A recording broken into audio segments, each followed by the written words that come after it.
The world split asunder, gods and deities clashed, heaven and earth trembled, and rivers of blood dyed the battlefield red. Before him stood countless alien races, sinister gods, demon kings, and ghost emperors, each with a wild glint in their eyes and an aura of menacing darkness. Behind him were the 21 newly ascended true gods of Blue Star and 108 holy lords. Their faces were weary, their divine blood flowing like rivers. At the center of the battlefield, the god of time, He Huai, struggled bitterly, pouring all his strength into buying a fleeting moment of respite.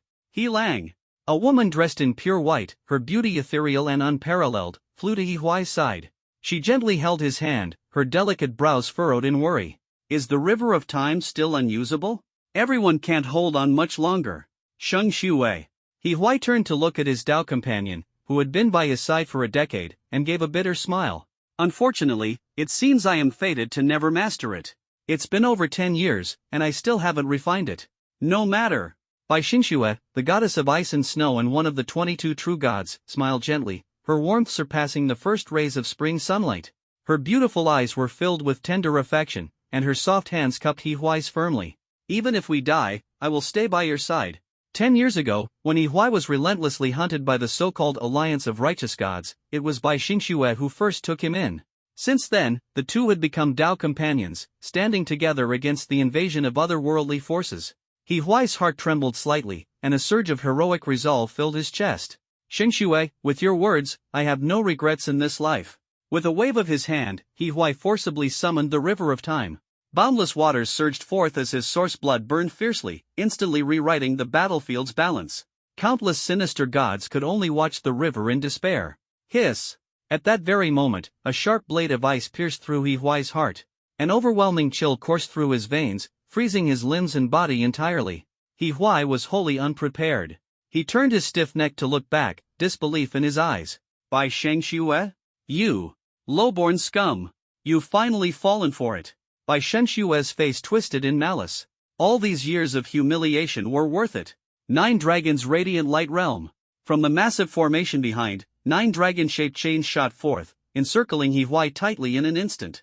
This was the signature technique of He Huai's only trusted friend, the god of space, Shen Feiyang.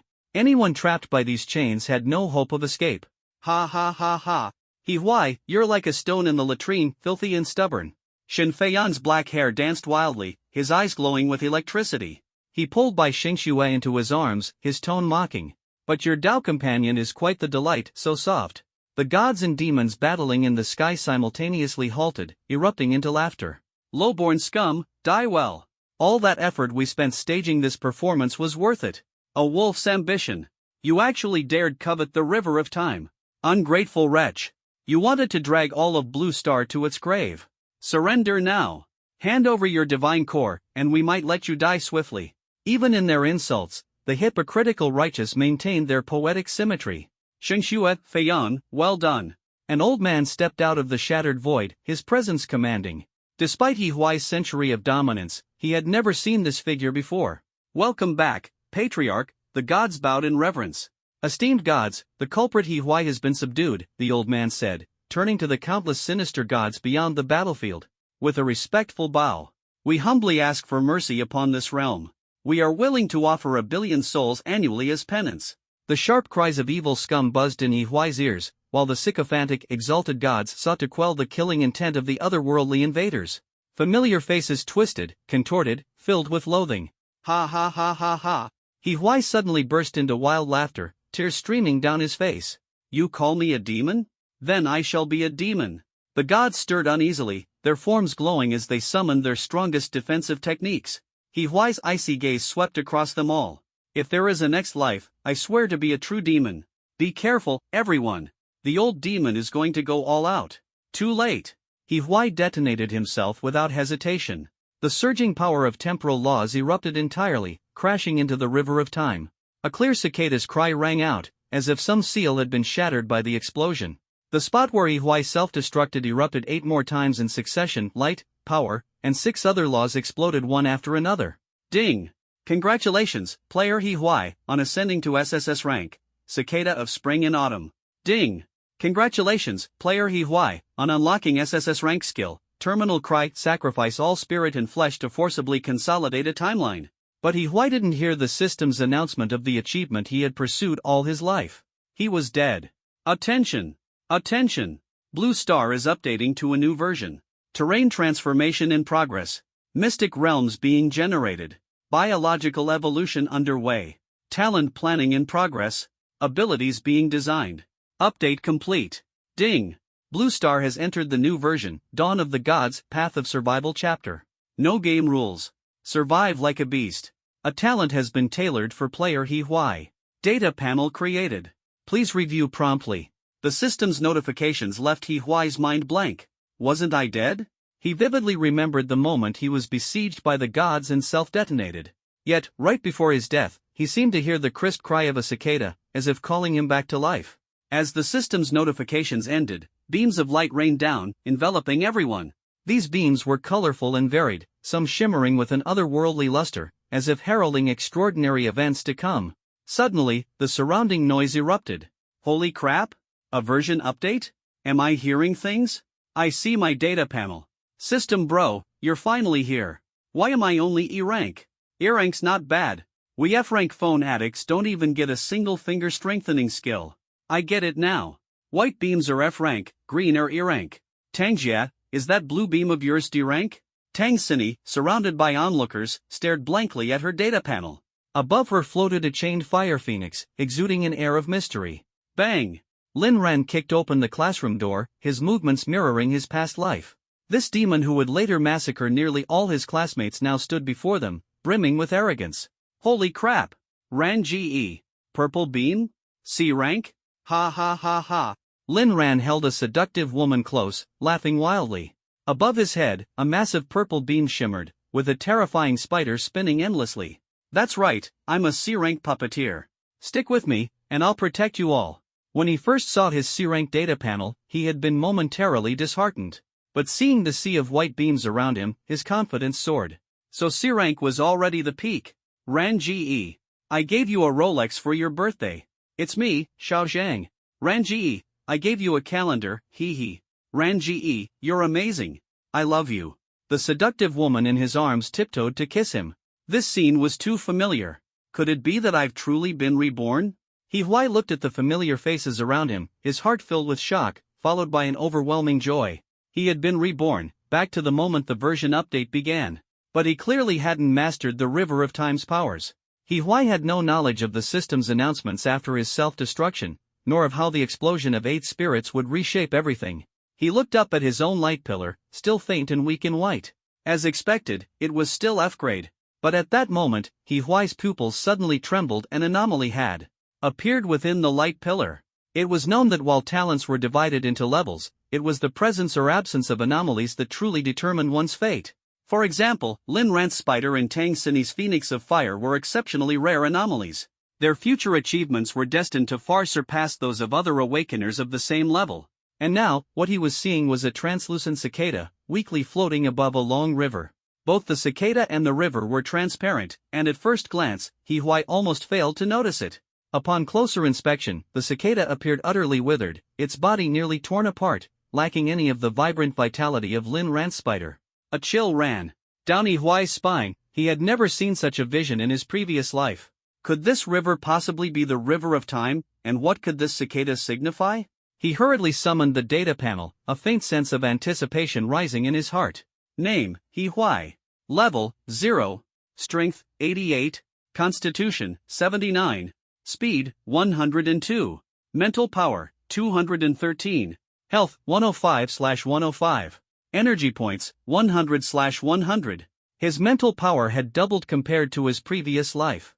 Why secretly felt fortunate. It seemed that this was a benefit of his rebirth. He continued to check his talent. Talent, Time F-grade speed adjuster, you always manage to arrive on time for class and never run late while delivering food. Skill 1, Cocoon of Stagnation, F-grade consumes a small amount of energy to slow your personal time flow by 300% for 1 second upon activation. Skill 2, Final Cry, SSS grade sacrifice all spirit and flesh to forcibly collapse the timeline. Current success rate, 0%. It was well known that everyone's awakened talent was closely tied to their profession or skill set. Research had shown that talent was the element most aligned with the actions and beliefs of an individual in their past life. Clearly, He Huai's concept of time management had awakened a time-related talent for him. However, this talent was far too weak in its early stages, completely lacking offensive power. The cocoon of stagnation could only slow down his own time flow, which, apart from making it easier for him to observe while being beaten, offered no means of counterattack. It was even less useful than auxiliary talents like water control, storage, or tree growing. But what exactly was this SSS grade skill? Final cry. He Huai's heart was shaken. In his previous life, he had only possessed the F-grade ability, cocoon of stagnation. It was a fundamental law of Blue Star, F-grade talents could only have one ability. Could this skill be related to his rebirth? In his past life, he had been stuck at SS grade for years, knowing that refining the river of time was the key to ascending to SSS grade. Was this skill somehow connected to the river of time? But he clearly hadn't succeeded in refining it. Still, overthinking was pointless. This skill couldn't change the present reality of his F-grade talent. It required sacrificing his life to activate and had a success rate of 0, completely useless for now. Suddenly, He Huai's brows furrowed tightly. There was something else unusual. At the very bottom of the talent panel, a line of blood-red text appeared, flickered several times, and then vanished. Unlock new talent upon leveling up. Progress, 1/9. What? This defied logic even more than the SSS grade skill. Was he dreaming? It was common knowledge on Blue Star that the first rule of cultivation was that a person's talent is singular and unchangeable. In other words, the talent awakened at the beginning of the Earth's version update was the talent one would have for life. No one had ever developed a second talent. Unlocking talents through leveling up? This was an opportunity of monumental proportions. For the first time, He Huai felt an overwhelming desire for crystal cores and leveling up. Clenching his fists, a fire of determination ignited in his heart. He looked once more at the faint, pale light pillar. The cicada remained in its half-dead state. The light pillar slowly faded, merging into each person's body. Upon closer observation, faintly colored glows could be seen.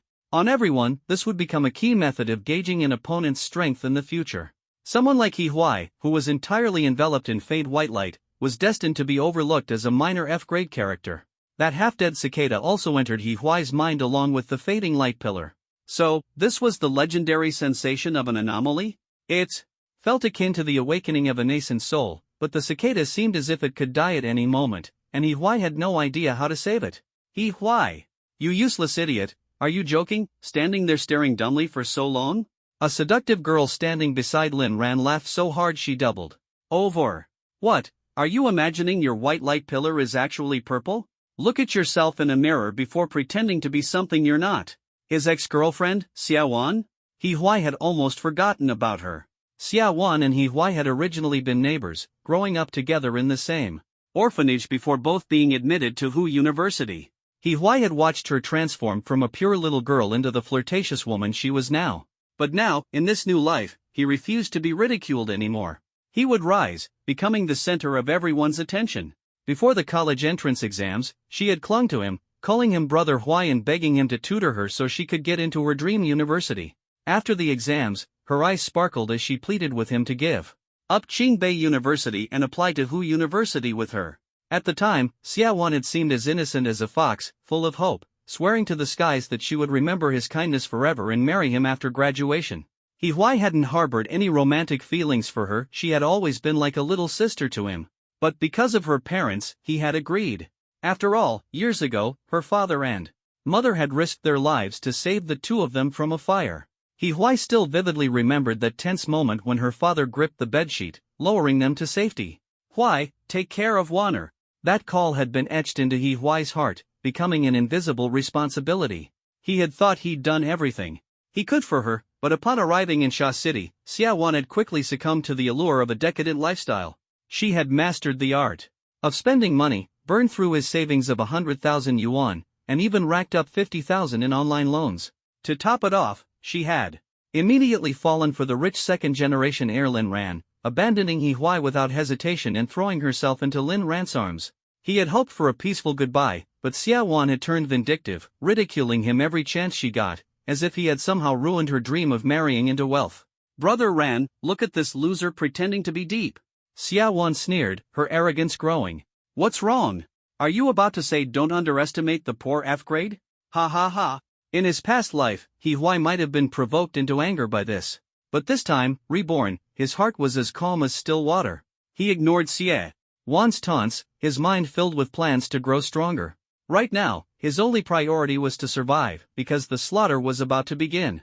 "Hey, delivery boy." Lin Ran sneered as he walked straight toward He Huai, his tone full of provocation. "Didn't you hear my girl talking to you? Cat got your tongue?" At that moment, He Huai's gaze turned as sharp as a blade, a cold glint flashing in his eyes. He knew this game had only just begun and he was destined to be the one to overturn the tables. Lin Ran's most hated person was He Huai. As a second-generation rich kid, his twisted hobby was to conquer women, especially two types, married women and aloof goddesses. Ordinary pleasures could no longer stimulate his decayed nerves.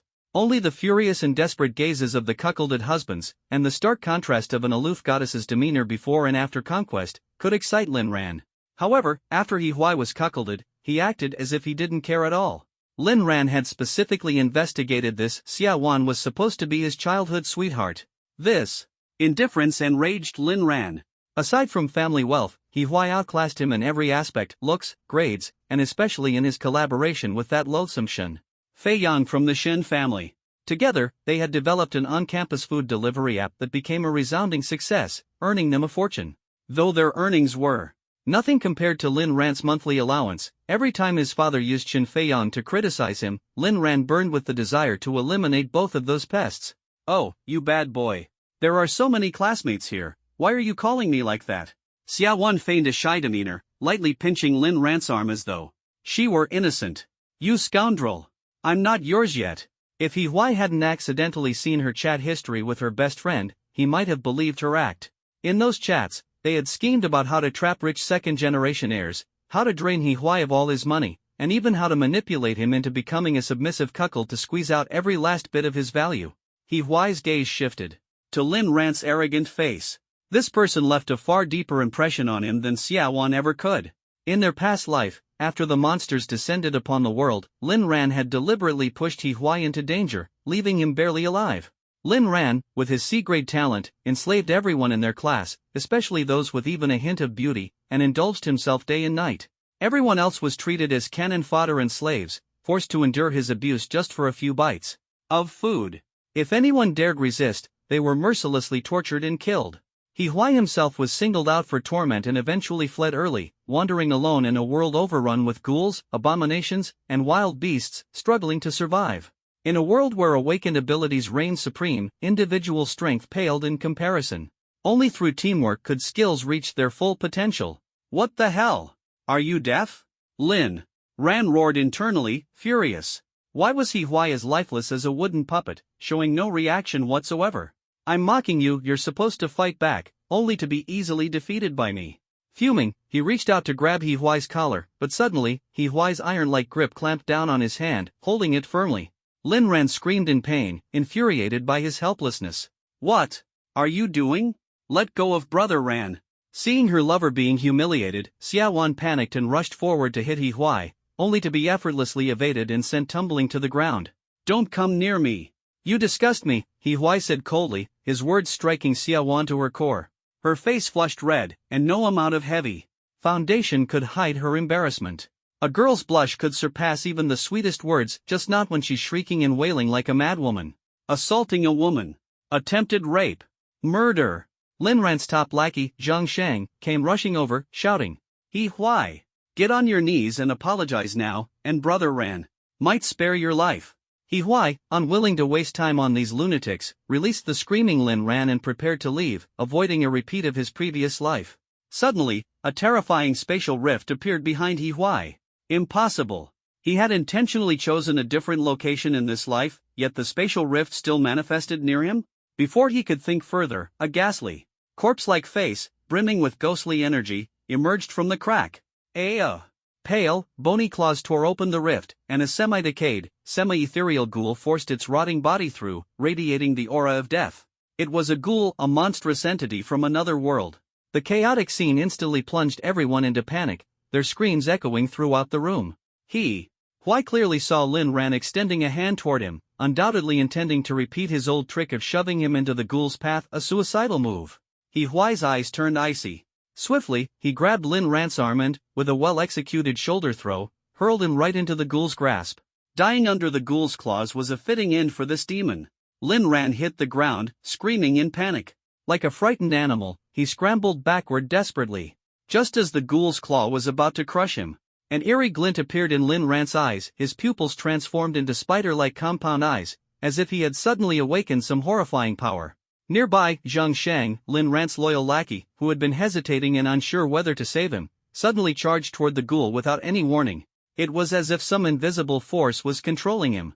The ghoul bit down on the offering, delivered to its mouth, tearing open Zhang Shang's neck. His screams were weak and filled with despair, his body growing increasingly fragile under the ghoul's relentless attacks. Blood splattered everywhere, a gruesome feast of carnage. The ghoul savaged Zhang Shang's corpse, ripping open his chest cavity, clutching his heart in its jaws. Flesh and blood flew in all directions, creating a scene too horrific to behold. All of this was orchestrated by Lin Ran's mental manipulation. He could see it clearly. Lin Ran had reacted quickly, sacrificing Zhang Shang, his most loyal henchman, as a meat shield without a second thought, throwing him onto the altar of death. The scent of blood drove the crowd into further hysteria, but with the ghoul blocking the door, they could only flee toward the back of the cramped classroom. Help us! Doesn't everyone have awakened abilities? Use your skills already. Brother Ran, aren't you a C-grade talent? The desperate shouts blended into chaos, as if urging something. Lin Ran couldn't bear to look at Zhang Shang's complicated and despairing gaze in his final moments, nor could he face the ghoul's live slaughter. He shoved his way to the back of the group, his eerie spider-like eyes flashing once more. The burning desire for revenge ignited within him. Those closest to the ghoul suddenly staggered toward it, like puppets being controlled, a sight that sent chills down everyone's spines. He had already discerned Lin Ran's ability, C-grade puppeteer, a talent specializing in mental control with 4 incredibly powerful skills. Yet, ironically, it was ineffective against mindless ghouls. Though temporarily safe, Lin Ran continued scheming to send others to their deaths, clearly trying to satiate the ghoul's hunger. Treating his classmates as mere fodder, this guy thrived in a post-apocalyptic world. No wonder he eventually ascended to an S-grade semi-divine talent in the previous timeline. Let me try. Yan Qingshan's loud declaration shattered the suffocating tension. He steadied his stance, drawing an invisible longbow. Air currents converged at his fingertips, forming a 3-edged arrow that crackled with the fury of thunder. Take this. In Yan Qingshan's hometown, horseback riding and archery were well-known traditions. After entering university, he joined the archery club.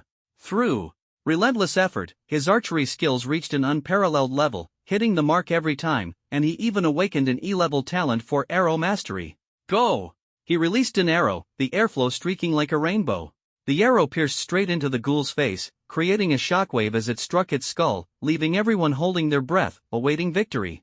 However, the ghoul merely staggered back 2 steps, roaring in anger as it charged at the crowd again with a terrifying, ferocious momentum that sent chills down their spines. How can this be? Panic broke out among the crowd, with people shouting and scrambling to flee. Let me handle this. Tang Xinyi stepped forward decisively, just as she always had. Ever since her data panel had been activated, she had been immersed in contemplation, as if preparing for this moment. Phoenix Blaze. Without hesitation, she conjured a strange flame at her fingertips.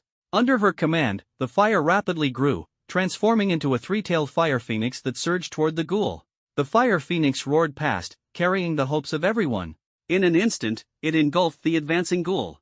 Cheers erupted through the space as the ghoul was finally defeated, its residual energy even knocking over several nearby classmates, scorching their hair and eyebrows in the process. Lin Ran pushed through the crowd, his gaze sharp and focused on Tang Xinyi, his eyes betraying an unhidden longing. Tang Xinyi was the goddess in his heart, cold, stunning, and enchanting. He had pursued her many times before, only to be repeatedly rejected. Now that he had awakened his puppet mastery skill, he pondered whether he should turn her into a puppet. Yet, Lin Ran hesitated. If she lost her essence, her charm, what would be the point? At that moment, the wailing of ghouls echoed from outside. Countless undead tore through spatial rifts, chasing down fleeing students. The crowd hurriedly used desks and chairs to barricade the doors and windows. Tang Xinyi struck again, unleashing flames that incinerated the ghouls entirely. Ha! What's that? A sharp-eyed student exclaimed. As the flames dissipated, a crystal core, glowing with an otherworldly light and as dazzling as a diamond, lay on the ground. A trophy? Lin Ran reacted quickly, his eyes fixed on the crystal core. Before Tang Xinyi could respond, Lin Ran grasped at the air, an invisible thread shot forth, instantly entangling the core and pulling it straight into his hand. Time cocoon. At that moment, He Huai made a sudden move, precisely intercepting the crystal core mid-air. You delivery boy! What are you doing? Lin Ran roared in fury, his anger boiling over. Is this trophy yours? Do you dare claim it? He Huai replied nonchalantly, his face laced with amusement. The crowd quickly gathered, breaking into arguments. Give the trophy to Ran Ji, brother Ran. Xiaowan screamed, her heart racing with anxiety, the shame of fleeing earlier lingering like a shadow. He Huai, that belongs to everyone. How can you take it for yourself? Voices in the crowd began to rise. Trophies should go to the strongest to enhance their power, someone chimed in, attempting to persuade He Huai. Did you hear that? Lin Ran crossed his arms, his demeanor arrogant. Giving the trophy to me benefits everyone. With my strength, you all can live in comfort because I am the strongest here. With that, Lin Ran deliberately activated his internal energy. A purple light radiated from his body, exuding a massive sense of oppression. Behind him, a terrifying spider's phantom loomed, its fangs bared and claws outstretched, proclaiming his might. You're the strongest? Ha, the one hiding behind girls is the strongest? He Huai retorted lightly, showing no trace of fear. Trash! Bastard! You're courting death! Lin Ran, consumed by rage, attempted to launch a sneak attack on He Huai. Yet, He Huai countered, breaking Lin Ran's finger in retaliation. The excruciating pain overwhelmed Lin Ran, nearly incapacitating him. At this moment, his hatred for He Huai burned fiercely. His trophy had been snatched, his reputation tarnished, it was too much to bear. He couldn't comprehend why, as a sea-level combatant, He Huai showed no fear or respect. Was it because he had been too lenient, failing to kill enough to establish his dominance? No, this mistake had to be corrected. In this apocalypse, survival required ruthlessness. To assert dominance, he needed to kill, and he would start with that detestable He Huai. Lin Ran roared internally. His eyes glowed with the eerie reflection of spider pupils. In that instant, the usually aloof Tang Xinyi froze, her hand flicking as the fire phoenix veered off course, hurtling toward He Huai. Of course, the old trick, killing with a borrowed knife. Lin Ran smirked confidently. While he might not excel at fighting monsters, internal conflicts were his forte. In his previous life, he had intentionally killed a classmate who questioned him after seizing a trophy, using it to cement his authority. But in this life, if he wanted to kill He Huai, he'd have to see if he truly had the capability. His control over others' abilities was still unrefined. He Huai, activating Time Cocoon, agilely dodged, allowing the fire phoenix to smash through the window behind him with a deafening explosion. What? Lin Ran shouted in terror. He hadn't expected He Huai, normally focused only on studying and earning money, to possess such skill and agility. What Lin Ran didn't know was the suffering He Huai had endured in his past life to develop such abilities. An ordinary university student who had awakened time-based talents, He Huai had survived the chaos and earned the title of Weapon Master.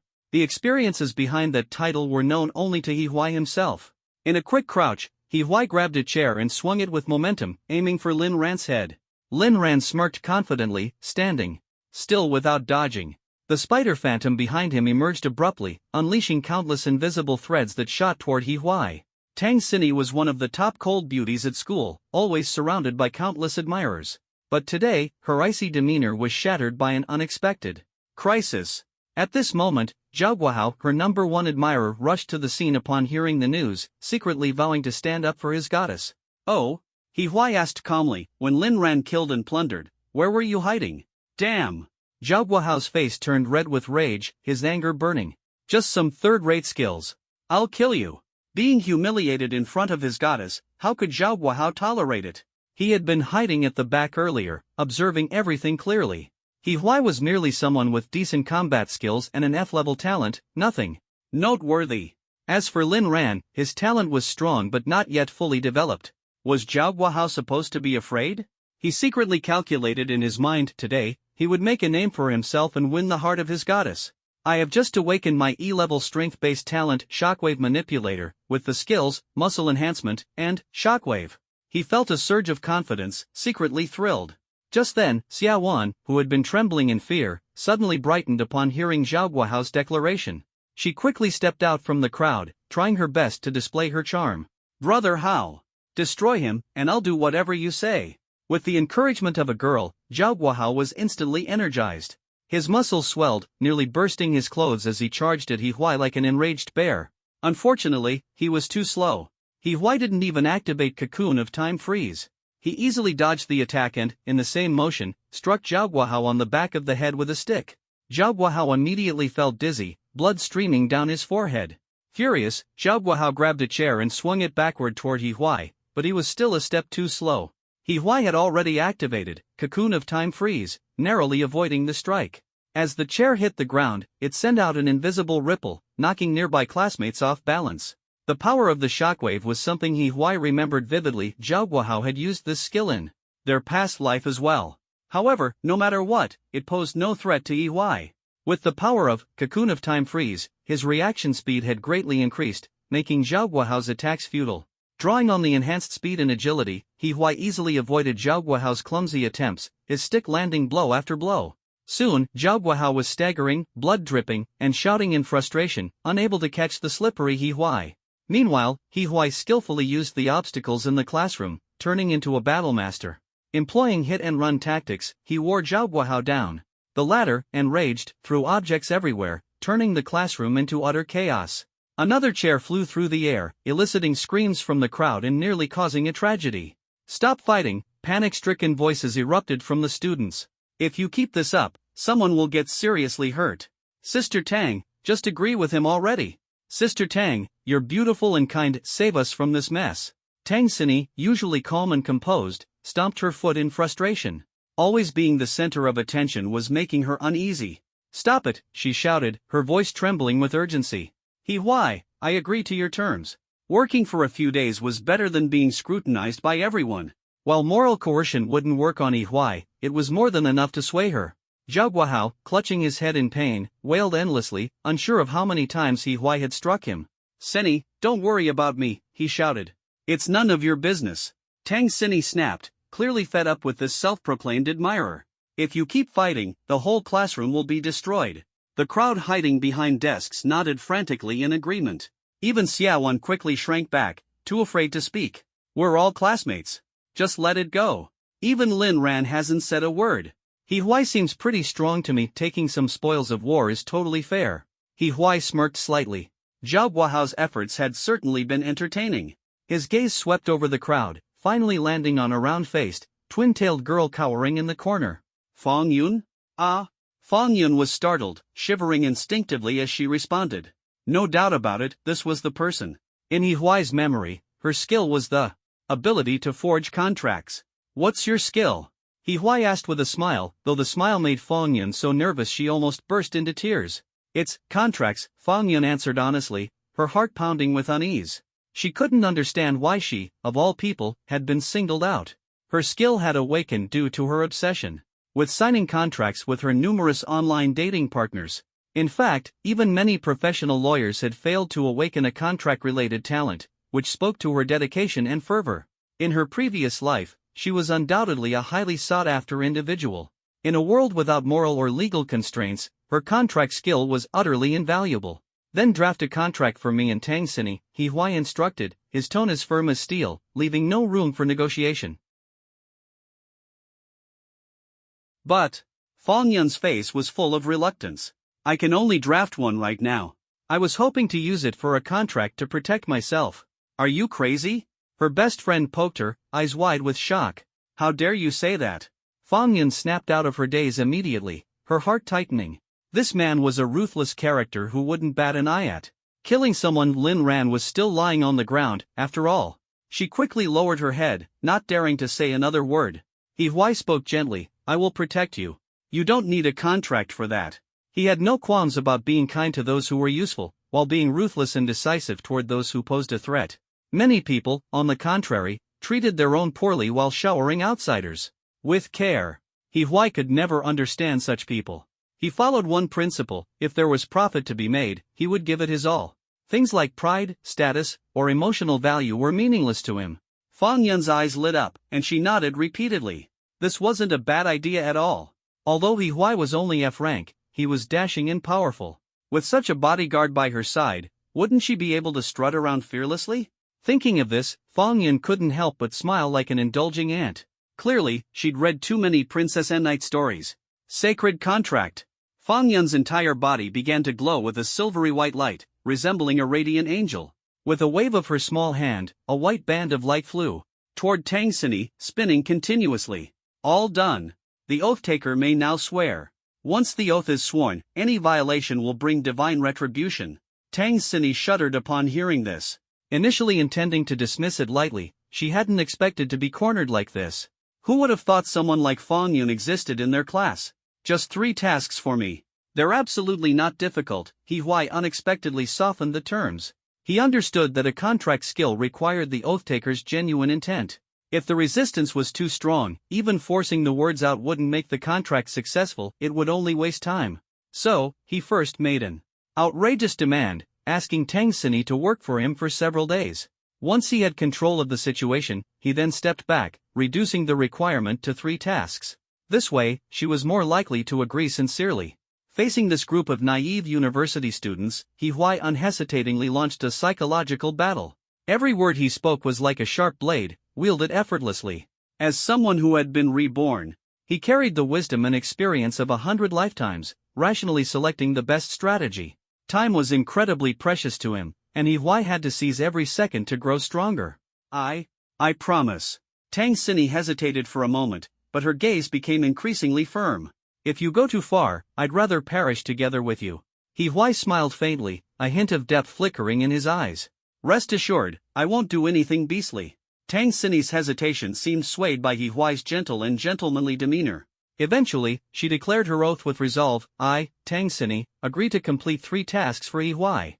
Contract validated. Fang Yun condensed the glowing band of light around Tang Xinyi into tiny points of light, which she then cast toward He Huai. Instantly, He Huai felt a subtle connection form between him and Tang Xinyi. His promise to protect Fang Yun was no empty gesture. After all, her contract skill would become his most valuable asset in the future. Fang Yun's face turned pale, and she swayed slightly. Using this contract skill was undoubtedly a massive burden for her. Tang Xinyi, your first task, bind Zhaoguahao, then guard me while I cultivate, He Huai commanded, his tone as natural as that of a conductor leading an orchestra. Tang Xinyi exhaled in relief. That wasn't too difficult. But did He Huai really need her to guard him, given his strength? Though Zhaoguahao was tied up, he didn't resist. Instead, he appeared utterly content, as if being near Tang Xinyi filled him with pride. He Huai glanced around, then sat cross-legged on the ground, clutching a crystal core tightly in his hand. His heart pounded with excitement. He was finally going to level up. This was the very reason he had gone to such lengths to forge a contract with Tang Xinyi. The first upgrade was incredibly difficult.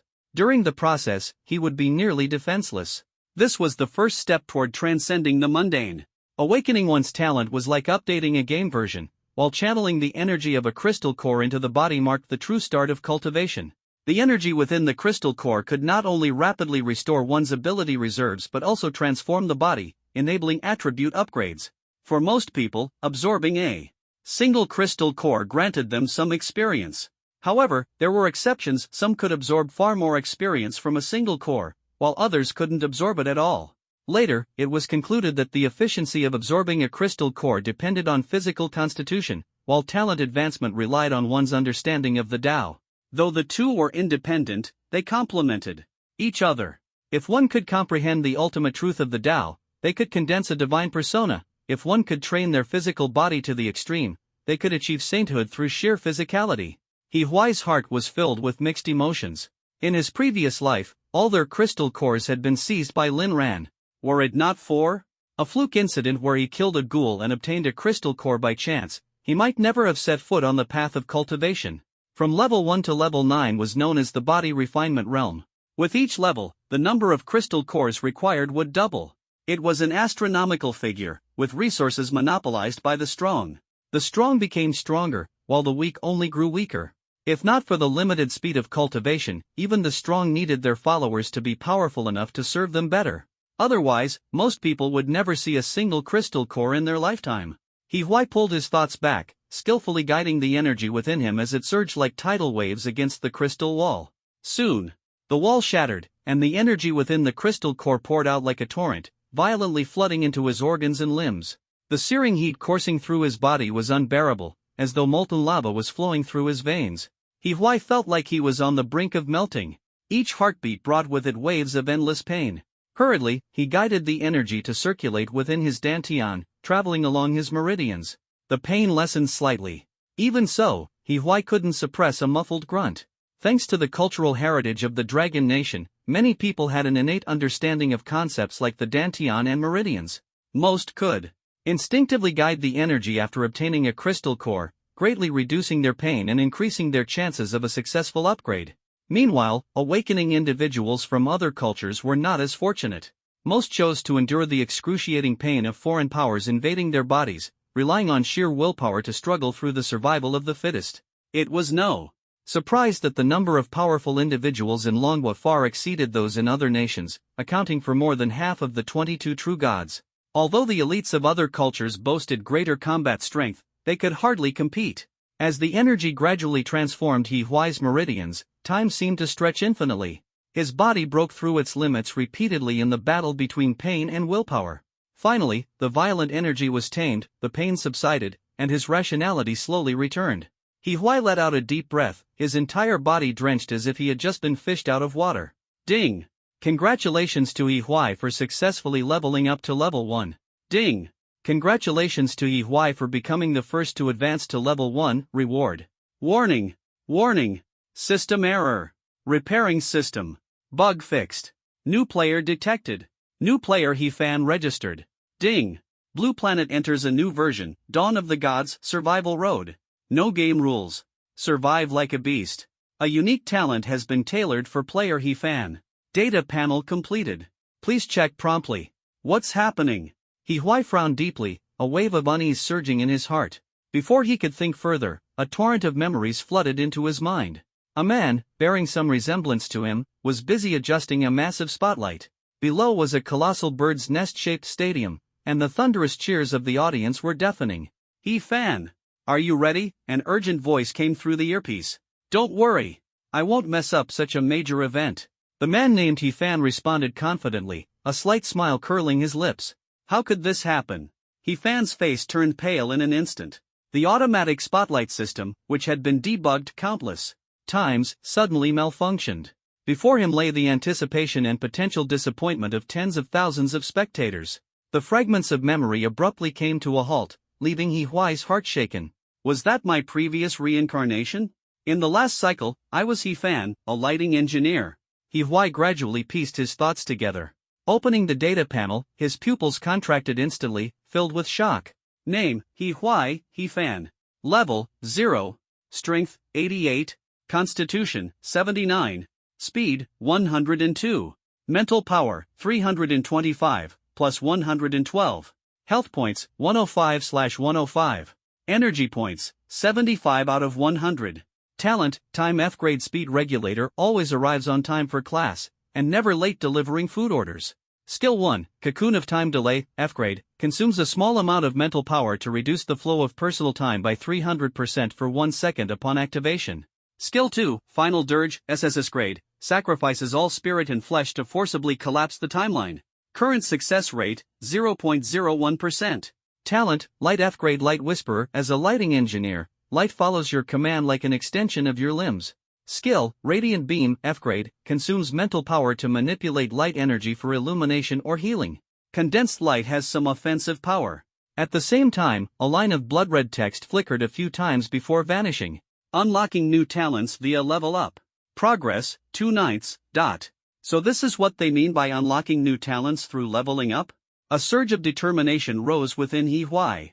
He felt a powerful call, as if urging him to move forward. He resolved not to remain as Hefan but to become a superior version of himself. Even though he had anticipated some changes, Huai still found it incredible when it truly happened. The current situation seemed to signal that the gears of fate had begun to turn, heralding unprecedented challenges ahead. Typically, leveling up increased the 3 core attributes, strength, constitution, and speed, transforming one into a mini-superhuman. However, at higher stages, the strongest individuals focused more on talent advancement. An F-grade talent came with only 1 skill, and with each level of talent advancement, there was a chance of gaining an additional skill. A powerful skill could make someone invincible at the same tier or even allow them to triumph over stronger opponents. In his previous life, Huai had relied on that peculiar time-related talent to defeat higher-level opponents repeatedly, astonishing everyone. But advancing talents was exceedingly difficult, requiring constant use, surpassing limits, or killing monsters with the same attribute and higher grade talents to obtain unique substances. Only then was there a sliver of hope for advancement. The higher the talent grade, the harder it was to improve. Huai recalled that even a decade later, there were still numerous level 9 experts capable of punching through tank armor, enduring impacts of 50 tons, and sprinting 100 meters in a mere second. They were superhumans in every sense, yet their talents remained at D grade. Now, Huai gained a brand new F grade talent and a corresponding skill with just the experience points from leveling up once. What's more, the Radiant Beam skill perfectly compensated for his weaknesses in damage and healing.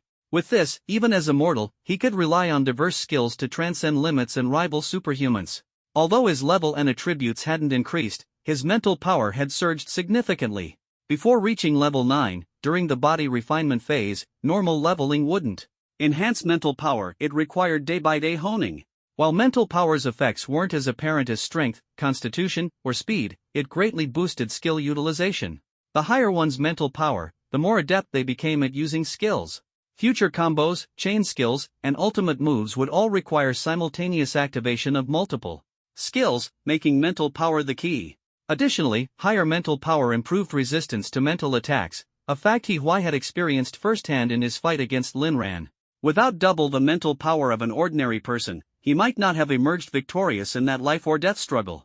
What's more, he noticed that the success rate for Final Dirge had slightly increased. Although the improvement was minor, it was a promising sign. If he could accumulate more, he might further enhance its success rate. After all, as an SSS grade skill, its effects were unimaginably powerful, a trump card for turning the tide in desperate situations. A glint of determination flashed in Huai's eyes as he waved his hand, unleashing a radiant beam straight at Zhao Guohao, who was writhing and moaning, trying to elicit sympathy from Tang Xini. "What are you doing?" Zhao Guohao screamed in terror, struggling futilely like a giant maggot. "Brother Huai, Master He, please don't kill me." "Ha, if I wanted to kill you, you'd already be dead." Huai's gaze was indifferent, devoid of any emotion. Zhao Guohao stopped screaming, stunned to find that the pain in his body had disappeared. His wounds were healing at a speed visible to the naked eye, and his previously halved health points were rapidly recovering. Why? Zhao Guohao stammered. You still have some use." Huai was merely making use of a worthless tool, in reality testing his new skill. While the healing effect of Radiant Beam was impressive, its damage was likely not strong. It was, after all, just an F-grade skill. Moreover, its energy consumption far exceeded that of Cocoon of Time Delay. Healing mere flesh wounds had already drained over 20 points of Huai's energy. As energy recovery was tied to mental power, even with his current mental power exceeding 300, it would take an hour to fully replenish. Huai mused, "Still, it's quite decent." He then nodded gently at Tang Xini, speaking warmly, "Thank you for your hard work." Tang Xini's face flushed slightly upon hearing his words. When this guy was in a good mood, he wasn't entirely insufferable. Although they had signed a contract, his laziness or unwillingness to cooperate would still be a headache. Huai never minded being a bit more courteous to people who could prove useful to him. After all, who knew when they might come in handy? He didn't bother to speculate why Tang Xini blushed. Right now, what he wanted most was to acquire another crystal core and see if he could exploit a bug to gain another set of abilities. After all, his status still showed level 0. If leveling up from level 1 to 2 required 9 crystal cores, the earlier he started, the better. Unfortunately, he hadn't yet obtained Lin Ran's inheritance and couldn't leave for the time being. Otherwise, with his current 2 skills, he was already capable of battling ghouls. Huai's gaze fell on Zhao Guohao, who was still tied up. "You, go kill a ghoul." Zhao Guohao looked up in shock, pointing at himself. "Me?" Huai stood tall, looking at him coldly. "Prove you're worthy of staying alive." With that, he activated Radiant Beam. A translucent blade of light condensed on his fingertip, severing the belt tied around Zhao Guohao's ankle. Someone in the crowd twitched at the sight. "Damn! My Hermes belt!" Zhao Guohao's heart tightened as he quickly stood up, stretched his stiff body, and swallowed nervously. He thought to himself, what terrible luck. Huai cast him an impatient glance and said icily, "If you don't go now, I'll break your legs and throw you out to the monsters."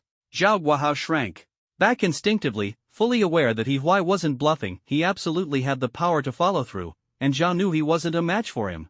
Moreover, Huai seemed to have gained some significant benefit just now.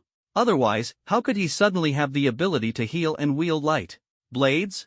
Zhao Guohao glanced at the blocked door, clenched his teeth, and reluctantly crawled out of the broken window with trembling hands and feet. Watching Zhao leave, He Huai retracted his gaze. With Tang Xini here, he wasn't worried that Zhao Guohao wouldn't return. Even if Zhao didn't come back, He Huai could always just kill more monsters for crystal cores after handling things on this end. Lin Ran's corpse still lay there quietly, exuding an invisible sense of oppression. If an A-rank awakened had touched the realm of gods, then a C-rank was already approaching the peak of humanity. When a C-rank or higher awakened, passed away with unresolved obsessions, their body could potentially transform into an artifact, the obsession becoming a spirit bound to it. If there were anomalies during the process, the success rate would be even higher. In He Huai's previous life, Lin Ran had perished in pursuit of divine ascension, his body turning into a famed A-rank artifact that sparked days of conflict among demigods. This was the primary reason He Huai had to kill Lin Ran. He coveted that legendary artifact. He Huai didn't enjoy killing. For him, killing was merely a means to grow stronger, not a way to vent emotions. If keeping Lin Ran alive would have been more useful, He Huai wouldn't have minded sparing him, grudge or not. But unfortunately, a dead Lin Ran was far more valuable to him. New abilities, the legendary artifact. He Huai's thoughts surged like a tide. Memories of his past life flickered through his mind like a movie. He had endured countless hardships, being hunted, reviled, betrayed, framed, and slandered. He had even been labeled the enemy of humanity. He had once been confused, had shouted to prove his innocence, but later, he understood, lack of strength itself was a crime. And if you added endless opportunities to that, it became an unforgivable sin. Despite it all, he had risen to become one of the 22 true gods. In this life, he had no reason not to go even further. He would unravel the mysteries of his past life, and he would have his revenge. Unknowingly, he walked to the window. With a casual push, the apocalyptic scene outside took his breath away. The sky had changed color. Gale winds howled, lightning flashed, ghouls raged, mountains rose abruptly from the ground, and chasms seemed to devour everything. The entire world trembled slightly, as though replaying the catastrophe of his past life. In his previous life, he had faced all this with fear and unease. But now, as he gazed upon the chaotic world, he felt much calmer. Lightning snaked across the sky, illuminating He Huai's young face. His brows relaxed, and the corners of his lips curved slightly as he pondered the secrets behind it all. The roaring wind carried cold rain, slapping against his face. The memories of his past life grew increasingly distant, as did the struggles and battles. As the saying goes, 100 years of hardship vanish like the wind. With one thought, reincarnation renders all things void. Cicadas awaken anew in spring. And the phoenix fears not the flames of rebirth. He Huai suddenly smiled. His gaze sharpened, and the corner of his lips lifted slightly. It's just a matter of starting over. He silently vowed that in this life, he would seize control of his destiny. No one would stand in his way again. He Huai, a trembling voice interrupted his thoughts. Fang Yin timidly raised her hand, her voice weak. There are still 2 dead bodies in the room. Since He Huai had defeated Zhao Guohao, everyone had huddled together like frightened chicks. Initially, they had assumed that He Huai only managed to defeat Lin Ran due to superior physical fitness. After all, Lin Ran was notorious for indulging in vice, and everyone knew his body was a wreck. But Zhao Guohao wasn't just an E-rank talent, he was also the class's acknowledged combat expert. Now, it seemed clear, no one could take on He Huai, the killing god. Especially not those who had once mocked him, like Xiao Wan. They were utterly silent, frozen in fear. Only Fang Yun had the guts to speak up. However, witnessing the grisly deaths of their former classmates was undoubtedly a massive psychological blow to this group of elite university students. The bloodied corpse lying in the middle of the classroom was a constant reminder that the world had changed and that the once unremarkable He Huai was no longer the same. He Huai lowered his gaze, suppressing the turmoil in his heart. Tonight's blood moon seemed to herald rivers of blood and fields of corpses. Leave Lin Ran's body where it is, he said coldly to Tang Xini. The timing was almost right. He sat down beside Lin Ran's corpse, while the unlucky Zhang Sheng's body was reduced to ashes by Tang Xini's flames, leaving no trace behind. In the silence, someone in the classroom began sobbing softly. I want to go home. I miss my mom. Save your strength. You'll need it to survive and see your loved ones again, Tang Xini said calmly. Finally, it began. A flicker of light sparked in He Huai's eyes as Lin Ran's corpse suddenly started writhing violently. Screams erupted instantly. Ah! A ghost! He's come back to life. Tang Jie. Burn him. Don't move. He Huai shouted firmly. He remained steady as a rock, like an anchor for the group. Miraculously, the panic subsided. Xia Wan stared at He Huai's back, momentarily dazed. In the face of the apocalypse, He Huai seemed to have grown stronger. Although he was only in F rank, he might not remain in nobody forever. For now, she decided she could endure being close to him. When the time was right, she'd ditch him. She resolved to herself, he must still like me. Why else would he go out of his way to kill Lin Ran? Just a petty, jealous virgin, how amusing. As long as I reach out my hand, he'll surely come running back to pamper me. Men, after all, live for those 2 ounces of flesh between their legs. Xia Wan was quite confident in her own abilities and charm. The more she thought about it, the more thrilled she became, pondering when she should give He Huai an excuse to save face and come back. After a while, Lin Ran's body finally stopped twitching. His flesh and blood gradually dissolved, leaving behind a shimmering mass of threads on the ground. What's that? Someone with sharp eyes asked curiously. Just as I thought. He Huai's face lit up with joy. He reached out, grabbed the shimmering threads, and wrapped them around his wrist, triggering the system's announcement. Ding! Congratulations to player He Huai for obtaining a Grade D control-type item. The next step was to communicate with the tool spirit. He Huai immediately directed a wisp of his mental power into the heart thread. Inside was a void, dominated by a massive web that filled his entire field of vision. Suddenly, a colossal 8-legged spider with a human face appeared, scrutinizing He Huai as if evaluating him. Pathetic old virgin, what business do you have with this grand spirit? He Huai's mouth twitched. He thought to himself, this spirit is certainly something else.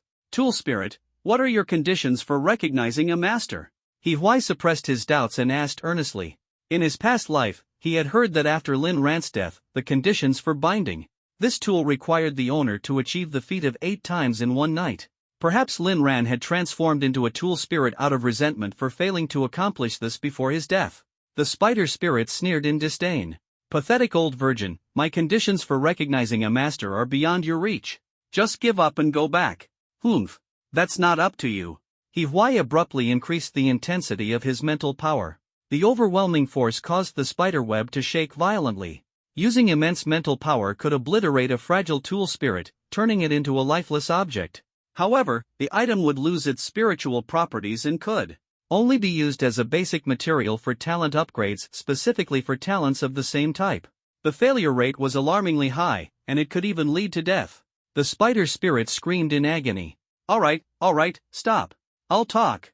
As expected, the spirit retained Lin Ran's personality, sharp-tongued but cowardly. The spider spirit steadied itself and declared haughtily, I will never submit. Unbelievable, this thing doesn't learn its lesson. He Huai was about to intensify his mental assault when the spider spirit hastily added, Wait, I haven't finished talking. Unless you successfully win over Tang Xini, only then will I recognize you as my master. The spider spirit's face lit up with a lecherous grin. Tang Xini? He Huai's brows furrowed slightly, a trace of confusion flashing in his eyes. Yes. I'm absolutely smitten with her. Especially that cold, aloof expression makes me want to dote on her so badly. The spider spirit drooled, its expression full of greedy desire. He Huai thought to himself, this spirit, born of obsession, is truly stubborn and won't change its mind so easily. Thankfully, Lin Ran's obsession wasn't about revenge. Otherwise, I'd have no choice but to destroy it entirely. Reflecting on the arrogant demon from his previous life, He Huai couldn't help but sigh inwardly. Lin Ran's mind was clearly more preoccupied with chasing women than with anything else. Otherwise, he wouldn't have started strong only to fall so low, ending up dead with his aspirations shattered. Exiting the spirit's space, He Huai gazed at the translucent heart thread wrapped around his wrist, a subtle smile tugging at his lips. He thought to himself, in the apocalypse, how hard could this really be?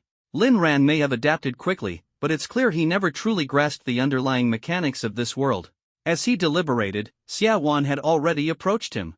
Her charming face bore a sly smile as she cooed, Huai, I didn't know you cared for me so much. He Huai froze, bewildered. Where did Xia Wan get that idea? He replied coldly, You're overthinking it. Huai, don't deny it.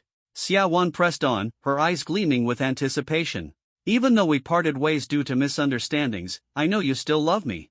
Why else would you have killed Lin Ran? She deliberately puffed out her chest, pressing her alluring curves against He Huai's arm as she said expectantly, If you pursue me again, I might just give you another chance. Feeling a wave of disgust, He Huai mercilessly pushed her away, inwardly cursing, this vile woman. If it weren't for Xia father and Xia mother's sake, I'd have ended her with one stroke. My killing Lin Ran has nothing to do with you. And, He Huai paused, then suddenly pulled Tang Xinyi, who had been quietly observing from the side, into his arms, his gaze steady. I already have a girlfriend. With that, he leaned close to Tang Xinyi's ear and whispered softly, this is the second thing. Tang Xinyi was initially startled, but then it dawned on her. So he's using me as a shield. A wave of warmth filled her heart, mixed with a hint of exasperation. This guy He Huai really is something else. It was an effortless task to accomplish, and freedom was almost within reach. Tang Xinyi felt secretly satisfied and immediately slipped into character, raising her chin and coldly glaring at Xia Wan. Stay away from my boyfriend. Xia Wan couldn't hold back and shrieked, you flat-chested, expressionless freak. How dare you steal my man from me? Tang Xinyi was instantly upset upon hearing this, fuming internally, who are you calling flat-chested? I'm clearly at least AB. A flicker of flame danced at her fingertips, illuminating her strikingly beautiful face, making her features even more radiant. Her thin lips parted slightly, and she coldly spat out 3 words, get lost. Only then did Xia Wan come to her senses. Her opponent was a D rank awakened, far beyond what she, an F rank, could handle. She had no choice but to slink into a corner, silently cursing He Huai and Tang Xinyi with all her might. Is this substitute literature? Fang Yun whispered conspiratorially into her best friend's ear. No way. This is clearly a mix of shield romance and forced love, her best friend replied with the expertise of an experienced gossip enthusiast. And definitely a strong female lead story. Wow, Sister Tang is so badass. Fang Yun gushed, her face filled with admiration. I'm totally shipping it, totally. They look so perfect together. He Huai and Tang Xinyi were both tall and slender, with cold, aloof features. They were usually loners, but when they stood together, they looked unexpectedly compatible. In truth, however, He Huai wasn't concerned with compatibility. His thoughts were entirely focused on the ugly spider artifact. Rather than pursuing Tang Xinyi, it was more accurate to say his goal was to win over the spider. With the task complete, He Huai directed a strand of his mental energy to probe the core of the artifact. The spider artifact spirit had witnessed the entire scene and was now dancing with excitement, its 8 legs flailing like waves. As soon as it sensed He Huai's presence, it shouted enthusiastically, yes. Yes. That's the look. Shock, resistance, helplessness, submission and even a rivalry for affection. Ah, this is amazing. Oh, I'm about to ascend. The artifact spirit only retained the personality and obsessions of its original owner but lacked any memories. If it had memories, it would probably be furious enough to resurrect itself upon discovering that its hard-won girlfriend had betrayed it so quickly. Alright, I've succeeded. Fulfill your promise, He Huai said, still puzzled as to how the spider artifact spirit could discern so many expressions. Helplessness? Submission? Did those even happen? Not bad, not bad. I'll admit you're slightly more impressive than me. But hold on a moment, the spider spirit said before vanishing. 3 seconds later, it reappeared, looking somewhat drained but with a satisfied glow in its eyes. Alright, Master. My spirit has now ascended. Let's embark on a new journey together. He Huai immediately felt a connection with the spider, realizing he now had complete control over this strand of the artifact. Master, give me a name. The spider artifact spirit looked up at him obsequiously, revealing a surprisingly coquettish side to its personality. After pondering for a second, He Huai replied, I'll call you Spider. Wow, the spider exaggeratedly exclaimed, its hideous face brimming with dramatic expressions. Master, you're amazing. I love this name so much. Moi moi. Ugh. He Huai felt a chill run through him. If he didn't know that artifact spirits could never harm their masters, he might have suspected this one harbored some ulterior motives. Ding. Congratulations, player, on mastering a D-rank control artifact. This is the relic of Lin Ran, a control freak and PUA master. Prolonged use may result in assimilation risks. Attributes, toughness, sharpness, slight adhesiveness, controllability. Skill 1, Emotional Resonance, F-rank detect and amplify the strongest emotional surge in the vicinity. Skill 2, Mental Shock, E-rank launch a mental attack. The lower the target's mental strength and willpower, the better the effect. Skill 3, Puppet Transformation, D-rank condense mental energy into invisible threads to convert weak targets into puppets.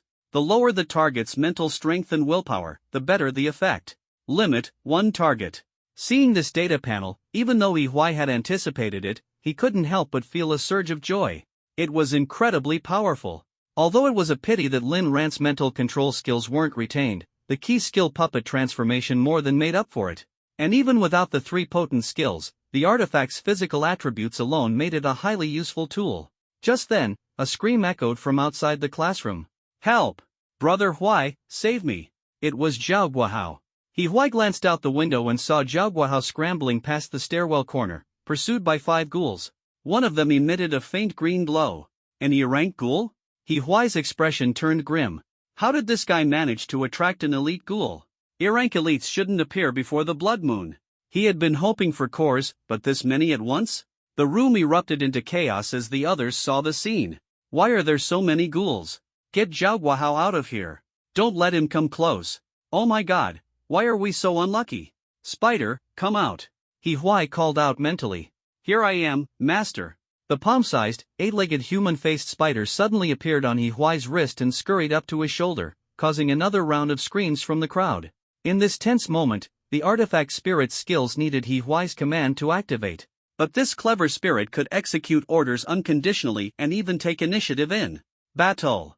From past experiences, Huai knew how crucial this kind of spirit could be. It had accompanied him through countless long nights, helping him stay vigilant and safe. Without hesitation, Huai activated the skill, Radiant Beam, sending a blade of light slicing through one ghoul, staggering it backward. Simultaneously, the spider manipulated its threads, hurling nearby debris at the ghouls, successfully slowing their advance. Stop screaming! If you don't want to die, help, the spider scolded as it hurled objects, dripping with disdain. This only made the crowd's panicked screams even more ridiculous, as if mocking their own incompetence. Yan Xingshan gritted his teeth and finally stepped forward, swiftly condensing a stream of air into an arrow and striking back one ghoul, displaying courage and determination. Among the group, a chubby, introverted boy named Wei Yang hesitantly spoke up. I have a skill called Tough Hide. It was clear Wei Yang had likely been bullied for a long time. Huai didn't have a deep impression of him, but he recognized how precious it was for someone like him to step forward in a critical moment. Meanwhile, others sneered, even getting beaten up can awaken a talent. At this, Huai coldly swept his gaze across the room, slashing a light blade into the ground with a wave of his hand, silencing the mockery. Useless cowards, the spider cursed mercilessly. This guy's brave enough to fight, and you're here laughing like idiots? Pathetic! The sharp-tongued artifact spirit exuded arrogance, while Huai turned to Wei Yang and encouraged him, come on. We need you. Meanwhile, Zhao Guohao continued to fend off the ghouls outside the window, throwing objects that created shockwaves to slow their approach. However, without Huai's command, Zhao Guohao could only anxiously wait at the window. Get inside. Huai commanded decisively. Inside, he quickly arranged a defensive formation. The chubby Wei Yang took the front line, shielding himself with 2 layers of desks, while 3 companions stood behind him, ready to fight.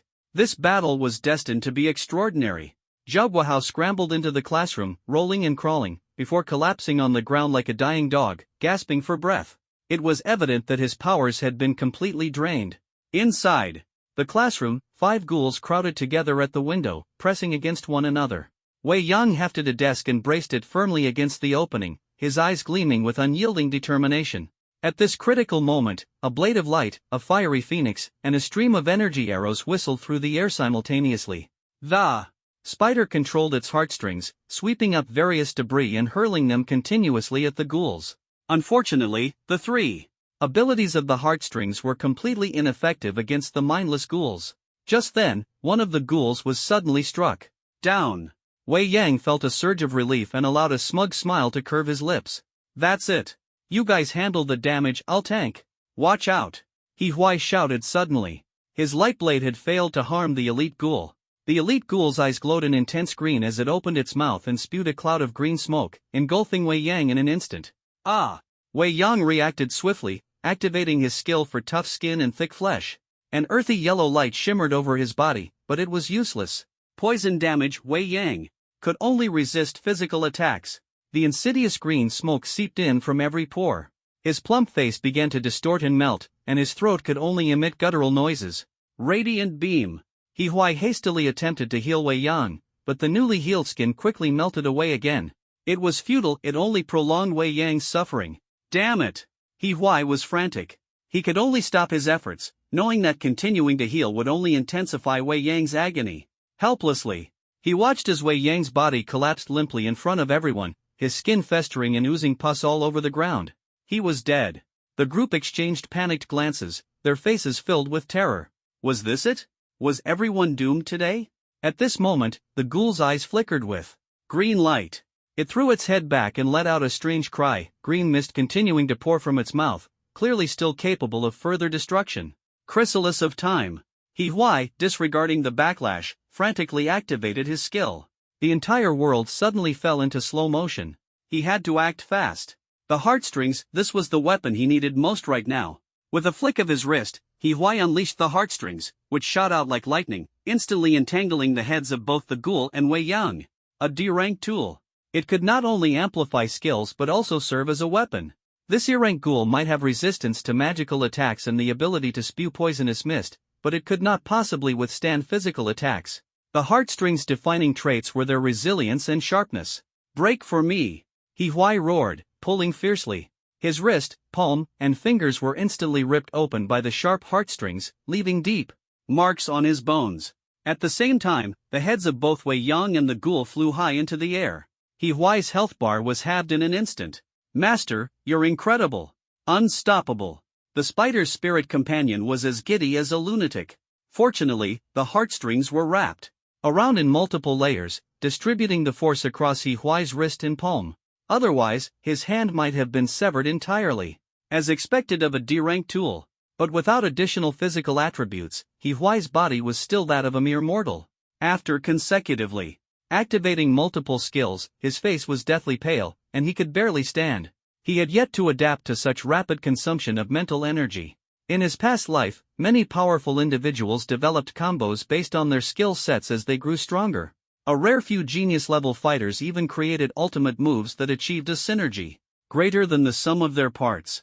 However, such feats required extremely high mental energy.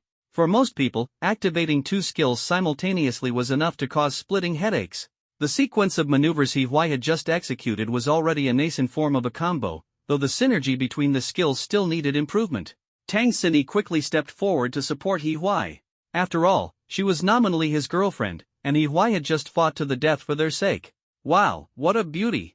The spider's spirit, who had moments ago been full of righteous fervor, instantly wore a lecherous grin upon seeing Tang Xinyi. No, wait, my lady. I am your loyal spider. Ew, gross. Tang Xinyi's face twisted in disgust, inwardly lamenting that this ugly spider was such a pervert. Somehow, it reminded her of Lin Ran, the guy who had died earlier. Back then, Lin Ran was always spouting cheesy pickup lines and acting like a domineering CEO. He Huai sat on the ground, his complexion ashen, activating Radiant Beam to heal his right hand. Xinyi, go collect the spoils of war. Okay. Tang Xinyi was eager to distance herself from the lecherous spider but felt conflicted about leaving He Huai, who had just fought valiantly. Hearing his instructions to gather the spoils, she complied despite her confusion and quickly left. It was then that Tang Xinyi realized something unsettling. He Huai seemed to know her better than she had imagined. Every step she took seemed to be part of his plan. Especially his repeated insistence that she handle corpse disposal. He seemed to know her abilities inside and out, even though she had never revealed anything about herself. None of this should have been possible. Before the system update, He Huai had been the coldest boy, and she had been the most aloof girl. The two of them had never exchanged a single word. Tang Xinyi gently touched the burn scar on her shoulder, a mark left by her cousin when she was a child. It was the reason she had always been so cold and distant, rejecting any approach from boys. She reopened her data panel to confirm everything. Name, Tang Xinyi.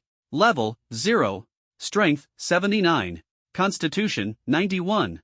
Speed, 74. Mental power, 99. HP, 95/95. Power value, 60/100. Talent, Flame D-rank Flame Manipulator. From the moment you personally set fire to your cousin's family's house, you developed an obsessive love for flames. After entering the chemistry department at Lake University, you became deeply passionate about all combustible devices and materials.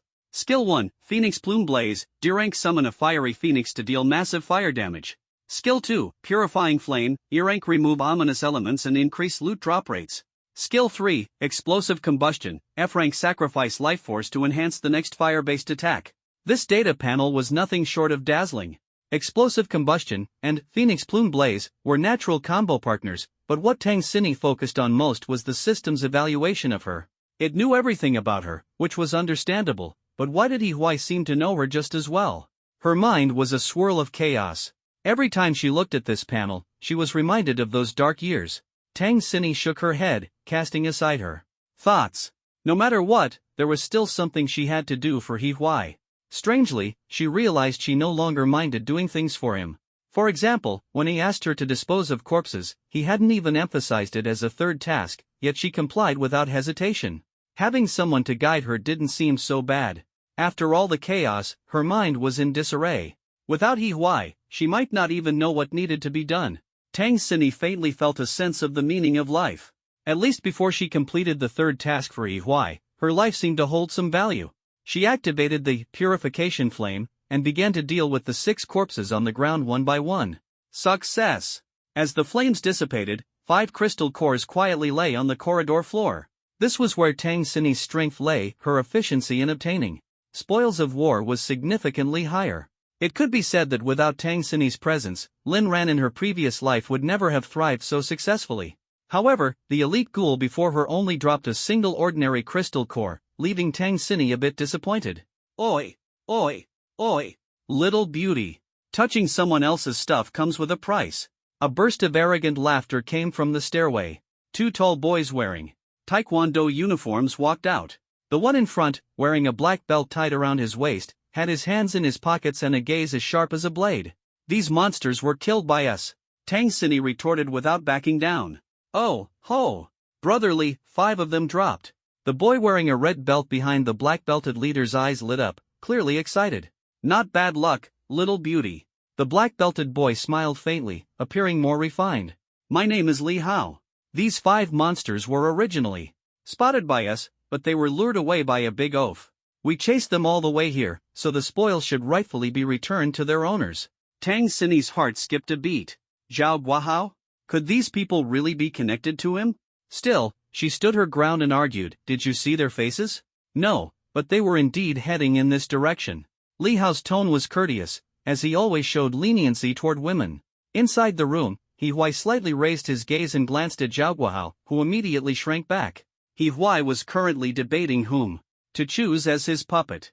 He'd initially thought Tang Xinyi was the best candidate, as she could compensate for his lack of offensive abilities. But upon further reflection, Fang Yun seemed like a better choice. With her, he could control more people. However, Fang Yun's talent level was too low. She could only form a single contract, rendering her less valuable. There was no choice. For now, he had to control Zhao Guahao to prevent him from speaking recklessly. He Huai didn't know who these newcomers were, but he understood the wisdom of avoiding unnecessary conflict. Besides, Zhao Guahao was actually quite suitable, a strength-based character, the strongest in the early stages, perfect as a shield. Absolute loyalty was a must. Tang Xinyi and Fang Yun's usefulness didn't require absolute loyalty. He Huai could achieve his goals through other means, like emotional bonds. In He Huai's calculations, there were no subjective emotions, only calm, objective analysis. To him, beauties and rough men were no different. People were merely resources, categorized as useful or useless. A phrase suddenly surfaced in his mind: no self, no others, no beings, no lifespan, red powder and skeletons, flesh and bone. It seemed to be a distant memory, yet it spoke the truth: all beings are equal. In most people's eyes, young girls are beautiful and worth protecting, while rough men are less significant and can be discarded. But in this brutal apocalypse, nature was fair. Regardless of beauty or ugliness, all would eventually turn to dust. Compared to the billions who had already perished, becoming a puppet might even be considered a merciful end. At least He Huai would strive harder to protect his property. With that in mind, He Huai no longer hesitated. Zhao Guahao was the perfect candidate, prone to causing trouble and in need of absolute control. A single thought, and he immediately activated the skill, puppet conversion.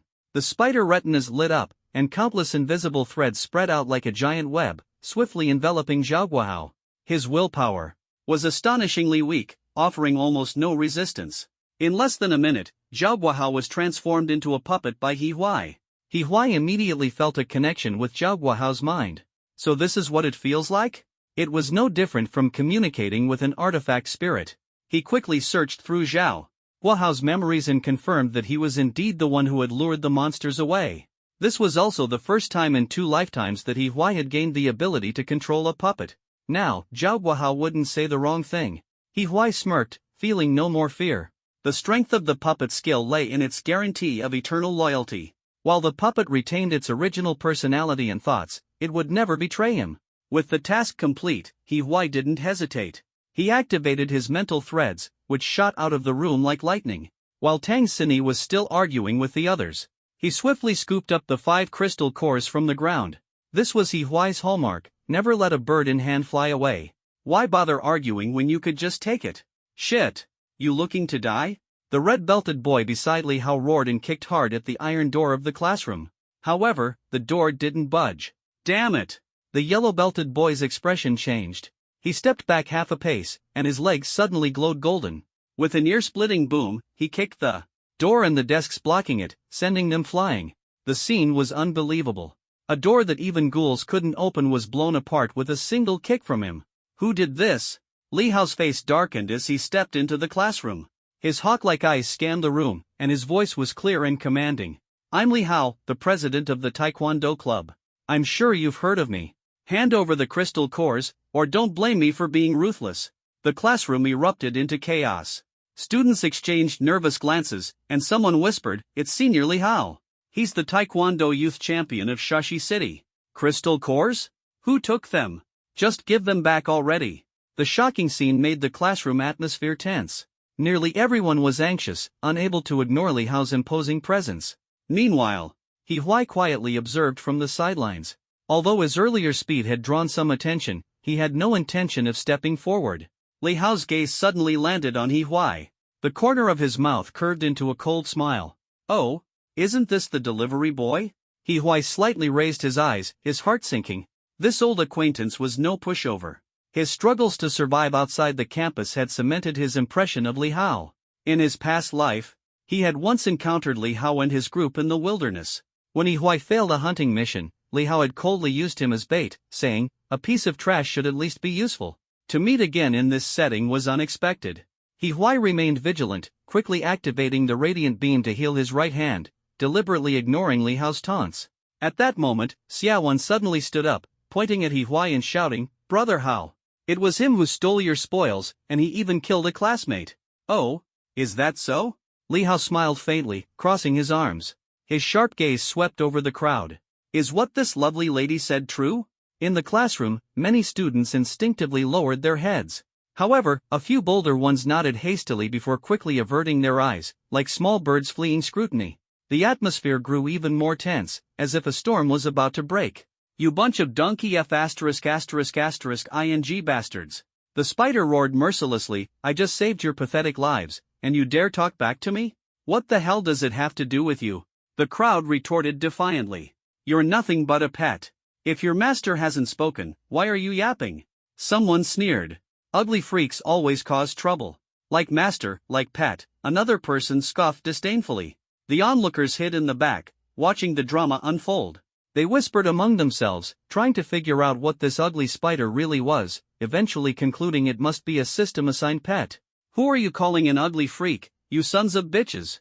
The spider howled in fury, picking up scraps of debris from the ground and hurling them towards the crowd, forcing everyone to scatter in panic. "Stop arguing." Wu Tian, the red-belted student standing beside Li Hao, bellowed angrily, "You stinking delivery boy. Hao Ji is asking you a question, are you trying to die?" Li Hao's lips curved into a faint smile. "Wu Tian, don't kill anyone." "Got it, Hao Ji, you can trust me." Wu Tian thumped his chest, shouting confidently. "Wait a moment." He Huai finally spoke up. "What now?"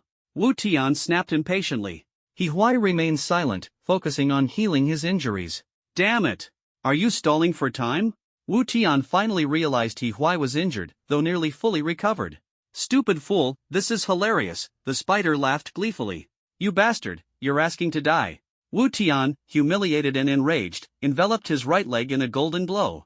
Like a whip, it lashed out towards He Huai's neck. Cocoon of temporal stasis.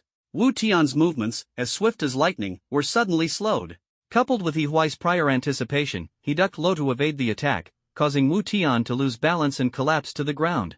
An unsteady stance, a common flaw among Taekwondo novices. Having faced skilled practitioners before, He Huai was already familiar with their weaknesses. Despite Wu Tian's enhanced strength from a newfound ability, his lack of technique betrayed him. The result? He tumbled like a ragdoll into a pile of desks, raising a cloud of dust mixed with blood. The crowd collectively gasped, astonished that pure combat skill had utterly crushed a red-belted fighter. But it wasn't over yet. Radiant beam. Light gathered at He Huai's fingertips. With a swift motion, a blade of light sliced through the air, aimed directly at Wu Tian's throat. Wu Tian's pupils contracted, defeated in one move, and now unable to dodge. Li Hao, as if expecting this, radiated a greenish glow across his body. In an instant, he intervened, unleashing a leg strike so swift it shattered the light blade less than 10 centimeters from Wu Tian's neck. Such incredible reaction speed. Kid, do you really dare to kill someone? Li Hao frowned. Though the apocalypse had brought death and chaos, he still believed in some semblance of order in the world. Merely self-defense, He Huai said coldly, a glowing orb of light spinning deftly between his fingers. He was aware that many in the Taekwondo club had awakened combat intuition skills. With monsters running rampant, you still attack your fellow humans again and again. Truly the acts of a demon. Wu Tian, unable to outfight He Huai, resorted to verbal jabs. You pushed us too far first. Tang Xini scoffed, her anger tinged with laughter. And you're the ones who made the first move. Heh, we were just sparring. He's the one trying to kill. Wu Tian argued stubbornly. How do you manage to be so harsh on others yet so lenient on yourself? The spider mocked. If your awakened ability is double standards, it must be S-class. Wu Tian was left speechless, letting out a cold huff as he fell silent. He Huai, this is your final warning. Hand over the crystal cores now, Li Hao demanded through gritted teeth.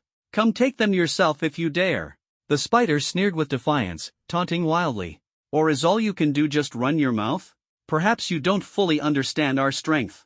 Since you forced me to say more, I'll keep it simple. Li Hao inhaled deeply, suppressing his anger. Our Taekwondo club currently has 30 members. The president possesses a C-class talent, while I and 3 others are D-class. The rest are all E-class, and every single one of us has combat-oriented abilities. The crowd in the classroom collectively drew in a sharp breath. Tang Xini was a D-class and already formidable, yet they had 3 D-classes and even a C-class. We plan to unite all survivors, gather resources, eliminate the monsters, and put an end to this chaos. Li Hao paused for effect. Until then, we will strive to protect everyone willing to contribute. Our members are already out there rallying survivors as we speak. Hand over 5 crystal cores, and all of you can receive our protection. Li Hao began his moral coercion. Brother Hao. Yan Qingshan suddenly spoke up. Would I qualify? I have an E-class archer talent, great eyesight and capable of long-range attacks. Li Hao shot him a glance and nodded. Everyone is welcome to join. Resources will be distributed based on contributions. And me? Xia Wan's eyes lit up as she quickly threw herself onto Li Hao's arm, her delicate figure rubbing against him like a spoiled kitten.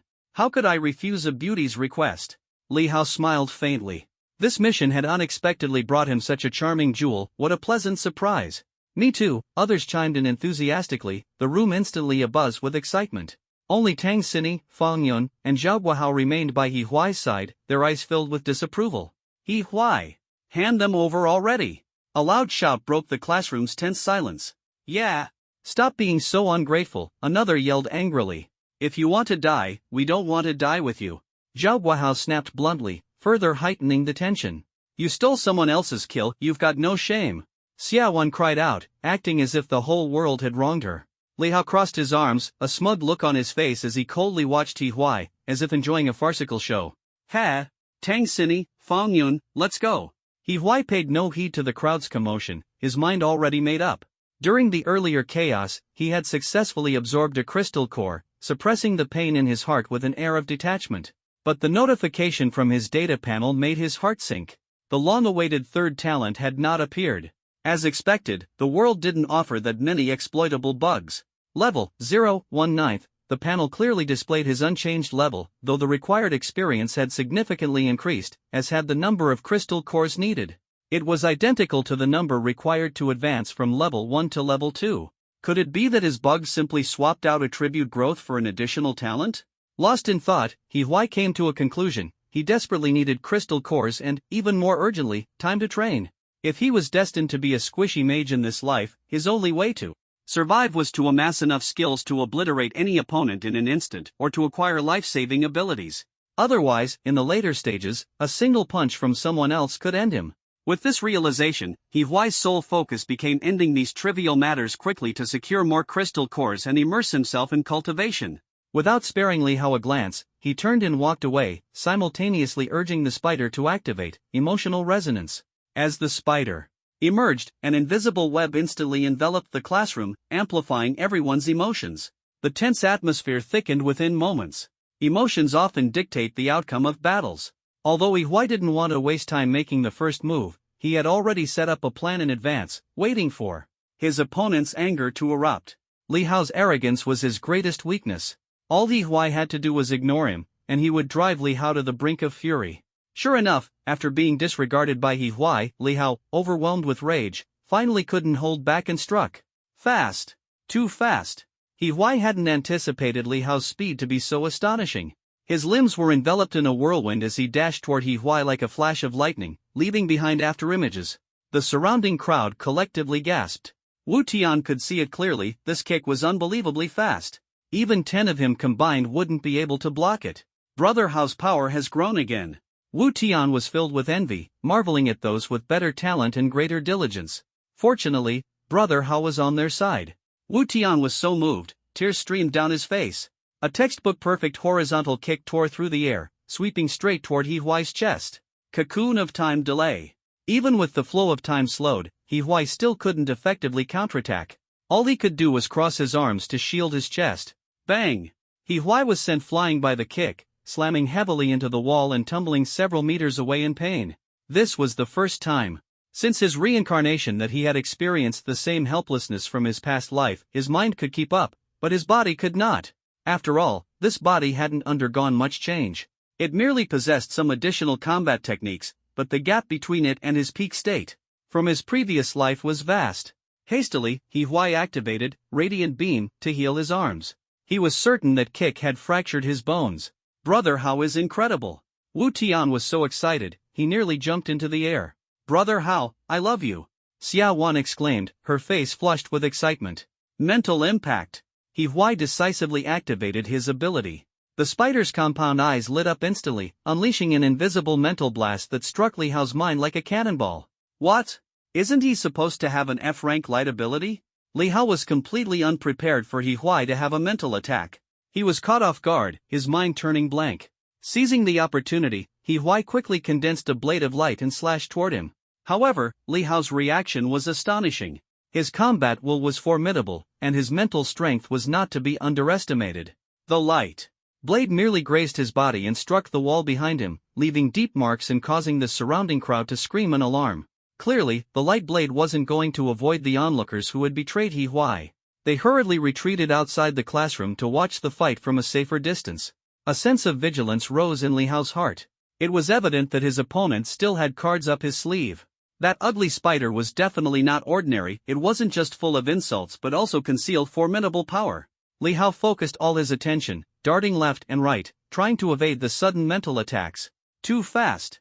The spider couldn't lock onto Li Hao at all. Even when launching mental assaults, the effects were minimal, forcing Li Huai to conserve his energy for the time being.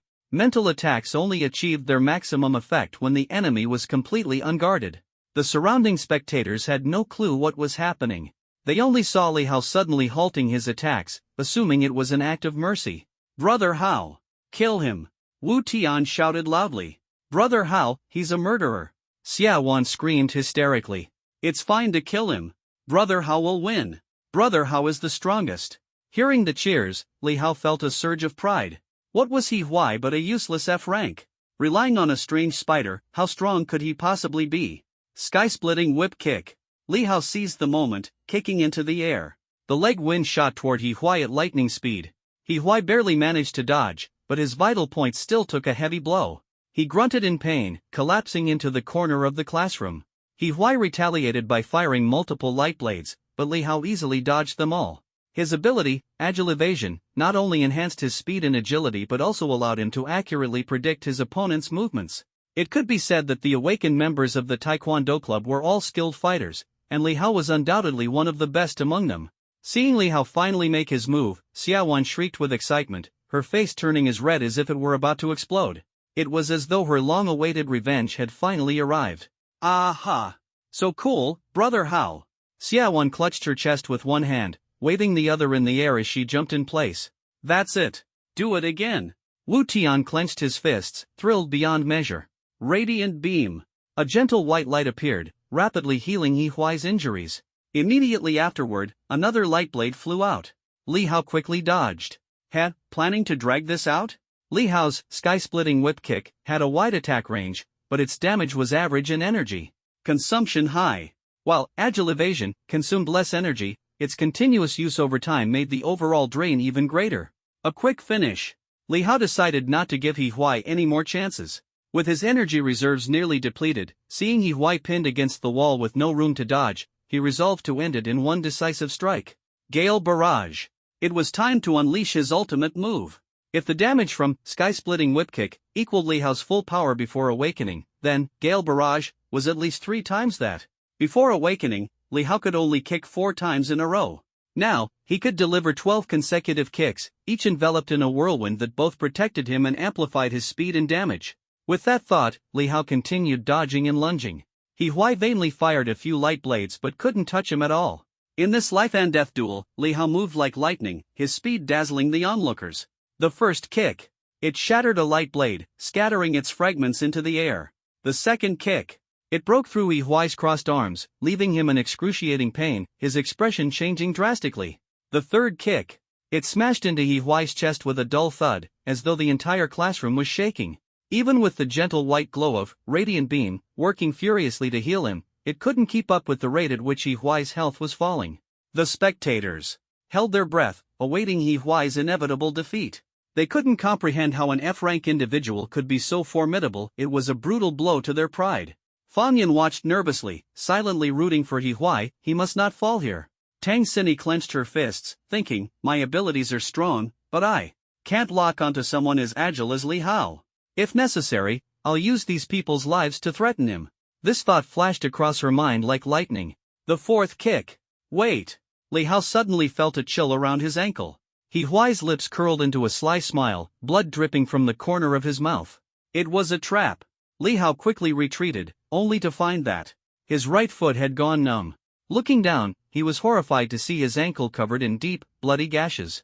His tendons had been severed, leaving only faint marks on the bone to show how terrifying the damage was. Ah! Li Hao collapsed to the ground in agony, clutching his right foot and screaming, his heart filled with despair and rage. What did you do to Brother Hao? Wu Tian was furious, jumping up and down but too afraid to rush into the classroom. He Huai spread his arms, revealing his own severe injuries, his skin torn, his tendons severed. As it turned out, he had wrapped his razor-sharp heart threads around his hands. When Li Hao broke through his defense, the threads ensnared Li Hao's ankle. Trading injury for injury, He Huai had placed himself in mortal danger to pull off this brutal counterattack. The crowd couldn't help but gasp in shock. You dare hurt Brother Hao? I'll kill you. Wu Tian saw his chance and shouted, preparing to climb in through the window. Phoenix plume blaze. A fiery phoenix struck the windowsill, staring Wu Tian back out. All he could do was shout from a distance, just you wait. My Brother Hao will make you regret this. Li Hao had been under the influence of XINC's emotional resonance skill the entire time. From the start of the battle, he was lifted to the skies by everyone's praise, and after injuring He Huai, his confidence erupted like a volcano, swelling uncontrollably. However, he remained completely unaware of his abnormality. The fluctuations in his emotions, though subtle, were powerful enough to dictate the outcome of the battle. Now, with both sides gravely injured and his mind clouded by rage, Wu Tian's reminder only fueled his fury. With a forceful push of his left leg, he charged directly at He Huai, as if he wanted to tear him to pieces. The severing of his tendon brought him immense pain, a suffering even worse than death. For Li Hao, who had trained in martial arts for a decade in pursuit of greatness, the destruction of his leg felt like a bolt from the blue. He couldn't understand why He Huai was fighting him to the death. In this apocalyptic world, wasn't killing each other supposed to be a form of release? Why would this lunatic fight so desperately? Li Hao screamed inwardly as he charged at He Huai. Calm down, He Huai said, sidestepping lightly and easily evading Li Hao's chaotic attack. With a faint smile, he bit down on his severed tendon, clenched his hands, and activated Radiant Beam to heal himself. Under the soft white glow, his severed hand began to heal rapidly, as if by magic. He Huai had used this technique earlier when battling the elite ghouls, and by now, he had become quite adept at it. The effect of emotional resonance was still in full force. Li Hao felt a pang of fear as he realized how close he had come to losing his last sliver of hope. Overwhelmed with rage, his emotions surged like relentless waves.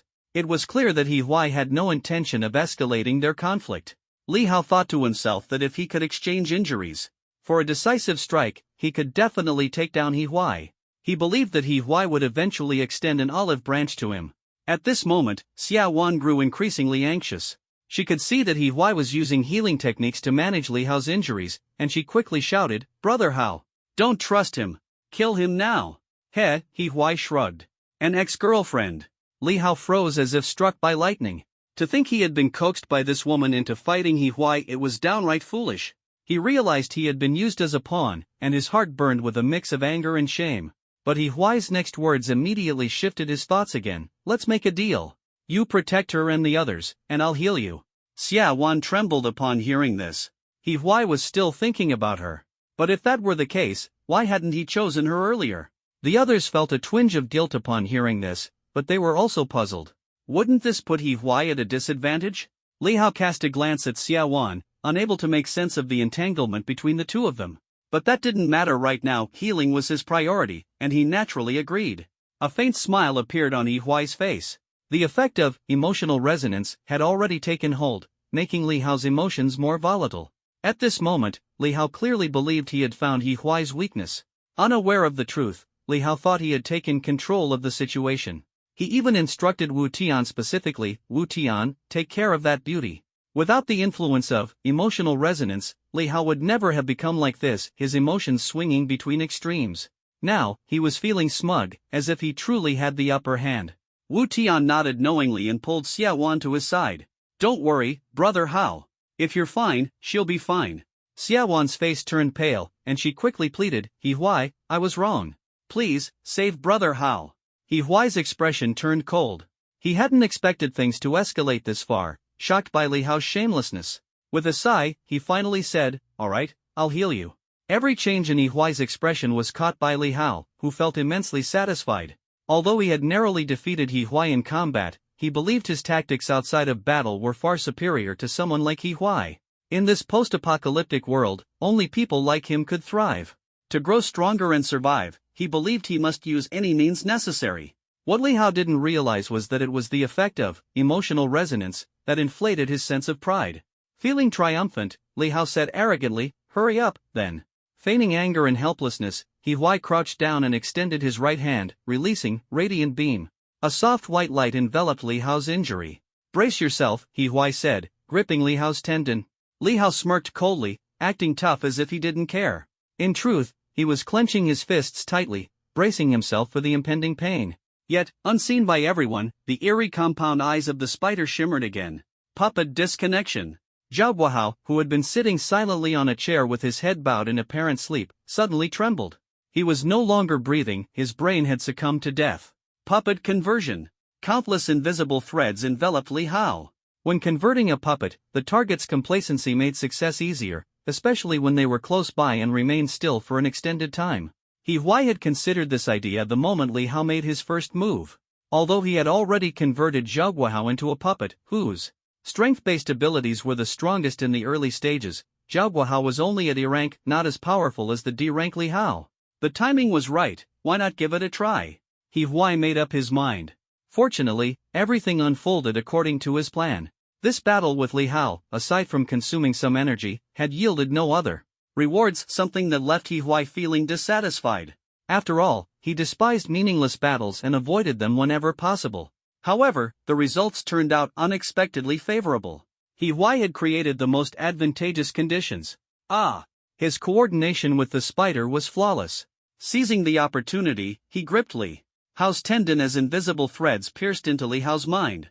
Li Hao couldn't distinguish the source of the pain, he only felt an excruciating agony in his leg, which seemed to radiate into his head. As time passed, the pain gradually subsided, but a lingering discomfort remained in Li Hao's mind. Soon, his consciousness began to blur. A strange thought crossed his mind, is this a side effect of the healing? That was his last coherent thought before his consciousness completely faded. Success! The spider conveyed a strong sense of triumph to Yi Huai. Seemingly waking from a stupor, Li Hao suddenly lifted his head. His gaze was calm, and his injuries had fully healed. Yi Huai once again felt a connection to Li Hao's thoughts, and a smile crept onto his lips. Despite the twists and turns, this battle had yielded extraordinary rewards. Name, Li Hao. Level, 0. Strength, 86. Constitution, 102. Speed, 114. Mental power, 87. Health, 110. Energy, 20/100. Talent, Combat D-Rank Gale Fighter, 10 years of training, born for the fist. Skill 1, Sky-Splitting Whip Kick, E-Rank a rapid kick that unleashes a blade of wind. Skill 2, Swift Evasion, D-Rank Passive, enhances speed and agility. Active, predicts enemy movements based on muscle tremors.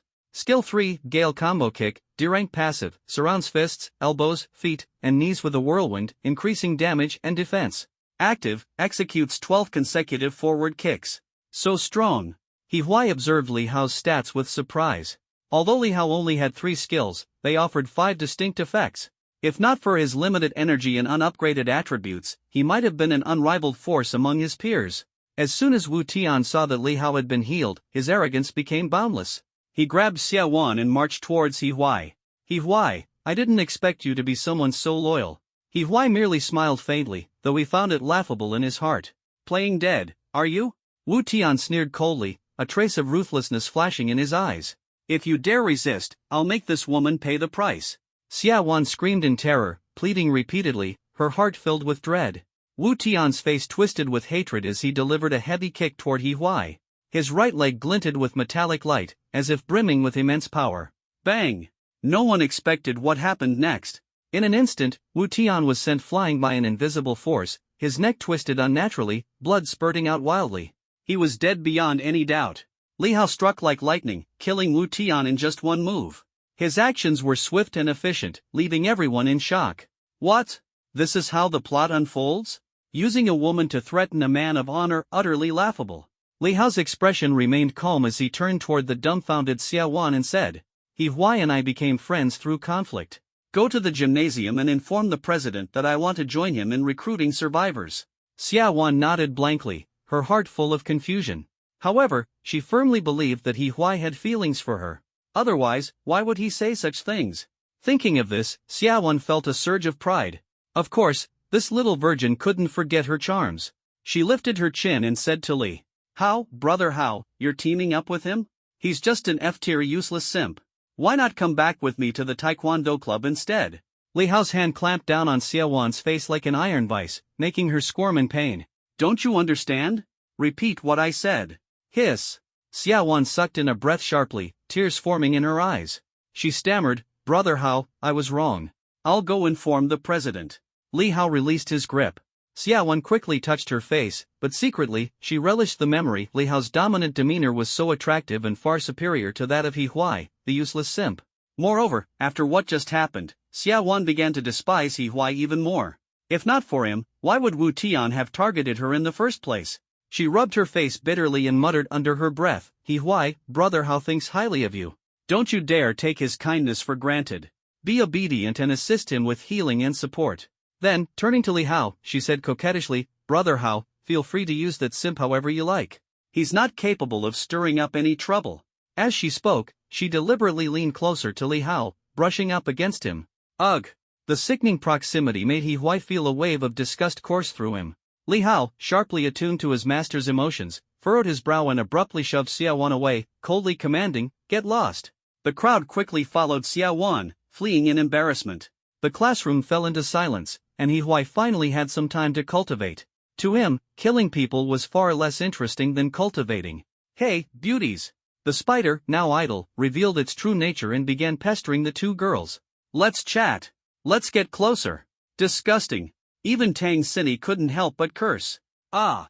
Even when you scold me, you're so adorable. The spider smugly rubbed its front legs together. Ugh! Fang Yun shuddered in revulsion. Ah, little beauty, what's wrong? Feeling unwell after lunch? The spider looked concerned. What did you eat for lunch?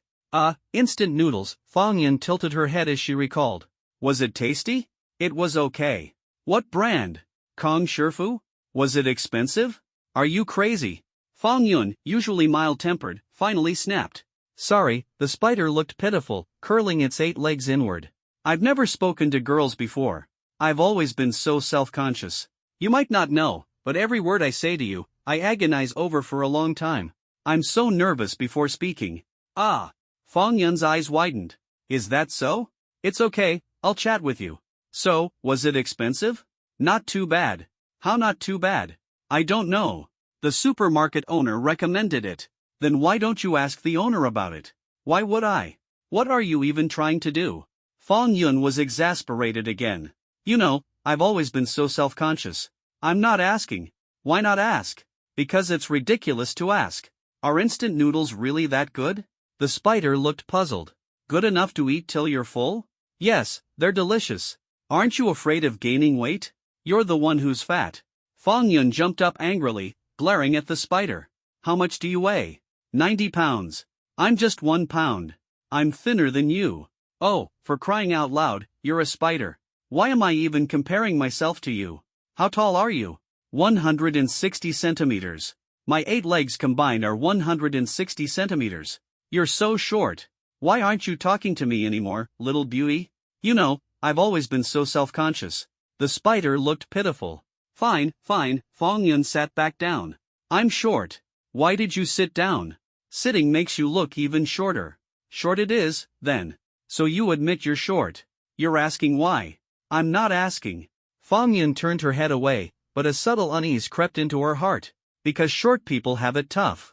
Fong Yun felt like she was trapped in some cruel, inescapable torment, with no outlet for her frustration. What?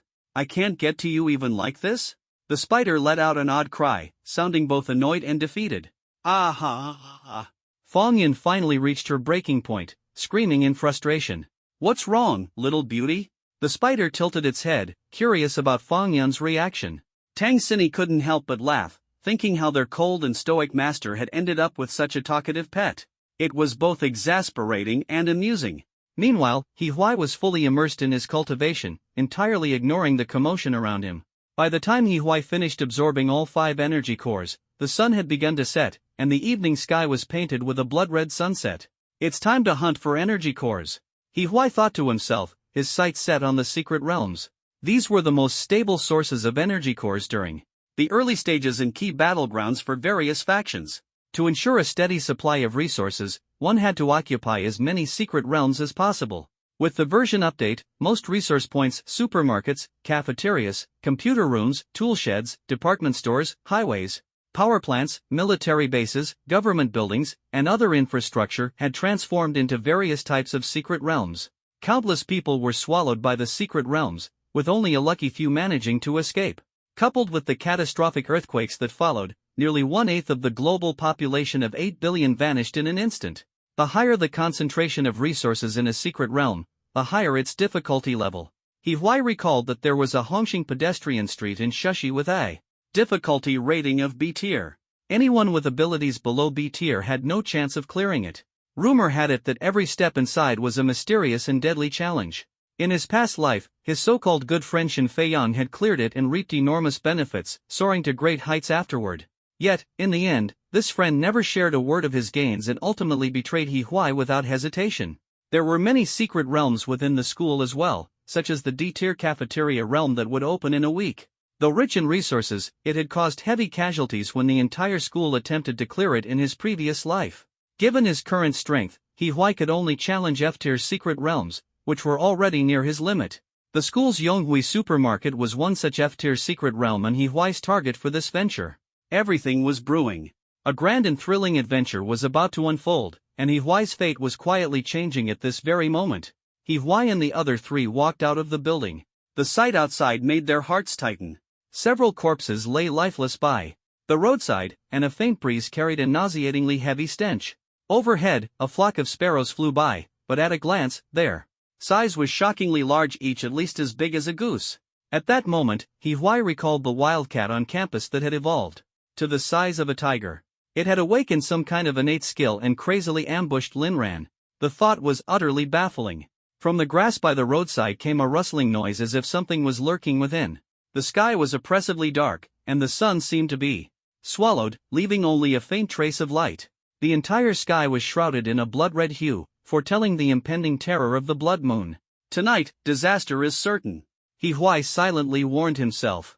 He thought about how, under the blood moon, human order would completely collapse, and at least half of humanity would perish. To survive, they had to quickly grow stronger. Chaos, after all, was often the best time to seize opportunities and benefits. The campus scene was shocking, as if it had been torn and twisted by some immense force. Desolate areas were stretched and elongated. Though not as exaggerated as the vast expanses of wasteland outside, the campus itself had expanded at least tenfold. Familiar buildings from the past, some had been mysteriously and grotesquely enlarged, while others had turned into ruins. Wow! Spider gasped in amazement as he looked around. Is this the post-apocalyptic vibe? What's there to be excited about? Fang Yun, surprisingly, found chatting with Spider somewhat amusing. How did you guys find your way here from the gymnasium? Spider curiously asked Li Hao. The overall layout hasn't changed. We tracked the corp schools all the way here, Li Hao replied, back to his normal self. Anyone unfamiliar with him would never guess that he had already turned into a puppet. Though puppets were loyal to their masters, they retained their own thoughts and will. This was precisely why Tang Xinyi had chosen self-destruction in her previous life. Perhaps it was her last shred of remaining will that drove her to choose self-destruction under Lin Ran's oppressive control. So, where are we heading now? Tang Xinyi glanced around. The cold and eerie atmosphere made her uneasy. To Yonghui Supermarket, He Huai said decisively, leading the group forward. By the time they arrived, a crowd had already gathered in front of the supermarket. Premature ejaculation guy, it's your turn.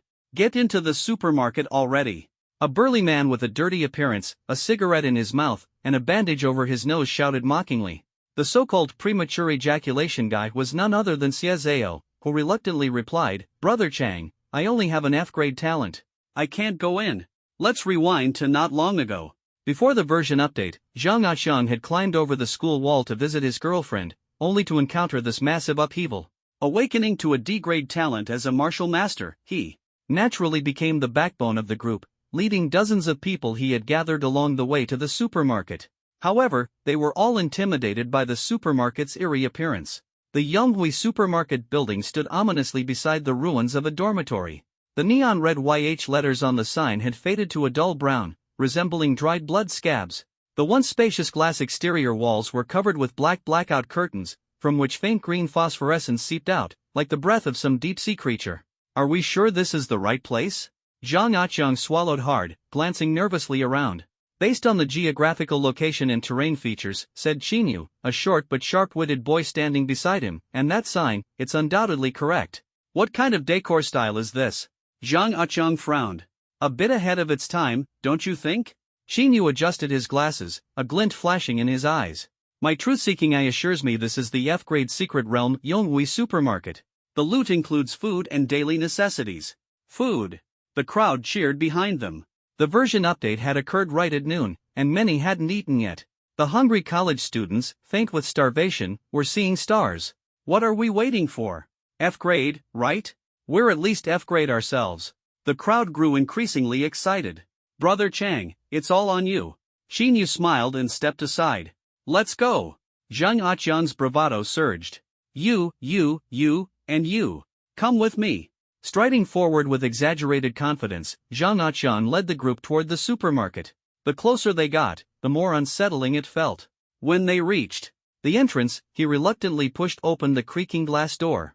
The moment it opened, a gust of cold wind carrying the stench of rot hit them in the face. The interior was misty and silent, save for the faint creaking sounds. The tense atmosphere was suffocating. You, lead the way, Zhang Aqiang barked, shoving a short-haired boy forward. His voice was low and commanding, like issuing an order. Bro, the boy's voice cracked with a sob. He regretted his earlier impulsiveness when he had been unable to resist the mention of food. Stop whining. Zhang Aqiang pulled out a spring-loaded knife that gleamed coldly under the faint light. His face twisted into a menacing expression, his eyes exuding an unmistakable threat. Go, or die. The short-haired boy's mind flashed back to Zhang Aqiang's terrifying feat of single-handedly killing 2 corpse ghouls with just a knife. Trembling, he had no choice but to comply. The 5 of them moved forward silently, like a snake slithering through the darkness. Zhang Aqiang stuck close behind the short-haired boy, his eyes scanning their surroundings. Damn, this supermarket's huge. The moment he stepped inside, Zhang Aqiang felt the space within was at least 10 times larger than it appeared from the outside, filling him with unease. After a few more steps, all 5 had entered when, suddenly, the door slammed shut with a loud bang. The room plunged into pitch-black darkness. Shit! Run! Get back here, damn it! Zhang Aqiang grabbed 2 terrified companions who had wet themselves, roaring, lighted up. Fireball! A tall, skinny boy finally reacted, conjuring a dim yellow fireball that illuminated a 3 to 4 meter radius, a beacon of hope in the oppressive dark. Not far away, shelves were stocked with beef jerky, Sprite, and other tempting foods. What's there to be scared of? The lanky boy held the fireball aloft, turning to the others with smug confidence. Let's clean this place out. Watch out. Zhang Aqiang's sharp eyes caught something, and he shouted a warning, a deep sense of dread welling up within him. At that moment, a monstrous creature, towering as high as a human, suddenly appeared behind the lanky boy. The boy turned in shock, coming face to face with the creature. It was a giant Maneki Nico, its bloody left paw raised high as if announcing merciless doom. Its porcelain-like surface was covered in web-like cracks, with black veins squirming beneath the flaking gold paint. The once cute and chubby face had been distorted by rain and grime into a twisted grimace. The fake red gemstone in its right eye socket now oozed viscous, bloody tears, an utterly horrifying sight. Fireball! The lanky boy screamed, lobbing the fireball at the Maneki Nico's face in desperation. But before the fireball could dissipate against the creature's face, its blood-soaked left paw slashed down like lightning, tearing through the boy's abdomen. Blood sprayed everywhere. The boy collapsed with a thud, his flames extinguished. In the suffocating darkness, the remaining 4 stared dumbfounded at the Maneki Nico's eerie vertical pupils. Terror and despair surged within them as if a nightmare was about to consume them whole. Run! This time, it was Zhang Aqiang leading the charge to retreat. Do you wish to abandon the secret realm exploration? Cooldown reset, 10 minutes. Yes, yes, yes. Bursting out through the glass doors, they discovered only 3 of them remained. Watching the automatic glass doors close behind them, Zhang Aqiang exhaled in relief, silently grateful. They had survived. That was terrifying beyond words. This kind of thing was incomparable to dealing with ghouls. Ghouls were straightforward battles, but the secret realm was eerie and spine-chilling. Xin Yu. Zhang Aqiang rushed at Xin Yu, grabbing him by the collar. Were you trying to get me killed? My eye of illusion breaker isn't omnipotent, Xin Yu replied unhurriedly, a faint smile tugging at the corner of his lips. However, I'm already 10% confident we can clear it. Humph. Zhang Aqiang angrily shoved Xin Yu away. Speak. Along the way, he had come to understand Xin Yu's abilities. Without Xin Yu's strategies, their group would have lost at least 20% of their members by now. We need to find someone to test the patterns, Xin Yu said, straightening his collar with an indifferent expression. Who? Who's willing to test it? Zhang Aqiang swept his gaze across the group, shouting, anyone who steps up will get a larger share of the spoils. The crowd fell silent. Nobody who made it into Lake University was a fool. Spoils? Survival was the real priority. No need for that, Xin Yu said softly. We'll vote. If the majority agrees, the chosen person has to go. They only need to bring back information, and they won't have to go again. Plus, they'll have priority when dividing the spoils. Additionally, if the next person disproves the previous person's information, they'll receive an even larger share of the spoils. Xin Yu smiled faintly. Also, strong bro, we'll need you to eliminate any bad apples. And for those thinking of leaving, Xin Yu said, his gaze sweeping over the group, aren't you afraid of exposing the secret realm's existence? Wouldn't that make our 2 brothers' deaths meaningless? The few people who had been planning to sneak away froze mid-step and quietly returned to the group. The crowd glanced at each other uneasily, still silent. Xin Yu's plan, though sinister, was undeniably effective. As for who decides the voting order, Xin Yu continued, speaking slowly, that'll be up to me, the one with the eye of illusion breaker. After all, I can see who's most suited to clearing the secret realm. Seeing no objections, Xin Yu pointed to a freckled girl wearing glasses. You go. You're the most suitable. Take your phone and record everything. The freckled girl was too stunned to speak, her eyes darting around for help. But she soon realized that the girls who had been gossiping with her earlier had all distanced themselves. Me, the freckled girl stammered. I'm just an F-rank learner. Exactly. That makes you perfect for this. Trust me, you're highly compatible with the secret realm, Xin Yu replied, his face sincere. Go on. The crowd suddenly became animated. After all, as long as it wasn't them being chosen, they were fine with it. If she succeeded in clearing the realm, everyone could share in the spoils. I believe in you. Girls are the strongest beings in the world. You're the bravest. We're all counting on you. For everyone's sake, please make it back alive. The more dramatic ones even had tears in their eyes. Let's vote, Zhang Aqiang said, raising his hand first and surveying the crowd. As expected, all 50 or so people raised their hands, even those who had claimed to be the freckled girl's best friends. They all joined in encouraging her. The freckled girl's cheeks flushed. All right, I'll give it a try. She trembled as she raised her phone and stepped into the secret realm. Hey! Zhang Aqiang whispered suspiciously to Qinyu. She doesn't look like she can clear it. Then you go, Qinyu replied indifferently. I don't mind. Damn it! Zhang Aqiang spat. I knew you were up to no good again. The deceit was utterly disgusting. 20 minutes later. Qinyu stood up, his tone solemn. We should all thank, her, for her contribution. The next person only needs to retrieve her phone to leave. The setting sun cast long shadows. Strong bro, Qinyu said, jotting notes in a small notebook. I'm starting to see the pattern. 7 people dead already. Zhang Aqiang cursed. And now you see a pattern? It's worth it, Qinyu replied calmly. The inner areas of the realm are spatially distorted. The beckoning cat can be bribed with money to pass, and the goods on the shelves must not be touched. So, try again? Zhang Aqiang asked doubtfully. Who should go? The group had now split into 3 factions, each protecting their own. Even voting had become difficult to manipulate. They needed to conquer the secret realm quickly. His eye of illusion breaker had revealed that clearing it would yield an extraordinary opportunity. We must continue exploring. Qinyu locked eyes with Zhang Aqiang, subtly urging him to act. Zhang Aqiang spat, turning his head away. Easy for you to say. Who else would dare go? I'm not going. This might be our last chance. Qinyu clenched his fist. Only one area was left unexplored, the cashier zone. If he had a choice, he wouldn't have teamed up with Zhang Aqiang. This brainless coward was infuriating. Qinyu scanned the crowd, his gaze landing on a frail-looking boy. Xia Zhao felt a wave of panic rise within him. He had joined this team with a few classmates, and it was said that he was quite obedient, never resisting even when scolded or hit. Qinyu felt an increasing urgency. They had to clear the secret realm soon, or it would be too late. Yet, the group's unity was already fracturing, adding to his anxiety. If only Zhang Aqiang would lead the way just once, Qinyu thought bitterly. But this useless coward. Aqiang, kick him. Qinyu signaled. Zhang Aqiang understood immediately, striding over to kick Xia Zhao while whistling. Hey, premature guy, it's your turn. Get into the supermarket. Strong bro, I'm just an F-rank talent. I can't do it, Xia Zhao stammered in panic. Your defense type, the most suitable for this, Qinyu pressed, his tone carrying undeniable authority. I can only reflect damage, not reduce it. Xia Zhao protested, looking pitiful. Say another word, and I'll kill you.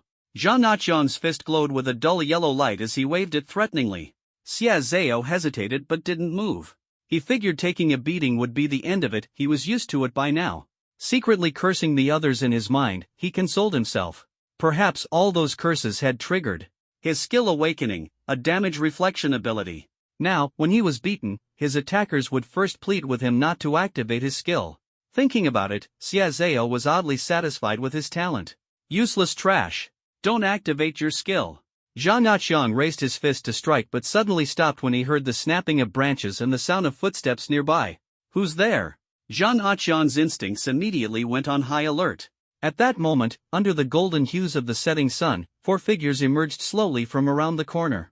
Leading them was a tall, slender young man with a refined appearance.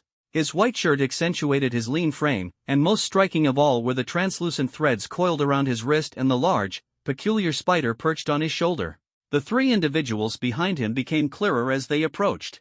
To his left was a tall woman in a trench coat and boots, her high ponytail giving her an aura of icy elegance. On his right was a petite girl in a knitted sweater and white skirt, her hair styled in playful buns as she curiously surveyed her surroundings. The last figure was a burly young man with a carefree demeanor, strolling along as if nothing around him mattered. The sight left the crowd holding their breath. The atmosphere grew tense, brimming with a mix of unease and excitement. He Huai and the other 3 finally arrived. Although the journey was fraught with tension, they managed to avoid any real danger. After the first wave of ghoul attacks, the ghouls gradually realized they couldn't completely annihilate the humans, so the frequency of their assaults decreased. Tonight's large-scale attack would likely be followed by a period of regrouping outside the settlement, gathering strength for another assault. In his previous life, He-Huai had roamed the area around the campus and was intimately familiar with every inch of the wilderness. After the version update, mutated creatures rapidly grew stronger. In the newly formed wilderness outside the campus, creatures bred wildly and devoured each other, quickly turning these new wastelands into forbidden zones for humans. He knew that waves of ghouls and beasts would later attack the cities, leading to the destruction of countless human settlements. The survivors at the Lake University campus were completely wiped out in the ghoul and beast tides a month later, with almost no one escaping. However, later information revealed that those who did survive were all exceptionally powerful individuals who thrived in the chaos. Of course, all of this was still far off for the current He-Huai. His sole focus was on crystal cores, and secret realms were the best way to obtain them. He-Huai scanned the entrance of the supermarket and, as expected, saw a crowd gathered there. Those who had survived up to this point likely had little dead weight among them. His former classmates, however, held no value for recruitment. Once an organization expanded later on, this group of people, who thought they had a good relationship with him, would likely band together to oppress new members. It would be far more practical to recruit strangers. Naturally, timing was crucial when recruiting people. After all, offering help in times of need left a deeper impression than simply adding to someone's success. The aftermath of tonight's final large-scale ghoul assault would be an excellent opportunity. As He-Huai pondered this, he walked toward the supermarket. As for the question from that cocky boy, He-Huai had already filtered it out automatically. He stood expressionlessly in front of Yonghui supermarket, but a ripple stirred in his heart. It was this very secret realm that had once sustained him. This seemingly inconspicuous F-level secret realm had been cleared countless times by others. It wasn't until the day the school was destroyed that He-Huai finally got the chance to enter. As a vital resource in the New World, secret realms had always been the focus of contention among major organizations. The activation times and resource outputs of different secret realms varied. The higher the level of the secret realm, the later it would open, the longer its reset cooldown, and the more generous its rewards. Consequently, sacred realms were repeatedly cleared, and advanced resources like crystal cores gradually became depleted. In his previous life, when He-Huai came to the abandoned Yonghui supermarket secret realm, clearing it once would only yield a few boxes of expired instant noodles. Yet it was this very place that helped him survive his most difficult times. This small F-level secret realm stirred waves in He-Huai's heart. A century of turmoil, years of climbing to the top, and now everything was starting over again. Of course, as it was the first day of the new version, even an F-level secret realm couldn't be underestimated. At the very least, judging by the crowd gathered at the entrance, it was clear that no one had managed to clear it yet. This filled He-Huai with anticipation. After all, the first clear of a secret realm came with extra rewards. In his previous life, he had risen too slowly and never managed to seize the opportunity for a first clear reward. Xinyu also noticed the four individuals and focused his mental energy to observe them, discovering their level configuration. 2 D levels and 2 F levels, none of whom had leveled up. Talent levels could be discerned by the faint glow around a person. The brighter the glow, the higher the level. With his eye of insight, Xinyu had successfully leveled up at the first opportunity, becoming one of the earliest awakened. This allowed him to notice the difference immediately. Ha, just 4 lucky ones who were hiding somewhere earlier. Xinyu sneered. The configuration in front of him was all at level 0, clearly lucky survivors who hadn't encountered ghouls. Zhang Yacheng hurried to stop them, but Xinyu held him back. Brother Chang, let them go and test the waters for us. None of them have leveled up. Xinyu's eye of insight allowed him to uncover the secrets of the crystal cores. Both Zhang Yacheng and Xinyu leveled up, gaining attribute boosts. Zhang Yacheng no longer felt fear, his confidence soaring, to the point where he could even take on 50 of them alone. That's true. Zhang Yacheng's face lit up with excitement, conveniently solving the problem of who should go. He then delivered a hard kick to Xia Zhao's backside. Xia Zhao fell flat on the ground in a comical manner, eating dirt. Lucky you, now we have a scapegoat. Hey, you 4. Xinyu never let himself suffer a loss, even if he thought the others were just scapegoats. We've been strategizing for half a day, and now you're taking over. Shouldn't you give us something in return? Otherwise, our 7 deaths would be for nothing. Exactly. Xia Zhao shouted while lying on the ground clutching his butt, eager to prove himself as a good lackey. Yeah, who let you in? Whispering began among the crowd. Snatching the credit at this moment, how shameless. Exactly, why didn't we see you come over earlier? Probably hiding somewhere, trembling in fear. Brother Chang, we can't let them take our stuff. The chatter among the crowd buzzed around Yi Huai's ears like cicadas, but he seemed to ignore everything as he resolutely pushed open the glass door of Yonghui's supermarket without hesitation. Xinyu stared intently at Yi Huai, his fingers clenched into fists, as a sense of foreboding rose in his heart. As the glass door creaked shut behind him, Ding entered F-level Secret Realm Yonghui supermarket. Recommended for awakeners above F-level. Clearance conditions, please explore on your own. The system's broadcast resounded like war drums in the minds of the four. Brilliant Ray. Yi Huai felt a surge of joy in his heart. This skill was already second nature to him, and the embarrassing scenes of fumbling in the dark from his previous life would never happen again. Soft light instantly illuminated a range of 7 or 8 meters around, as bright as daylight. Ha! Fang Yun looked around in surprise. Why has the supermarket become so big? Little beauty, you don't get it, do you? The spider artifact spirit said smugly, secret realms are transformed based on different types of resource points. They contain spatial laws, and the actual space inside is often at least 10 times larger than it appears on the surface. Although this was a secret only known after the spiritual connection with the artifact spirit, it showed it off to the beauty without hesitation. You ugly freak, you sure know a lot, Fang Yun responded in surprise. Stay close to me, Yi Huai said in a cold tone, yet full of authority, leaving no room for argument. The four moved forward quickly, with Li Hao cautiously leading the formation at the front. Moving forward 5 steps, Yi Huai suddenly stopped, his wrist flipping slightly, and a sharp blade of light instantly slashed out. Just as the blade of light was about to disappear into the deep darkness, a sudden anomaly occurred. A giant fortune cat unexpectedly appeared out of thin air, seemingly coming specifically to take the hit, forcibly absorbing Yi Huai's light blade. The ceramic-textured cat head was instantly sliced with a horrifying wound, its eyes revealing shock, anger, and disbelief. Then, the air was torn apart, accompanied by a heavy sound of wind breaking, as the cat's paw suddenly struck down. Pupa of delay. Yi Huai stepped forward, holding a light blade and striking precisely. The forearm of the lucky cat shattered in response, its claw falling to the ground and rolling to Yi Huai's feet, where he stomped on it heavily.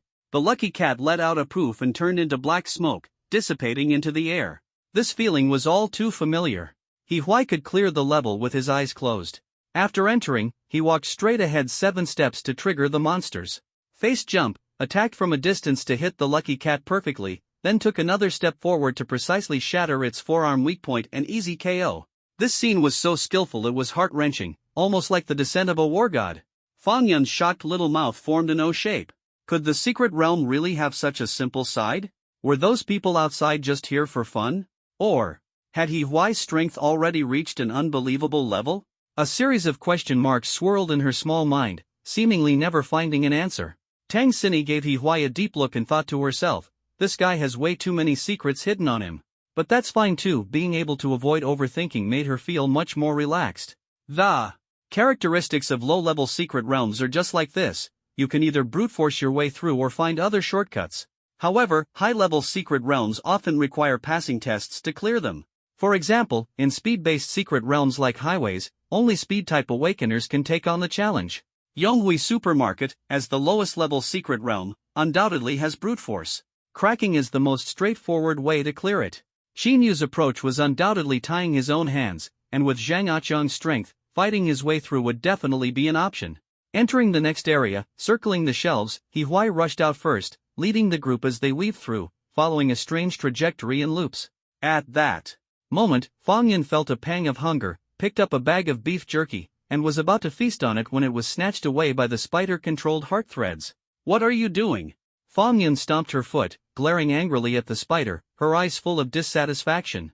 Would you dare eat it? The spider's artifact spirit used the heart threads to tear open the packaging, revealing wriggling human tissue inside. Ah, so disgusting. Despite having experienced so much, Fang Yun's tolerance had greatly improved, but she was still repulsed at this moment. It seemed as though the disguise had been uncovered, and the surrounding goods began to rot and deform. The neatly arranged meat chunks in the freezer suddenly twitched slightly, with dark red blood seeping along the plastic wrap, trickling into tiny streams. From the beverage section shelves came the sound of liquid flowing. Scarlet liquid surged within plastic bottles that were supposed to contain orange juice. The entire supermarket seemed to be breathing, the shelves rising and falling like ribs, and the promotional banners hanging from the ceiling transformed into mucus-covered tentacles. It was spine-chilling, and the thought of getting lost in such a maze of shelves was utterly terrifying. Fortunately, He-Huai quickly led the group out of the shelf maze. Just then, a mechanical female voice came from the checkout counter. "Customers, please line up here." There was a story passed down in the previous life, saying that eating supermarket goods in front of the cashier would trigger a hidden plot. He-Huai, suppressing his nausea, had once eaten all sorts of unknown blood plasma cans and finger-shaped spicy snacks. Even though he knew these were items generated by the secret realm, they still disgusted him for a long time. Unfortunately, no hidden plot was triggered until he successfully passed the cashier's test. Could it be that the hidden plot can only be triggered once? He-Huai thought to himself. Perhaps it was worth letting a puppet try. With this in mind, He-Huai remotely controlled his heartstrings to pick up a can from afar and tossed it to Li Hao. Although Li Hao was a puppet, a strong sense of resistance surged in his heart, but it was ruthlessly suppressed by He-Huai. His expression shifted unpredictably as he held the can of blood plasma and stood in front of the cashier. The cashier's skin looked as if it were made of densely stacked coins, and it continued to repeat mechanically without any expression, "Please queue here." Defeating the cashier is somewhat challenging. Its attack power is weak, but its defense is extremely high. However, there is a simpler way to clear this stage: paying money. This money is not ordinary currency but skin. Players need to tear off a piece of their skin at least the size of a coin and hand it to the cashier to pass directly without having to kill it. Although Li Hao was a puppet, he was similar to a spirit bound to an artifact, still possessing his own thoughts, but absolutely loyal to his master. Resolutely, he pinched his nose, tore open the can, and swallowed the foul-smelling blood plasma in one gulp, which contained strange, crunchy objects. Holy crap! Impressive! For the first time, Tang Xini and Fong Yun looked at Li Hao in a new light. Previously, they thought it was odd for him to join the team, but now they realized this guy indeed had extraordinary qualities. The cashier, who had been expressionless, suddenly widened her eyes and let out a piercing scream. Something's happening. He-Huai had cleared this dungeon hundreds of times and had never seen such a scene before. Aha! The cashier's scream was like chalk scraping against a blackboard, tearing through their eardrums. Her skin burst open, and a shower of coins rained down on the four of them like hail. Each coin had a bloodshot eye opening in its center. Damn! He-Huai was shocked. The cashier, who had died at his hands hundreds of times, actually had this move. Heart threads. The spider fully activated its heart threads, spinning them forward. The threads transformed into several strands, precisely intercepting the coins mid-air, but it was barely making a dent. Explosive burn. Tang Xini made a snap decision. Who cares about burning life force? Survival wasn't even guaranteed. She instantly felt a sliver of her vitality turn into fuel for the flames, and behind her, a phantom of a fire phoenix appeared. Phoenix feather scorches the plains. A furious roar erupted as the four-tailed fire phoenix suddenly unleashed its power. Flames surged like a tidal wave, instantly turning countless coins into molten iron that scattered through the air. The surrounding air was distorted by the intense heat. Li Hao did not hesitate. He lunged at three enemies, spreading his arms wide to forcibly block the remaining coins. Several coins embedded into his back like sharp blades, blood splattering everywhere, yet the pain seemed incapable of quelling his courage. The cashier, now without the protection of the coins, became as defenseless as paper. In an instant, He-Huai decapitated him with a single slash, blood spraying everywhere, leaving the scene utterly shocking. Li Hao! Fong Yun screamed, rushing toward him, her eyes filled with urgency and shock. She could never have imagined that this seemingly arrogant guy would risk his life for them. It's okay, we're teammates. Li Hao endured the pain and got up. Fong Yun immediately began pulling the coins off his back one by one, while He-Huai quickly activated Radiant Beam, healing Li Hao's wounds as the flesh began to mend. Puppets are so useful. He-Huai marveled inwardly, thinking how Lin Ran in his previous life must have enjoyed such convenience. Smashing my cat, wrecking my shop, killing my people. A deep and authoritative voice came from the shadows, making one's heart tighten. Office? Store manager? He-Huai's heart trembled.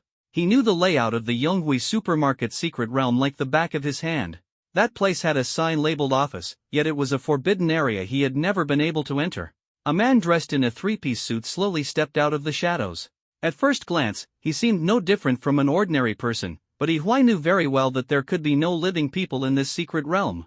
Sorry. Fong Yun hurriedly apologized, her voice tinged with panic. We didn't mean to, it really wasn't us who made the first move.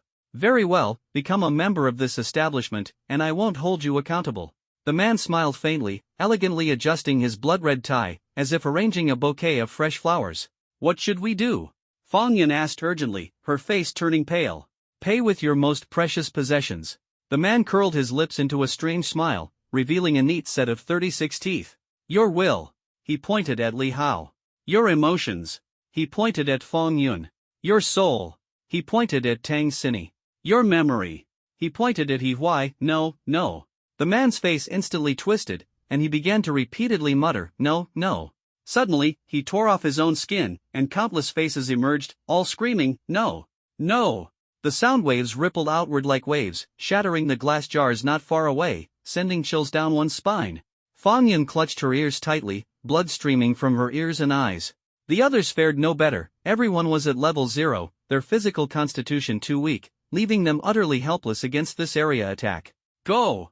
He Huai charged forward without hesitation, a blade of light flying out first, followed closely by Li Hao's leg wind. Their momentum was unstoppable, as if the entire world was cheering for them. Tang Xini once again activated, Phoenix Feather scorches the plains, her face turning pale as her mental energy was nearly depleted.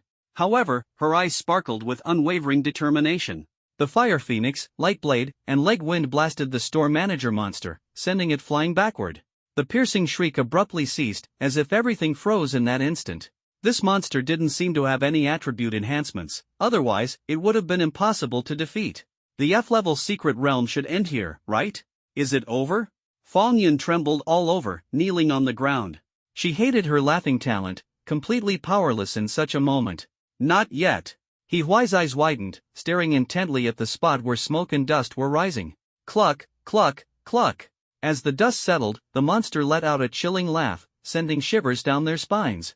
Again! The three of them simultaneously activated their skills once more, their resolve as unyielding as steel. Expired. The monster spat out the two words heavily, its voice seemingly imbued with infinite magic, sending a chill to the heart. The Fire Phoenix seemed to age rapidly, gradually disappearing mid-air. The Light Blade and Leg Wind were the same, flying slower and slower until they vanished, as if swallowed by an invisible force. This is? He Huai was shocked. A rule type? Rule type abilities are the most bizarre talents, manifesting in various forms. Some resemble Fong Yun's contract skills, while others, like this monster, belong to the word spirit category. This makes rule type talents the most capable of killing across levels and the enemies all awakeners least want to encounter. I didn't expect there to be a rule type hidden monster in this small F-level secret realm. Bribe.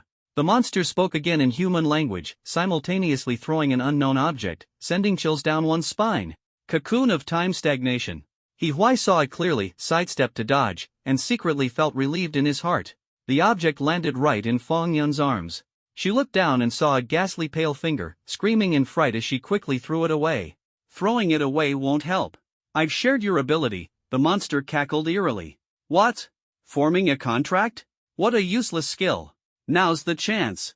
Villains always talk too much. While the monster was muttering to itself, it was the perfect moment for Qigong to strike. Phoenix Feather Inferno. The final Phoenix Feather Inferno completely drained Tang Xini's mental strength. Her body went limp, collapsing into Fong Yun's arms, yet her will continued to burn. A fiery phoenix blocked the monster's view. He Huai threw one end of the heart thread to Li Hao, and the two, their minds connected, charged at the monster from left and right, their momentum unstoppable, as if nothing could stand in their way. The two tightened their muscles, gripping the sharp heart thread firmly, wrapping it around the monster's head, as if orchestrating a life and death duel. Lift! The two switched positions, shouting in unison. The heart thread instantly tightened, and the monster's head flew off, blood splattering everywhere, creating an incredibly shocking scene. Both of their hands were cut and dripping with blood. Since the version update, He Huai's hands had suffered countless misfortunes, coming close to amputation several times. Yet at this moment, the victory made everything seem insignificant. Ding! Congratulations to player He Huai for leading the team to clear the F-level secret realm Yonghui supermarket, earning rewards, F-level storage ring, 10 cubic meters of space, 20 crystal cores, 5 beginner daily supplies boxes, which have been stored in the inventory. Note, items cannot be returned once taken out. Ding! Congratulations to player He Huai for leading the team to clear the hidden dungeon of the F-level secret realm Yonghui supermarket, earning an E-level treasure chest as a reward. Ding! Congratulations to player He Huai for leading the team to achieve the world's first clearance of the secret realm, earning a reward, item generation card, a one-time consumable that increases the probability of generating items for awakened individuals. It has been stored in the inventory. Note, items cannot be returned once taken out. Ding! The F-level secret realm Yonghui supermarket will reset in 1 hour. During this period, players are absolutely safe. Please leave the secret realm within 1 hour. Awesome! Master is invincible. Master is so handsome. In the previous battle, the spider artifact spirit couldn't be of much help, but as soon as the fight ended, it immediately appeared to shower praise, its voice full of admiration. While healing himself and Li Hao, He Huai couldn't wait to see what the rewards were. The item card wasn't of much use at the moment, so he ignored it. After storing the other supplies in his ring, he took out the treasure chest. It was a small white mysterious box that couldn't be destroyed no matter what, as if it contained endless treasures. Open the treasure chest. He Huai's thoughts surged with excitement. A large pile of coins instantly appeared in front of He Huai, shimmering with a mysterious glow. What is this? The spider curiously rolled up a coin to look at it, eyes full of surprise. He Huai took it, triggered the system broadcast, and secretly looked forward to it. Ding! Congratulations to player He Huai for obtaining an E-level item. Gently stroking the smooth, cold coin, a memory instantly flooded into his mind. In Yonghui supermarket, an ordinary young girl named Li Fong was working diligently.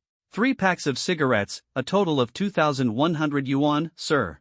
WeChat or Alipay? Cash. A burly man viciously threw a bag of coins, nearly causing Li Fong to fall. The scene became unusually tense. Sir! Li Fong's face showed a troubled expression, and she felt uneasy, yet her eyes glimmered with a resolute light. Li Fong was filled with unease. After counting for 2 minutes, the brute couldn't hold back and erupted. Why so slow? Useless! His thunderous roar startled Li Fong, causing her hands to tremble. And miscount, mistakenly counting over 300 extra coins. She hurriedly explained, "Big brother, I made a mistake. I'll be quick." Silently, she prayed in her heart, hoping to correct the error. The brute grabbed her forcefully and said angrily, "Are you messing with me? Count them again. I have urgent matters, I'm leaving now." Li Fong trembled, fear surging through her like a tide. She opened her mouth but couldn't utter a word, only watching helplessly as he left. She silently began recounting the coins, praying fervently in her heart, they must match, or else she would have to bear the loss herself. With a monthly salary of 3,000 yuan, she had to send 2,500 back home to support her brother's education. She simply couldn't afford the loss. However, as Li Fong's fingers slid over the coins, her mood grew heavier. Why were there so many obvious counterfeit coins underneath? And the total number was far from the required 2,100. Her heart sank abruptly, and she hurried to report the matter to the store manager. The store manager, a young man in a suit with multiple supermarkets under his name, rushed over upon hearing the news. By the time he arrived, Li Fong was on the verge of collapse. The loss had already reached at least 1,500 yuan. He said coldly, "According to the contract, the loss will be deducted from your salary, 2,100 yuan. Li Fong felt utterly hopeless. The manager's attitude was like a knife stabbing deep into her heart. In a big world, you'll find all sorts of people, even those making counterfeit coins to earn a few bucks, the manager said dismissively, shaking his head with disdain. You're truly useless. Li Fong asked tremblingly, what about these coins? The manager sneered coldly, keep them yourself. I have other matters to attend to. With that, he hurriedly left without even a backward glance.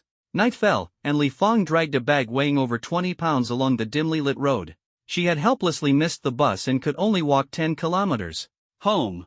She cried so much on the way that her tears had dried up, her heart filled with unease, unable to imagine how to face her parents' expectations for her wages.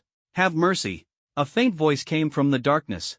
Li Fong widened her swollen eyes and saw an old man resembling a beggar sitting by the roadside. In his bowl were 7 or 800 yuan bills. Li Fong's tears welled up again. After working so hard to earn money, she couldn't even match the income of an old beggar in a single day. However, when she regained her senses, coins were scattered all over the ground, and the old beggar lay in a pool of blood splattered everywhere, creating a horrifying scene. It was as if her memory abruptly stopped at that moment. He Huai suddenly realized he could use this E-level item now.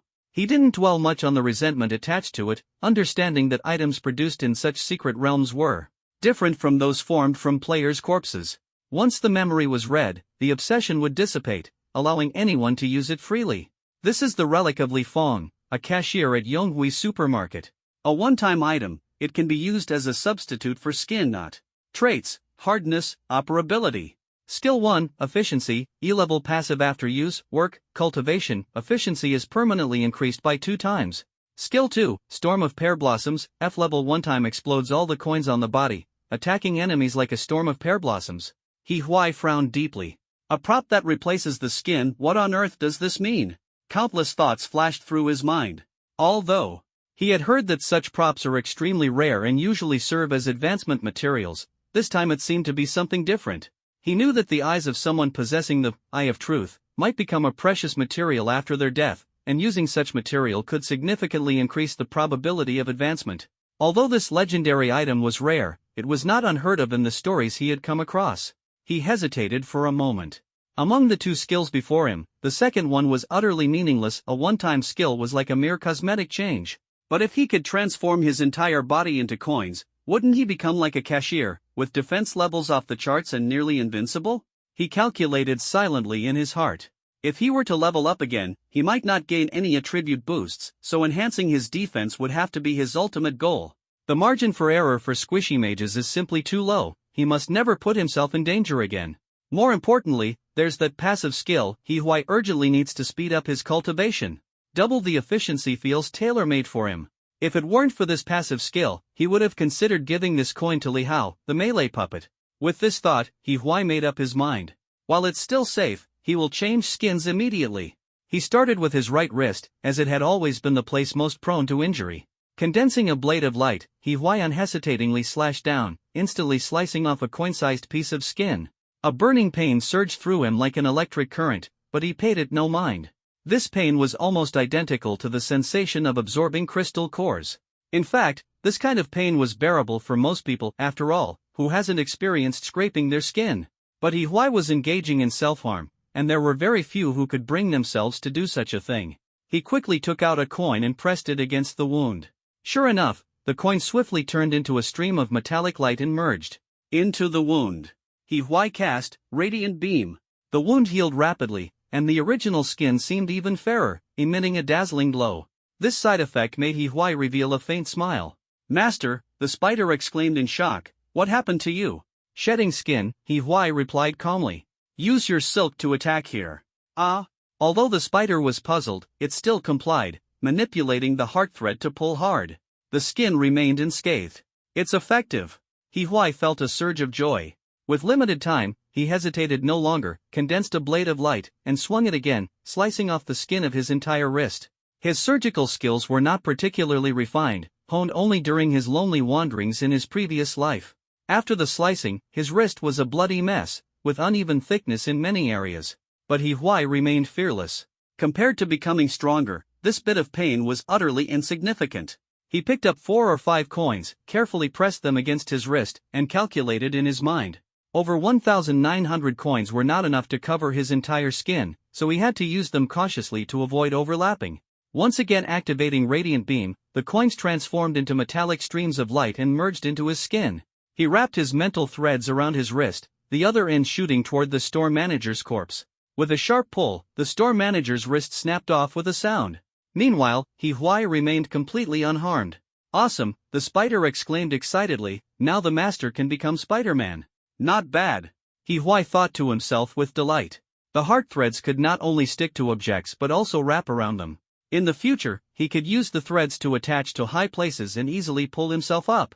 This greatly enhanced his agility. Although his defense was lacking, his ability to dodge could make up for it. He Huai remained focused, continuing to replace the skin on his entire right hand and forearm with coins.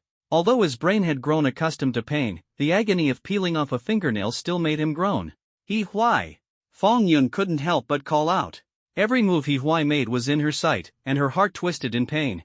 "Little beauty, don't worry, my master is a tough iron-blooded man," the spider said smugly. He Huai silently complained in his heart, enduring pain doesn't mean it doesn't hurt, and staying calm doesn't mean he's not annoyed.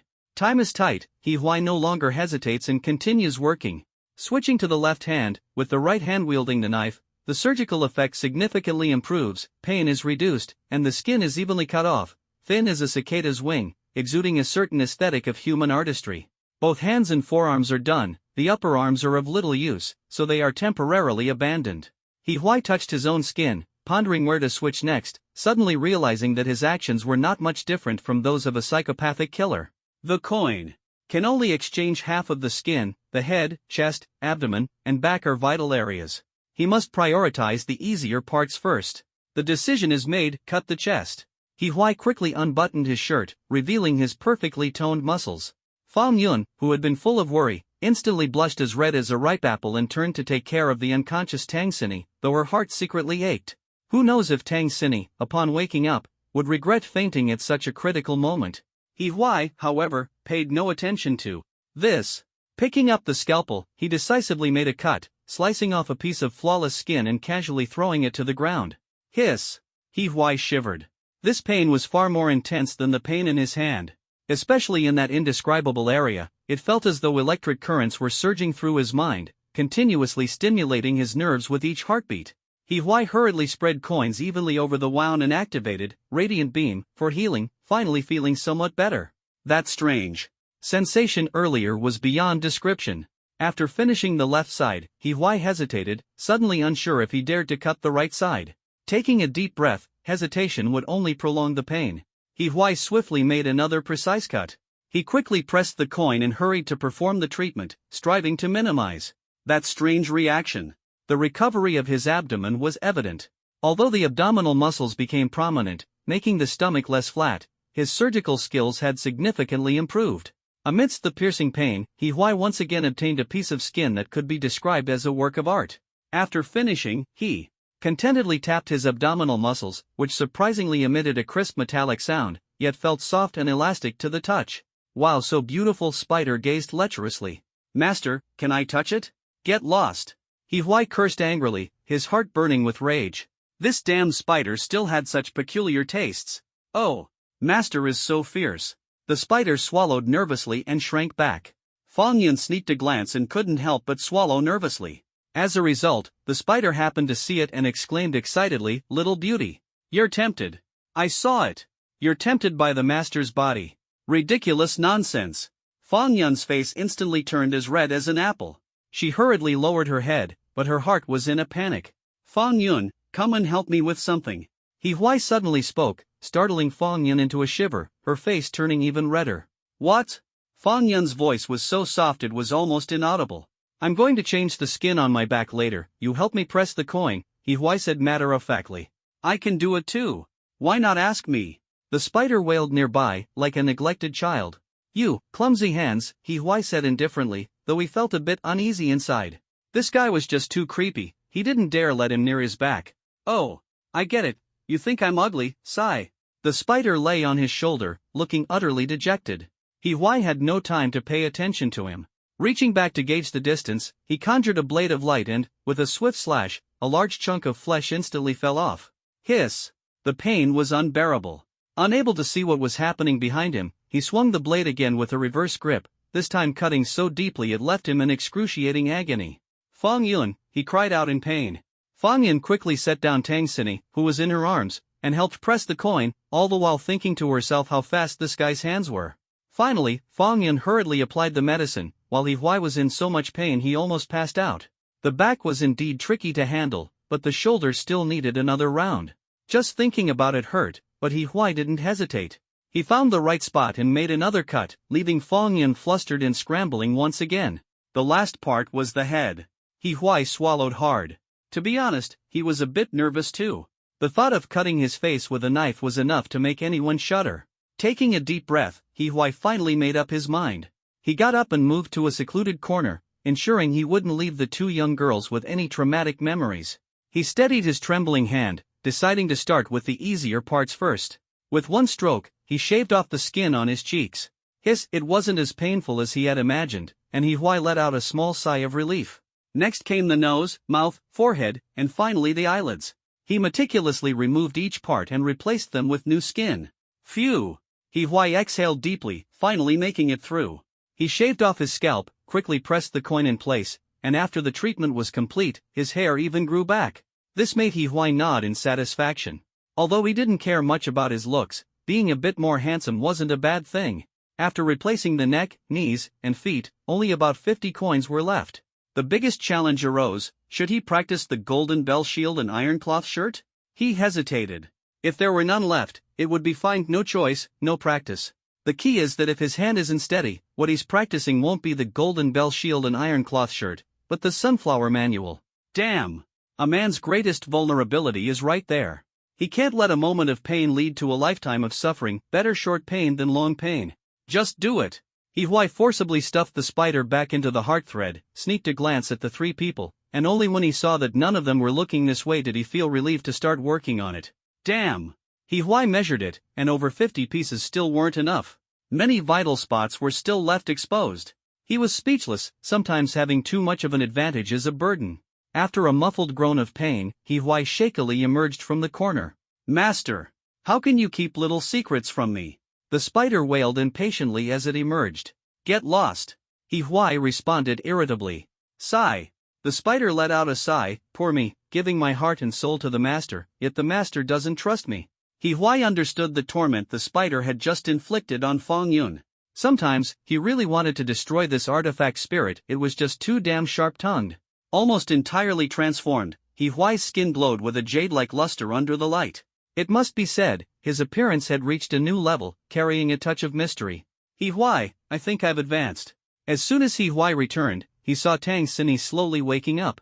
Her eyelashes trembled like black feathers, her pale lips had lost their color, and a few strands of sweat-soaked hair clung to the side of her cheek.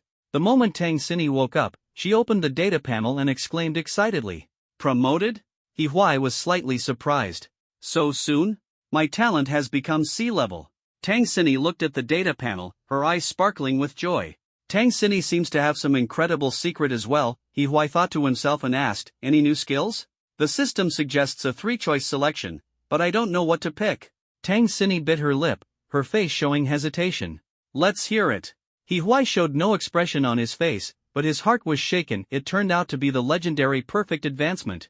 In the previous life, after the cultivation system stabilized, people gradually discovered that talent advancement was extremely difficult, and triggering a perfect advancement was even harder. It required an exceptionally profound understanding of one's own talent. This was akin to the comprehension of the great Tao in fantasy worlds. Sheer hard work and cultivation was far from enough, it depended on one's perception. Most people relied on accumulated proficiency for advancement, usually only gaining new skills by chance, with most results merely enhancing old skills. A small number of lucky individuals may encounter monsters with the same type but higher tier talents. If they manage to kill them by chance, they might obtain advancement materials if luck is on their side.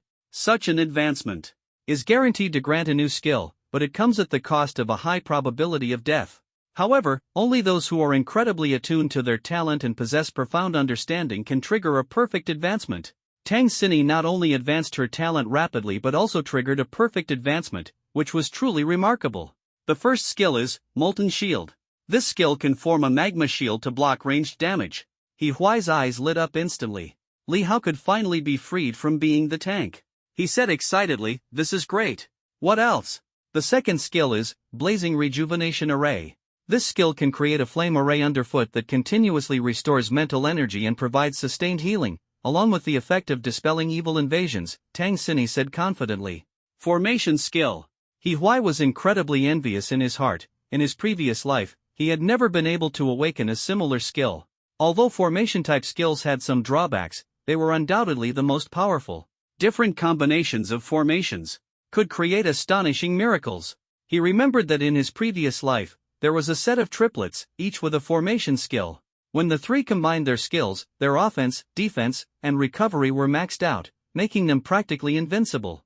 This one seems better, but it's somewhat redundant. After thinking for a moment, Huai still felt that defensive skills were more important, and he regretfully looked at this rare formation-type skill. The third one is Stacked Flame Technique. This skill allows flames to continuously accumulate on me, and the next time I unleash a fire-type attack, it can mobilize all the flames on my body to provide a significant damage boost, Tang Xinyi said with a serious expression. Burn yourself? Huai could hardly believe it. How could there be such an outrageous skill? Sacrificing 1,000 to harm 800 of the enemy? This won't do. This kind of skill isn't as good as the first two. Having room for maneuver is more important. Tang Xini, you must remember, staying alive is your only chance. Yeah, what is this thing? Spider shook his head, agreeing, you're already fragile, and now you're burning yourself. What if you end up burning yourself to death? He Huai's heart trembled. He remembered that in his previous life, Tang Xini had chosen the Molten Shield skill, combining it with a Flame Leap ability, and had narrowly saved Lin Rant's life several times. At this moment, he secretly hoped that Tang Xini's choice could once again change the situation. A trace of hesitation flashed across Tang Xini's face. Her long eyelashes fluttered as if she were pondering something important. Pick the first one quickly. Spider urged while tapping incessantly with his 8 legs. Our invincible 5-man team is just missing a defensive skill. We can't always let De Hao take the hits. No. Tang Xini gently shook her head, a determined expression on her face. I want to choose the stacked flame technique. Are you crazy? Spider exclaimed excitedly. What's the use of just increasing damage? Staying alive is the key to dealing damage. I've already chosen. Tang Xini pressed her bloodless lips together, unwavering, silently thinking to herself, with extreme stats, what need is there for skill? But she said no more. Sigh, just make sure you don't overuse it. He Huai sighed, thinking to himself that if the mind thread level were 1 level higher, perhaps he could control 2 puppets, making Tang Xini his most versatile fighter. It's a pity there's no way to force a living person to change their mind. She'll realize I'm right once she suffers the consequences. Tang Xini silently bit her lip, feeling a warm sensation in her heart. Although there were plenty of people trying to curry favor around her, no one had ever truly cared about her except He Huai. He Huai. Fang Yun spoke softly, I have a question. Why hasn't this store manager disappeared? The cashier and the lucky cat have vanished, so is the store manager a living person? Definitely not a living person, the spider interrupted. There can't be any living people in the secret realm. Then why doesn't it disappear? It looks so creepy. Fang Yun felt uneasy about the corpse all along. Could it be advancement materials? He Huai pondered. He had heard of some secret realm monsters being able to generate secret realm materials, though the probability was extremely low. He hadn't expected such a harvest in this small F-level secret realm. Tang Xini, burn it. He Huai spoke after a moment of contemplation. This kind of corpse couldn't form a spirit or an artifact, and if left to naturally dissipate, it likely wouldn't yield any loot. This was exactly where Tang Xini's skill came in handy. Boosting the loot drop rate was truly powerful. Tang Xini activated Flame of Purification, and within the pale white flames, the monster twisted and shrank, leaving behind only a hollow white bone. The spider quickly rolled up the bone and handed it to He Huai. Ding! Congratulations to player He Huai for obtaining E-level rule-type talent upgrade material, Manager's Throat Bone. Rule type? He Huai currently has time-type and light-type talents, so it's not immediately useful. Looks like it'll only come in handy when some big shot holds an auction. What is it? Fang Yun asked curiously, her eyes sparkling. That's right. Isn't Fang Yun a rule type? He Huai suddenly thought of it and decided to give it to her. See for yourself. He Huai handed the throat bone to Fang Yun. As soon as Fang Yun received the throat bone, she was momentarily stunned, as a flood of memories surged into her mind. After a long while, Fang Yun finally came back to her senses. What's wrong? He Huai was already sitting on the ground, holding the previous crystal core in his hand as he began cultivating, striding to absorb the energy of the 6th crystal core. Just like a boyfriend playing on his phone while waiting for his girlfriend to shop, He Huai didn't want to waste even a single second. I saw the memories of the hyoid bone, Fang Yun said slowly. I saw how the shop owner managed the business, made a fortune, and navigated relationships. Fang Yun seemed to have suddenly matured a lot, feeling an indescribable mystery about her memories of the store manager.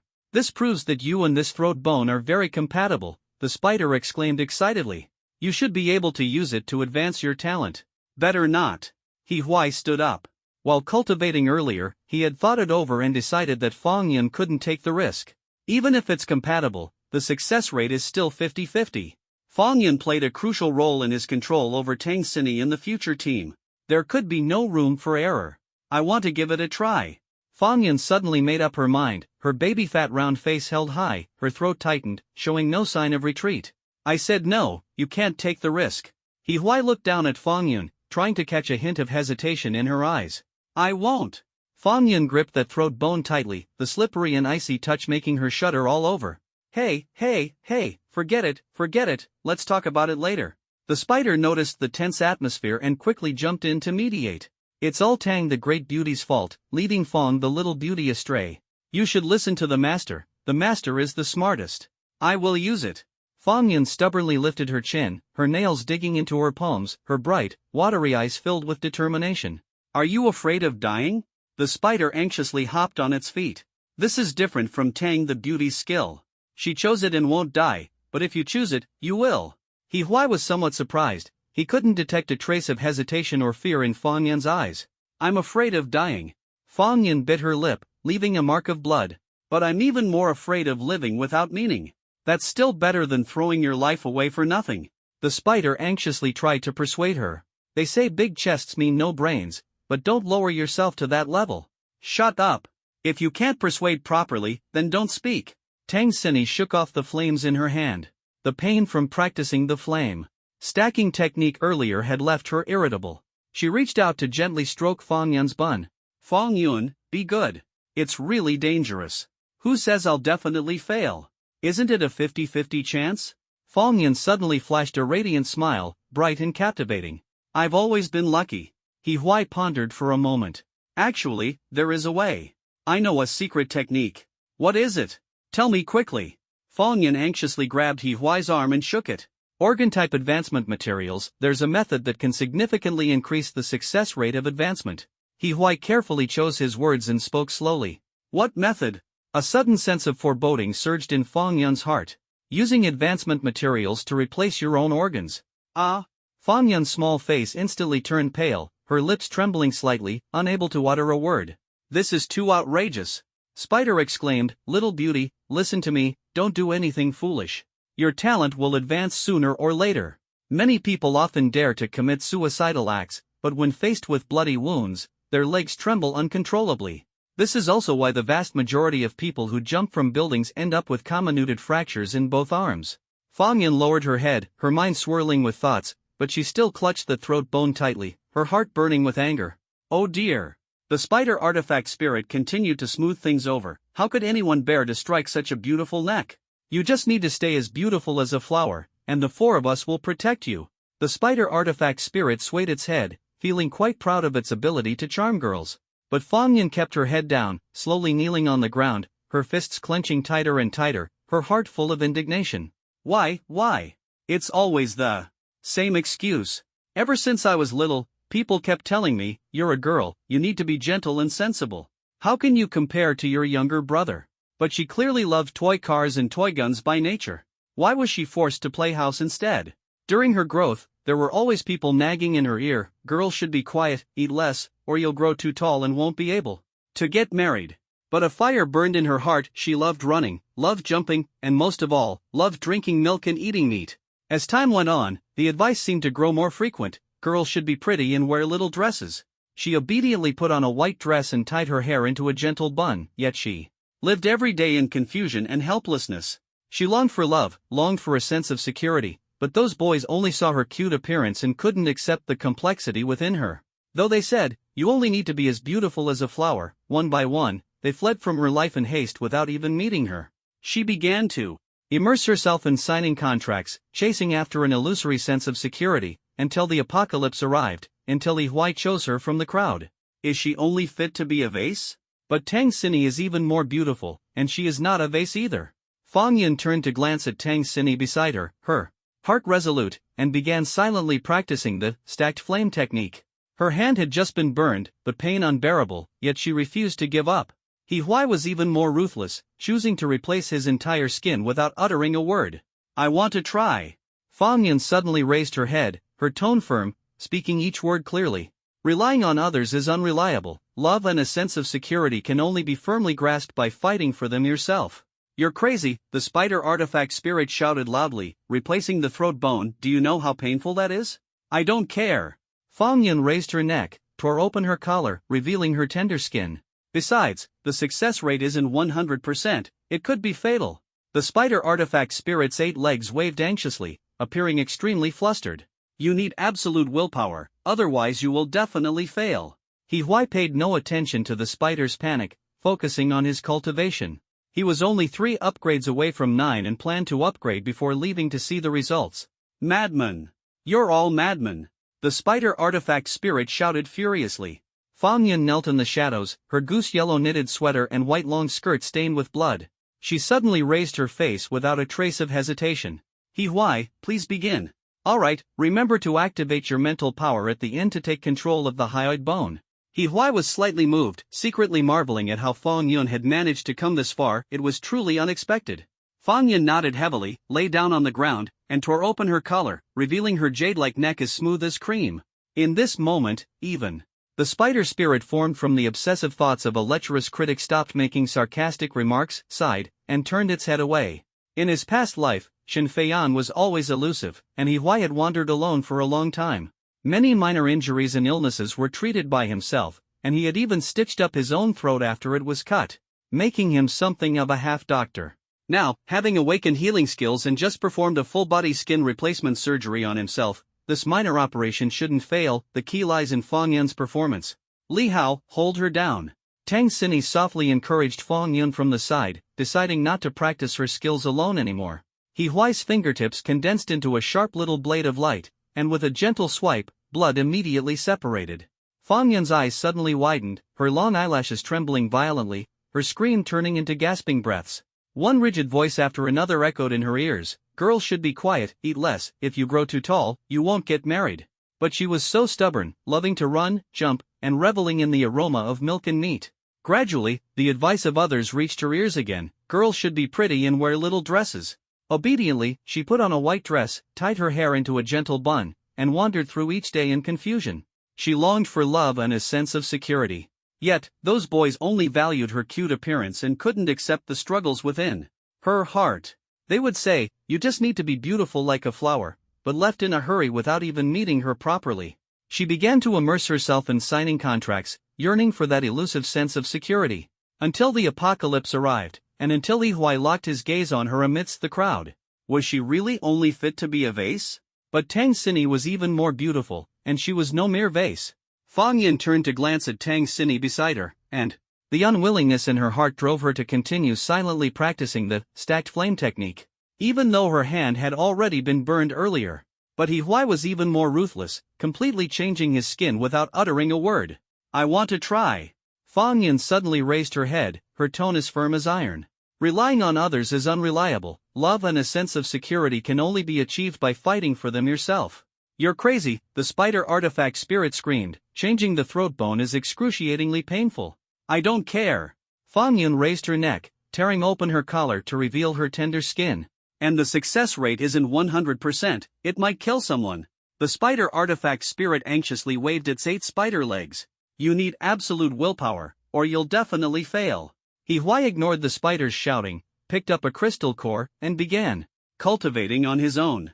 He was only 3 cores away from upgrading to 9, and he planned to upgrade before leaving to see the results. Madman! You're all madmen! The spider artifact spirit shouted furiously. Fang Yun knelt in the shadows, her pale yellow knitted sweater and white skirt stained with blood. Suddenly, she raised her face and said without hesitation, He Huai, please begin. Alright, remember to activate your mental power to take control of the hyoid bone at the end.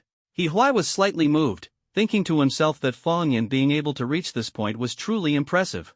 Fang Yun nodded heavily, lay down on the ground, tore open her collar, and revealed her jade-like neck as smooth as cream.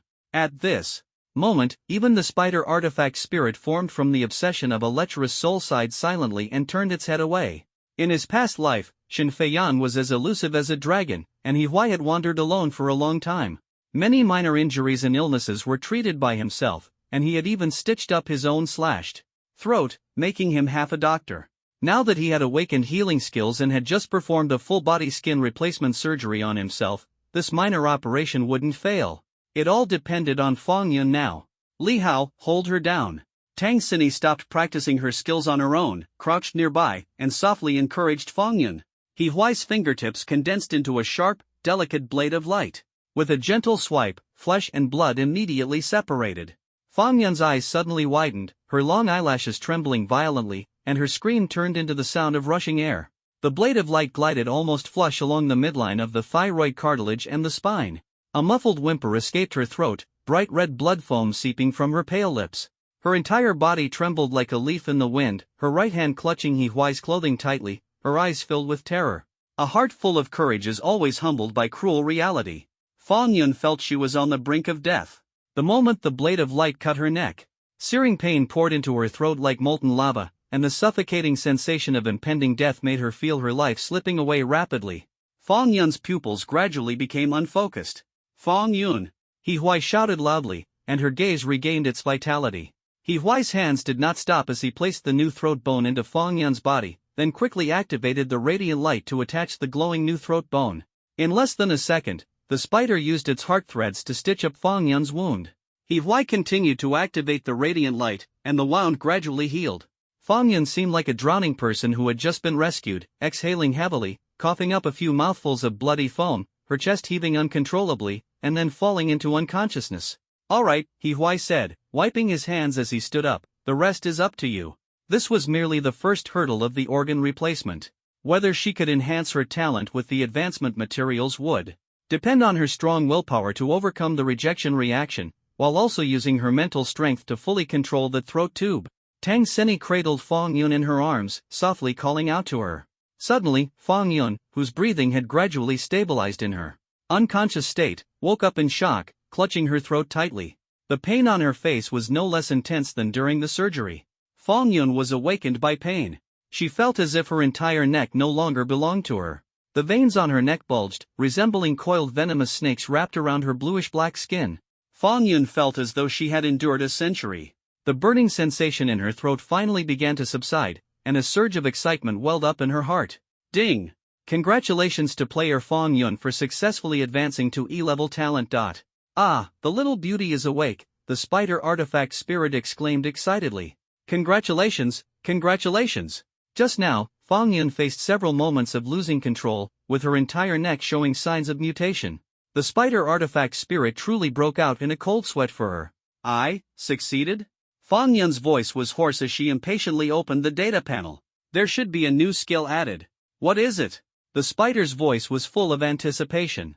"Word spirit bribery? E-level skill." Fang Yun carefully examined the data panel. By giving items to others, temporarily share a portion of their skills. "Is it the skill of that monster just now?" Tang Sini exclaimed, her eyes sparkling with excitement, gaining a deeper understanding of this mysterious version update. "That's right," He Huai praised while absorbing the crystal core. "This skill is indeed powerful. Although its use is limited in intense battles, it has endless possibilities in conflicts with others. The future path will still focus primarily on competing with people." A faint blush appeared on Fang Yun's pale face, not because of her feelings for He Huai, but because, for the first time in 20 years, her abilities had been recognized. "Thank you, everyone, and sorry for the trouble." Fang Yun lowered her head, but the usual sorrow in her expression had faded, replaced by a touch of radiant sunshine. Her voice had also returned to its original soft and sweet tone, clearly indicating that she had successfully refined the new throat bone. "The secret realm will reset in 20 minutes, He Huai said indifferently. "I'll train for a while first. By the way, Spider, teach them how to absorb crystal cores." He Huai thought for a moment.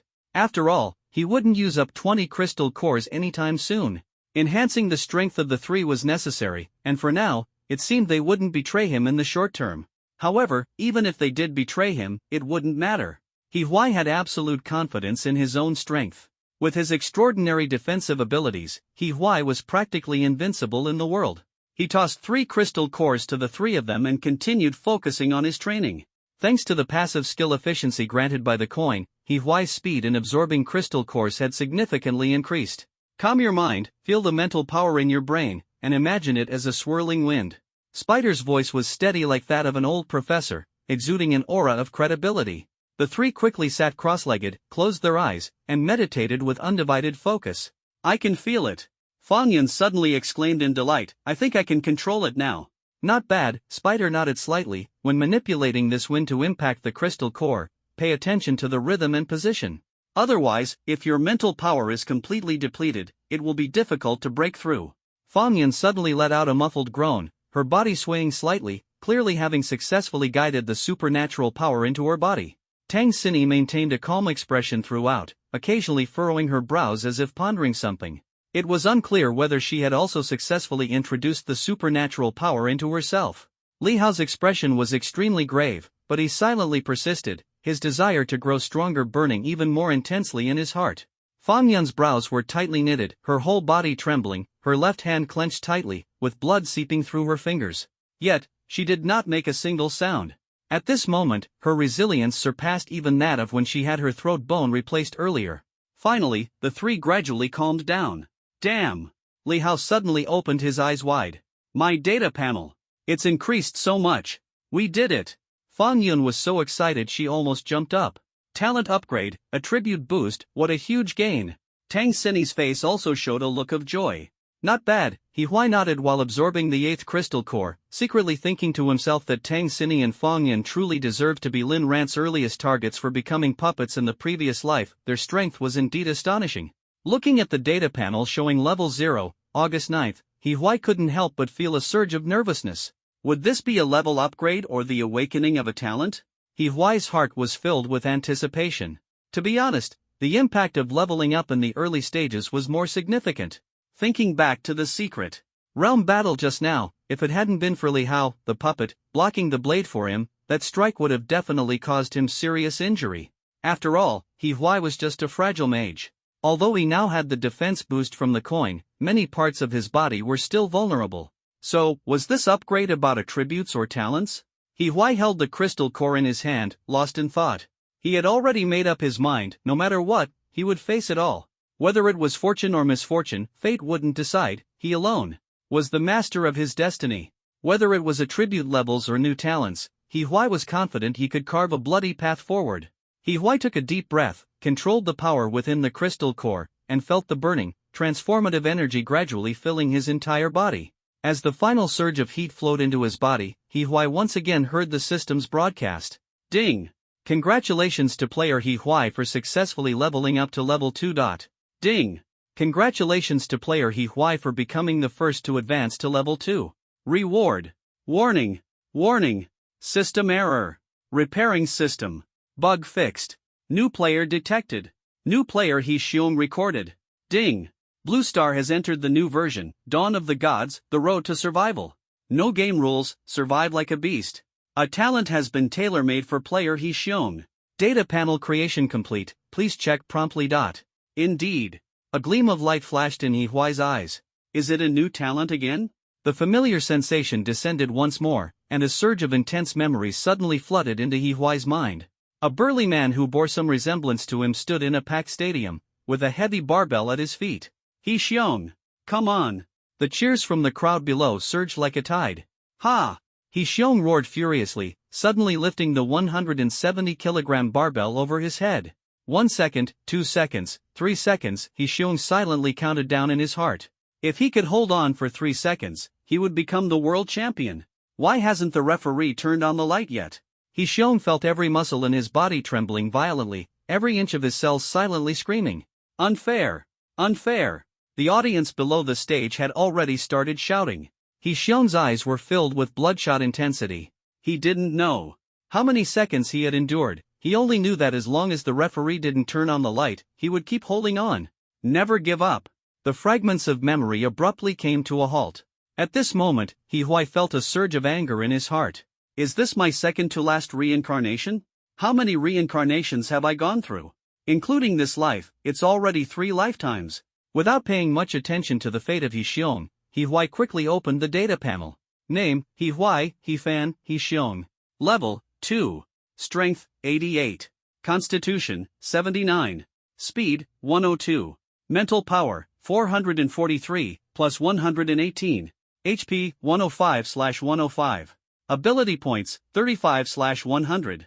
Talent, Time F-Class Speed Adjuster always enters class just on time, never late for part-time food delivery.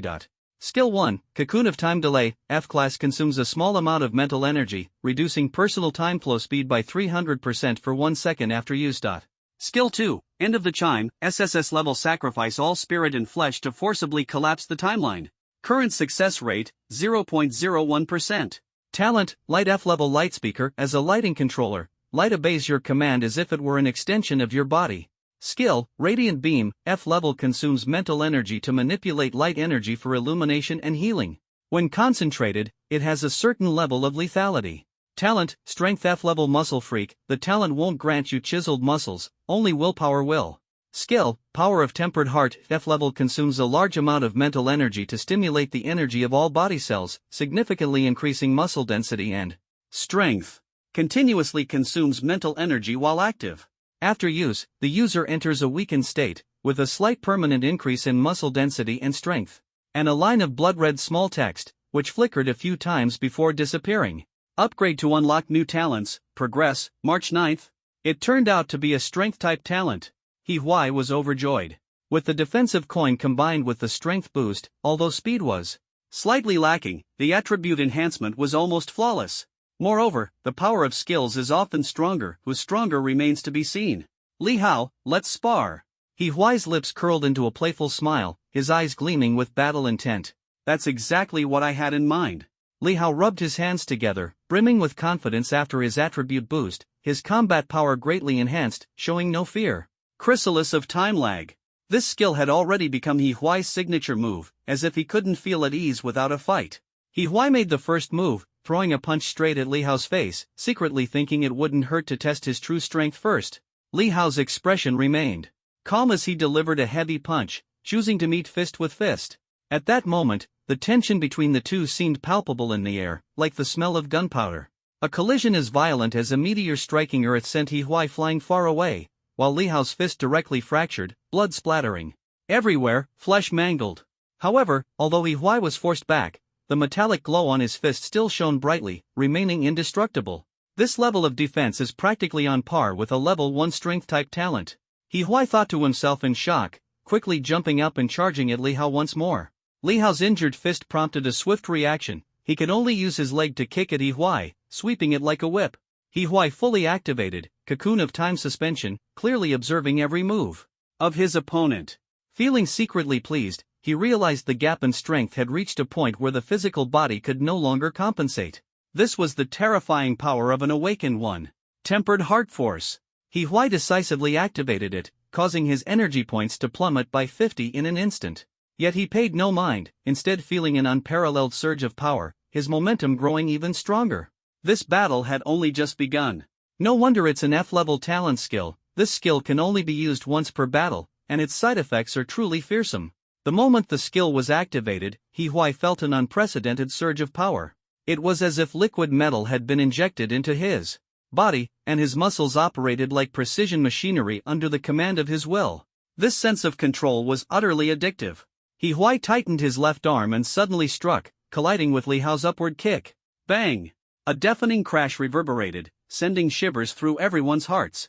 Li Hao staggered backward several steps, his face full of shock. What's going on? Li Hao was incredulous, wondering to himself how he suddenly had so much strength. Take this move, he roared, his left fist whirling like a tornado as it smashed toward Huai, the punch seemingly shattering the very space. Huai remained unfazed, extending his right hand to firmly catch the blow.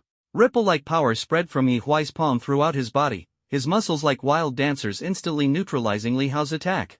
Only the dust flying beneath their feet bore witness to the power of the strike.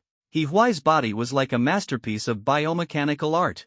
Power surged from the soles of his feet, his calf muscles stretched taut-like bowstrings. The muscles of his lower back transformed this force into gyroscopic tension, and his deltoids and triceps contracted abruptly. Go!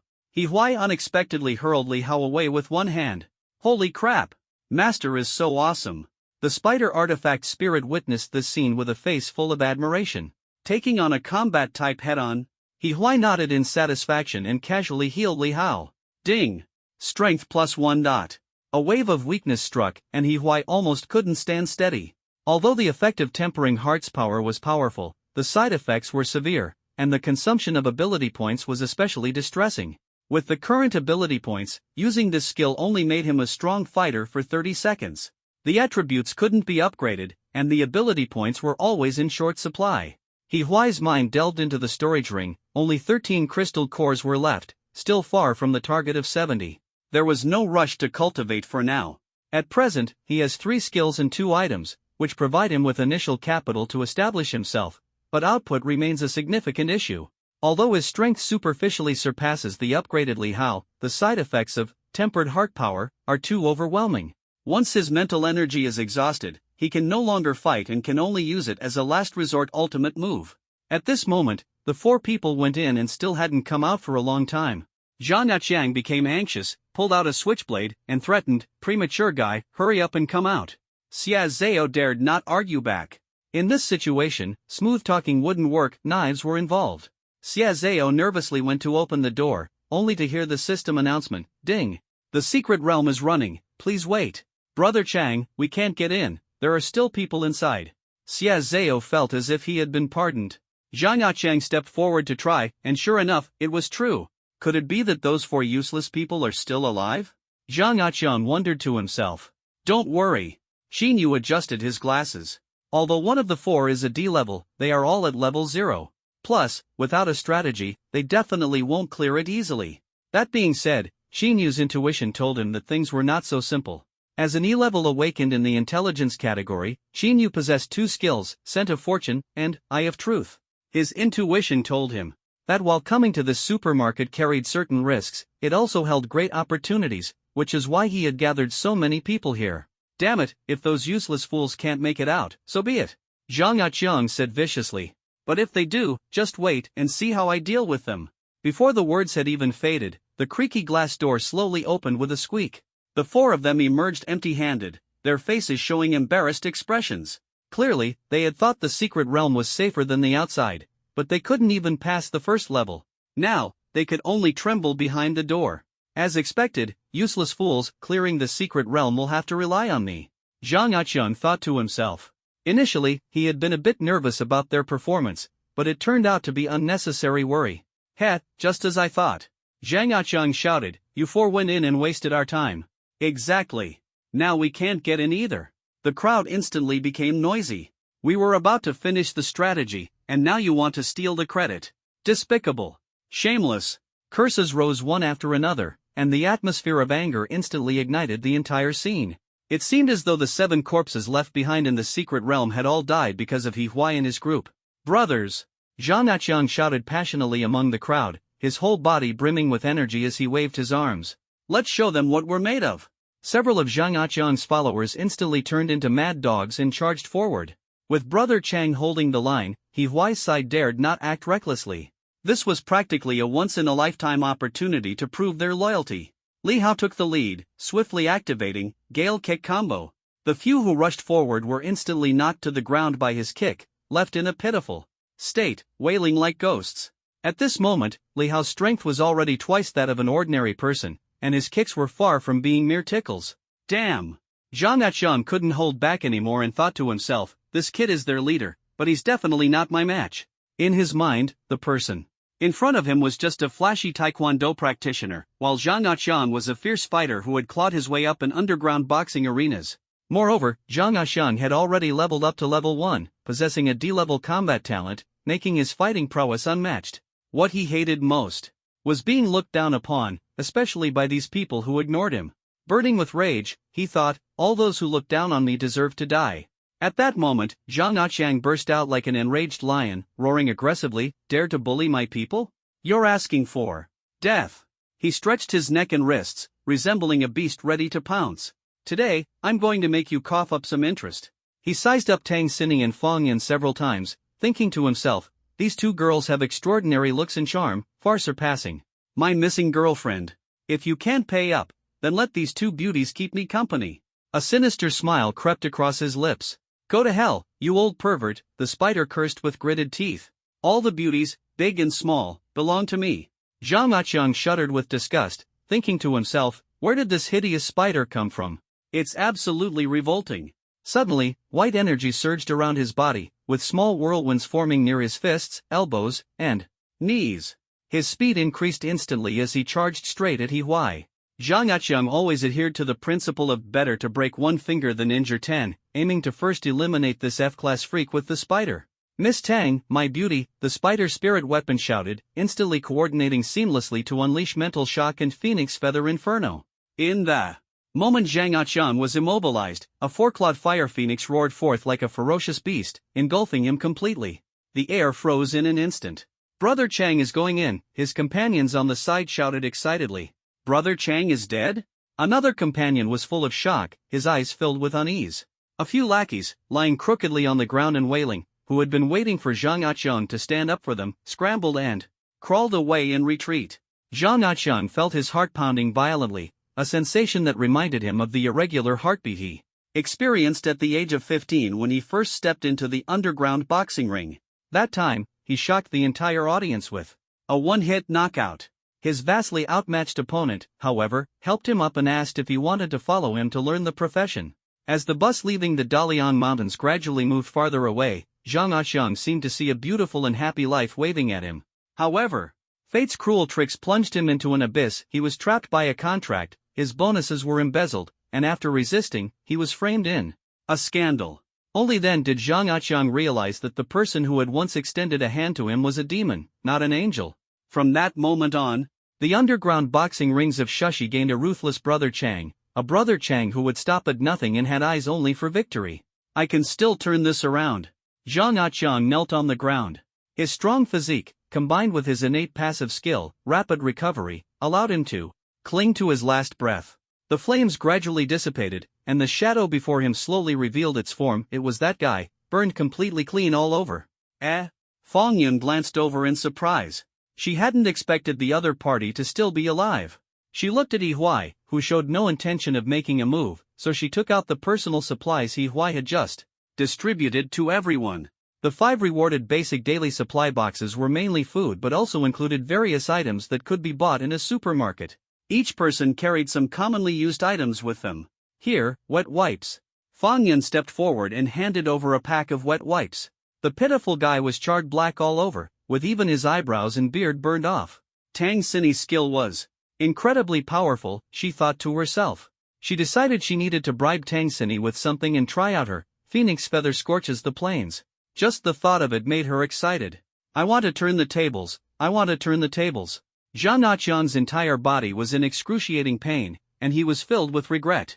He was unwilling to accept this. He could have dodged that skill just now, but for some reason, he froze. Suddenly, a gentle voice sounded beside his ear. Here, wet wipes. What? Zhang Aqiang raised his head in astonishment. It was that little girl? She actually dared to get this close to me. Fong Yun's warm and sweet smile came into Zhang Aqiang's view, and she was holding wet wipes in her hand. He numbly reached out and took the wet wipes, as if he had returned to the moment at 15 years old when he handed his hand over to that demon. Fong Yun turned around, completely unconcerned about exposing her back to the enemy. As if by instinct, Zhang Aqiang acted without thinking, pouncing like a wounded leopard. He pulled out his spring knife, the blade closing in on Fong Yun's neck. Restrain her. We can still turn this around, he roared in his mind. However, the petite figure before him suddenly crouched down, her elbow rising with a white whirlwind. With a swift strike, she slammed Zhang Aqiang hard to the ground. Why? Zhang Aqiang felt as if his liver had been shattered. How do you know my skill? He couldn't be more familiar with the aura of this move. When he first awakened this skill, Cyclone Force, he was ecstatic, and his first thought was to seek revenge on his enemies. But when he climbed over the wall, he discovered that the outside world had turned upside down, becoming an endless dark red wasteland. A chilling aura was brewing, scaring him into quickly retreating. Fong Yun was still shaken. At the moment she handed over the wet wipe, her bribery skill had already been quietly activated. As soon as Zhang Aqiang accepted it, his 3 skills, Rapid Recovery, Combat, Instinct, and Cyclone Force, instantly appeared in Fong Yun's mind. She had originally planned to show off her new skills to Tang Xinyi, but she hadn't expected Zhang Aqiang to ambush her from behind. Maybe it was because she knew Yi Huai was there that she felt at ease exposing her back to the enemy, even if it was a defeated enemy. Speaking of which, her bribery skill was indeed powerful. Just now, under the control of Combat Instinct, she had used Zhang Aqiang's ultimate move, Cyclone Force. Zhang Aqiang, still unsettled, angrily questioned, Speak up. How do you know my skill? Want to know? Fong Yun steadied herself and gave Zhang Aqiang a playful smile. If you want to know, beg me. Seeing Zhang Aqiang's devastated and incredulous expression, Fong Yun's cheeks couldn't help but flush. So this is what it feels like to be the strong one.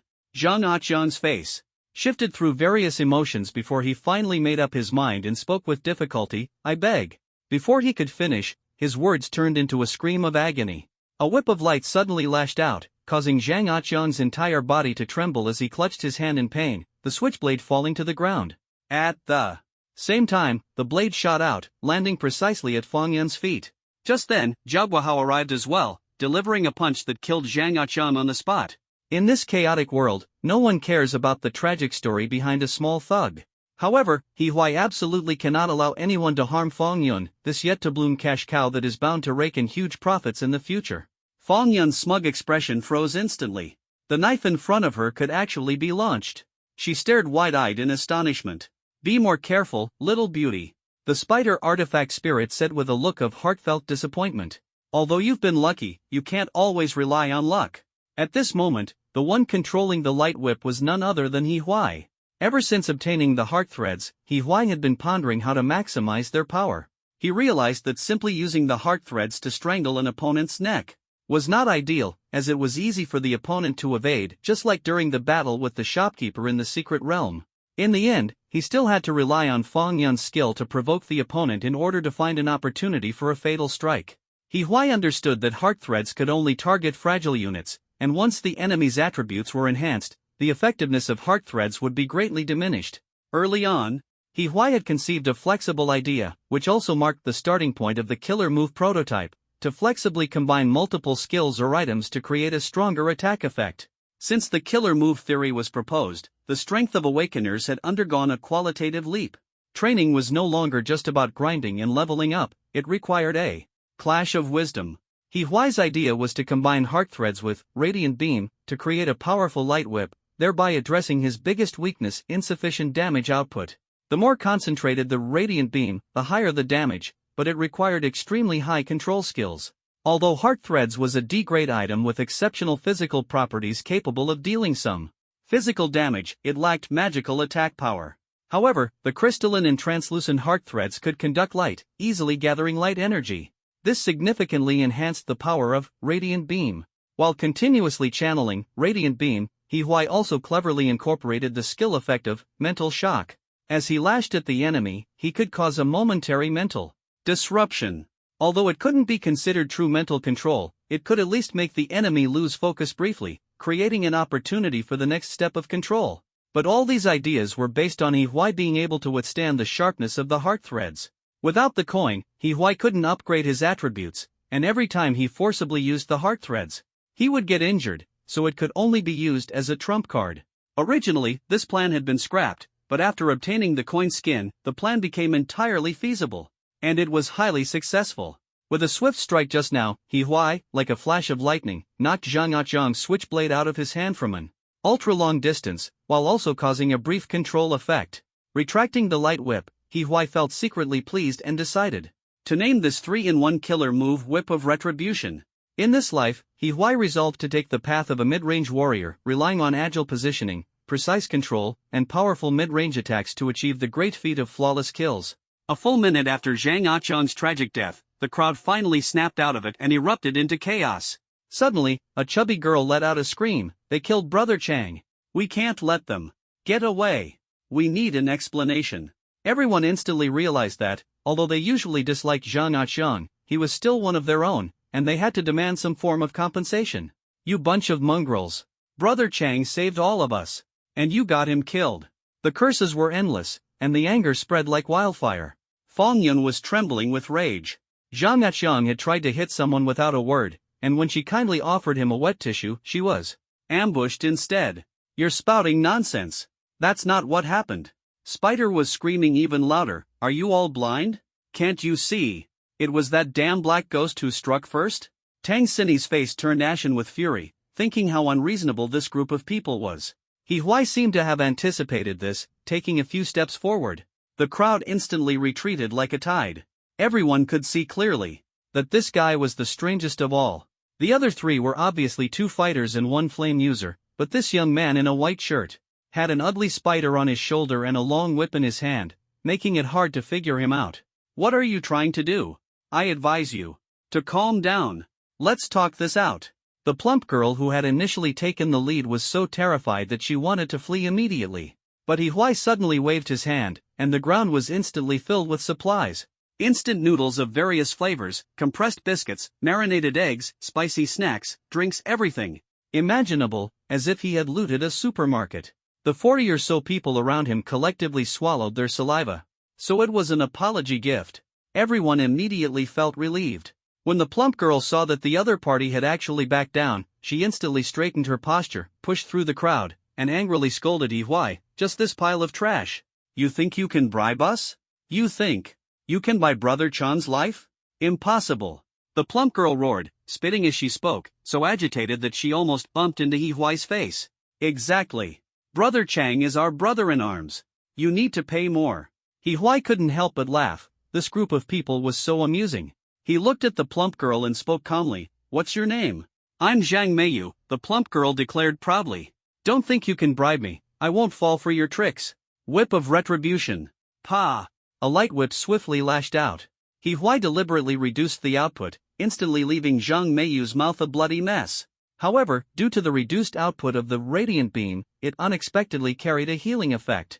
As a result, although her skin was torn and flesh exposed, there was no bleeding, and it even showed signs of healing. Ah! Zhang Meiyu felt a burning pain in her mouth, covered it with her hand, and screamed, How dare you hit me? Huai remained silent and lashed out again. This time, Zhang Meiyu's arm was also torn and exposed, but as it quickly began to heal, her pain was indescribable. Huai had no intention of causing fatal harm, just enough to subdue her. Ah, damn it!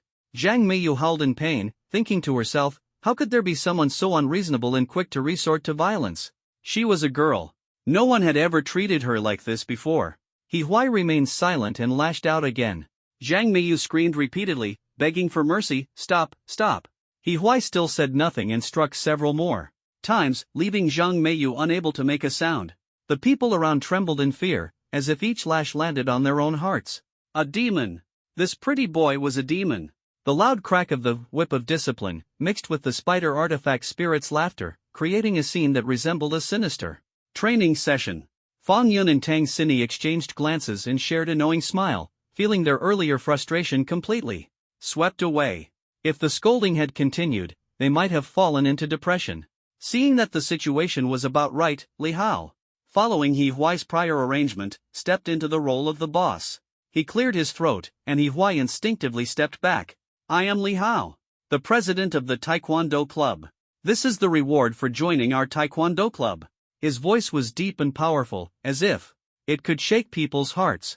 The crowd felt their ears buzzing.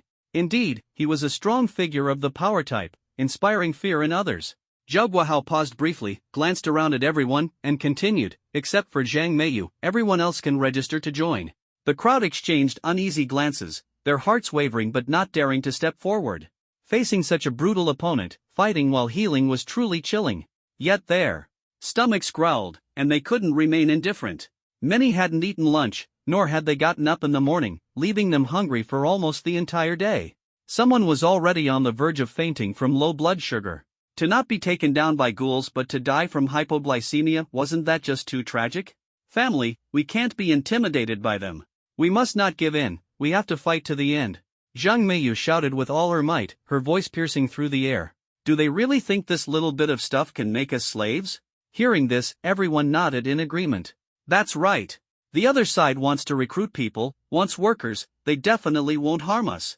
Look at Zhang Meiyu, she may have been beaten, but she's still lively and energetic. Besides, with just this little bit of food, divided among 40 people, it's nowhere near enough. Each person probably wouldn't even get the equivalent of a single pack of noodles. Exactly, this little bit of stuff is barely enough to appease beggars. We are at least college students. When I was an intern, meals included 3 dishes and a soup. Now it's just a cup of instant noodles? Everyone's resolve was firm. It was clear the other party needed their help, so no one wavered. My name is Qinyu, E-level intelligence talent, possessing the skills of Eye of Insight and Intuition. What? Zhang Aqian's dog-headed strategist was the first to betray? Qinyu, you have no shame.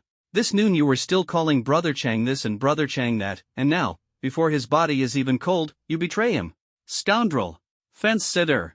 Traitor with 3 allegiances. The crowd cursed loudly. Although they didn't dare to insult Huai, their anger toward Qinyu remained unabated, especially since no one else could afford to defect now.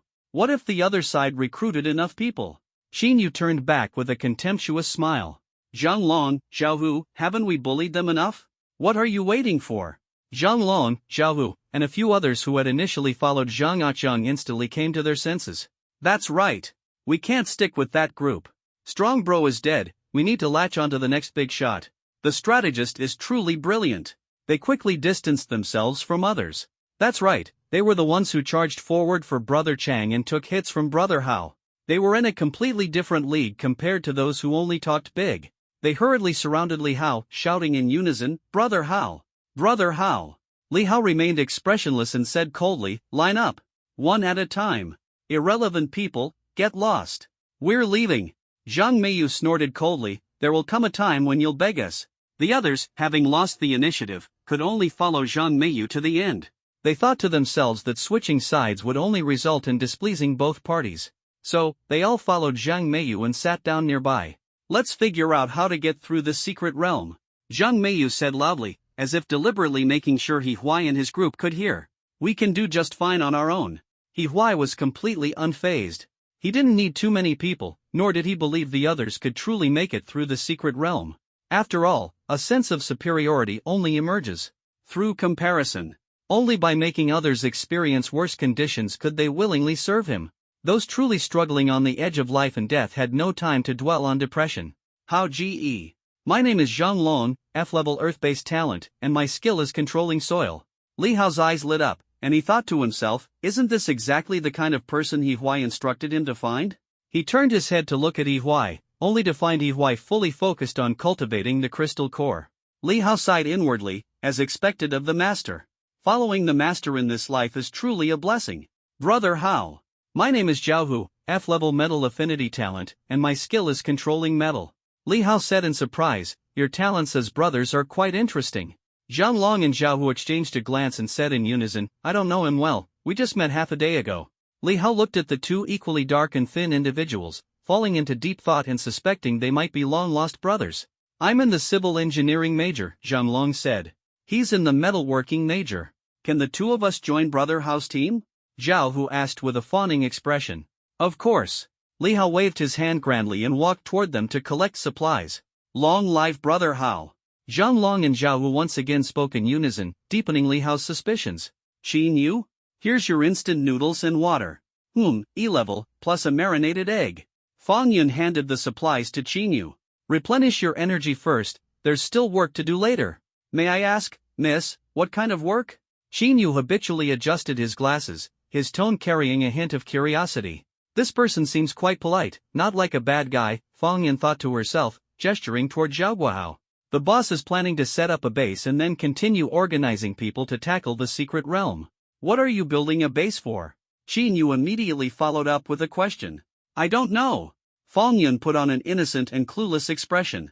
"To eat your food, I guess." "This guy asks too many questions, doesn't seem like a good person," Fang Yun silently complained in her heart, her impression of Qin Yu worsening a bit more. Qin Yu was helpless. "There's no hot water. Over there." Fang Yun gestured with her mouth toward Tang Xini. "Damn. It's just a 3-person small workshop, yet they act like it's some huge operation. So bureaucratic." Qin Yu silently complained in his heart. "Classmate, hold on." Tang Xini's face was cold, clearly displeased with Li Hao's arrangement. He actually assigned her to boil water. And he even dressed it up as teamwork, saying things like serving classmates is serving unity, and serving subordinates is serving combat effectiveness. How ridiculous. But Li Hao has changed so much, Tang Xini thought to herself.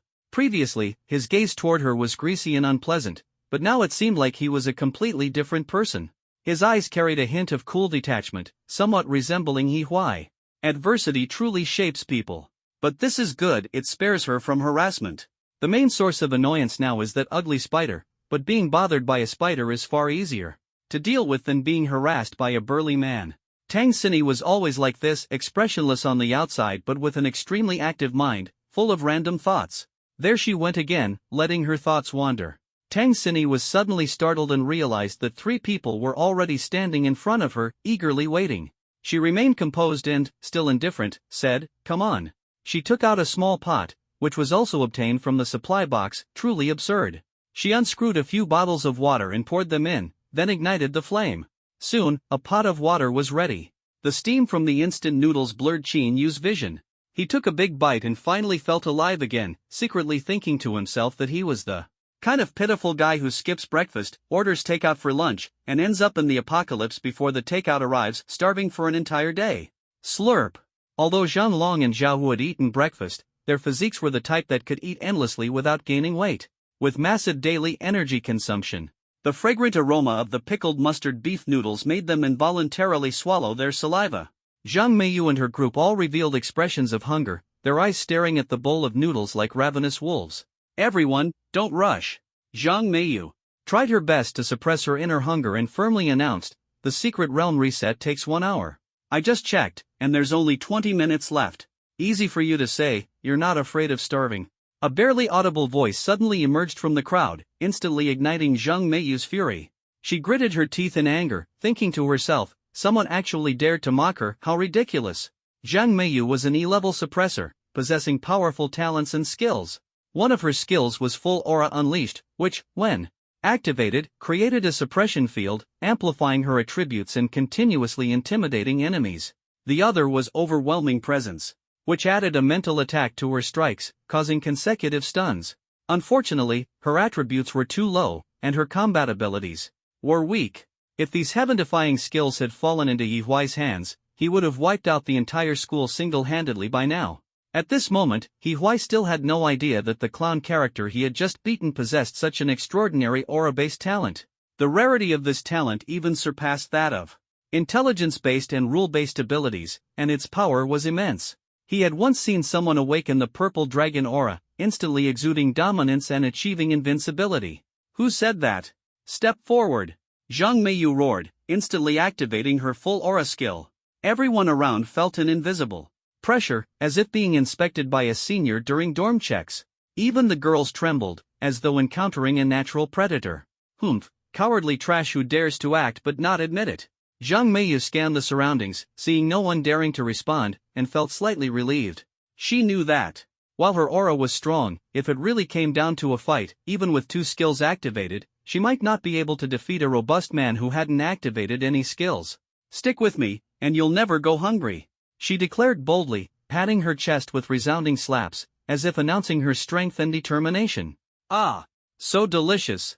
Xinyu exclaimed, marveling that this bowl of instant noodles was the most delicious meal of his life. "Smells so good." Zhang Long and Zhao Hu couldn't help but exclaim, especially when they saw a group of people nearby drooling with envy.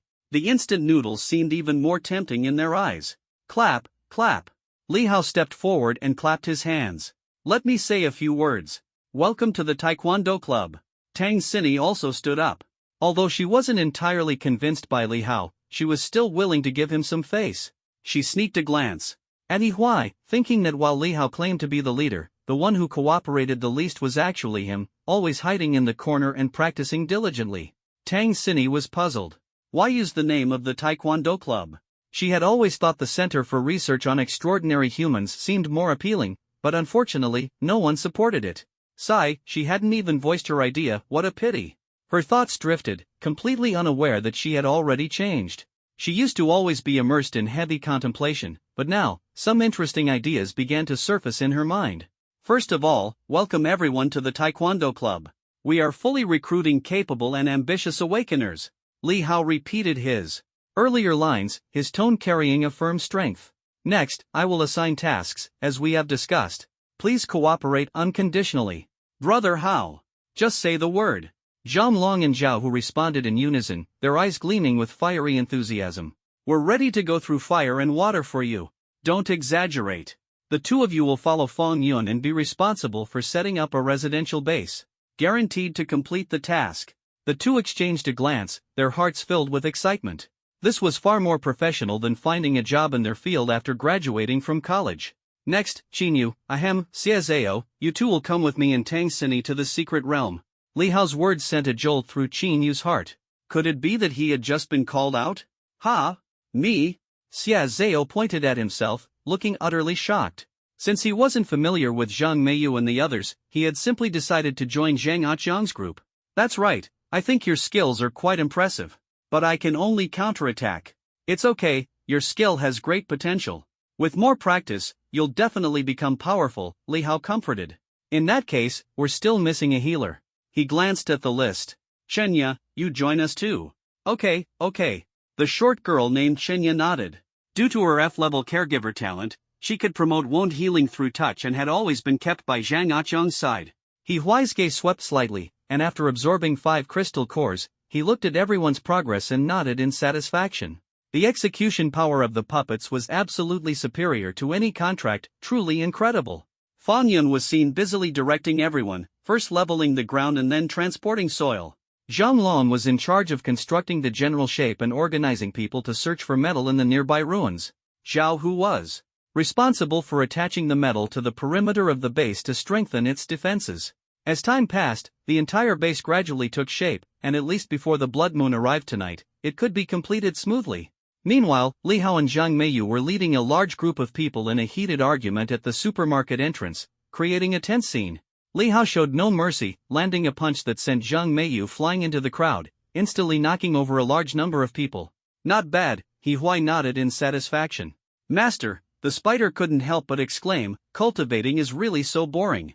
How can you endure it? I really want to play with them. Don't disturb me, He Huai responded coldly, silently thinking to himself. Sigh. The spider sighed helplessly. He Huai looked at the busy yet orderly scene, and began to plan his next move. Originally, he had only intended to survive the first night of the blood moon and the corpse tide, but with his strength advancing by leaps and bounds, perhaps he could take on a challenge. In his previous life, He Huai had heard a rumor. The small commercial street adjacent to the school, being close to the campus, was included in the school's territory. It was a place teeming with all sorts of people and hidden opportunities. Among them, the most famous was the secret treasure of a pair of dragon phoenix twins. In this new world, there were countless types of treasures, which mainstream opinion categorized into 3 types: secret treasures, items, and magical artifacts. Items, such as heart threads and coins, emerged due to version updates. Secret treasures were divided into innate and acquired types, both passed down through generations, imbued with immense fortune, recognized by the system, and capable of awakening various powerful skills. In his previous life, when He Huai was a wandering deity, he had been falsely accused of murder and treasure theft. The treasure he had seized was none other than that acquired secret treasure. At that time, He Huai had already become a demigod. Upon hearing that the Dragon Kingdom's imperial seal had fallen into the hands of the Sakura Nation's true God Alliance, his fury ignited instantly. Without caring whether the opponent was a true god, He Huai charged forward without hesitation and attacked directly. He spent several months crossing the perilous endless ocean alone and finally set foot on Sakura Nation's land. Relying on his powerful time-stopping skill, He Huai launched a frenzied search in Japan, as if time stood still before him. After more than a year of relentless effort, he finally caught a trace of the imperial seal. After several days of intense battle, He Huai, like a tiger descending the mountain, successfully defeated his opponent and reclaimed the imperial seal. Although this acquired treasure was powerful and could be considered a supreme artifact, it was of little use to He Huai, as it primarily enhanced team strength, while he had always operated alone. Truly rare innate treasures, such as the Time Sand River, which are born from natural laws, were things He Huai had only seen a handful of times. As for later artifacts like flying swords and cauldrons, almost every strong individual possessed them, making them the mainstay of treasures. And the treasure of this pair of dragon phoenix twins is a secret artifact. It is said that they discovered it by chance during the first blood moon night, while being chased by ghouls in a panic. As for the exact location of the discovery, the siblings have always avoided discussing it, adding an air of mystery. This secret artifact is called the Yin-Yang Fish Dragon Pendant, and legend has it that it can assist in dual cultivation of the proper kind. The siblings specifically explained that the Yin-Yang Fish Dragon Pendant can greatly enhance the speed and effectiveness of crystal core absorption, with a maximum effect close to tenfold. He Huai pondered silently. Although his attribute enhancement might take some time, he urgently needed to improve his strength in the early stages, so he had to go all out to quickly absorb crystal cores. As the saying goes, to do a good job, one must first sharpen one's tools. If he had such a treasure in hand, and the heavens still denied him opportunities, it would be their own undoing. Moreover, the enmity between He Huai and those siblings in his previous life was not something that could be resolved overnight. This was not just about revenge, it was also an essential step on his path to becoming stronger. The biggest limitation to He Huai's growth right now is the crystal cores and their absorption efficiency. He Huai began absorbing the 6th crystal core. Although it now only takes 5 minutes to absorb one, the consumption is so great that it fills him with anxiety. He Huai calculated in his mind, in an F-level secret realm, apart from the first clearance which grants 20 crystal cores, subsequent rewards decrease significantly. Based on the calculation of clearing it, Once every 2 hours, even if he grinds non-stop for 24 hours, he can only obtain a little over 20 cores in a day. After a few days, he might only get 12 cores, which is far from the 70 cores he needs. He focused all his attention on absorbing the crystal cores.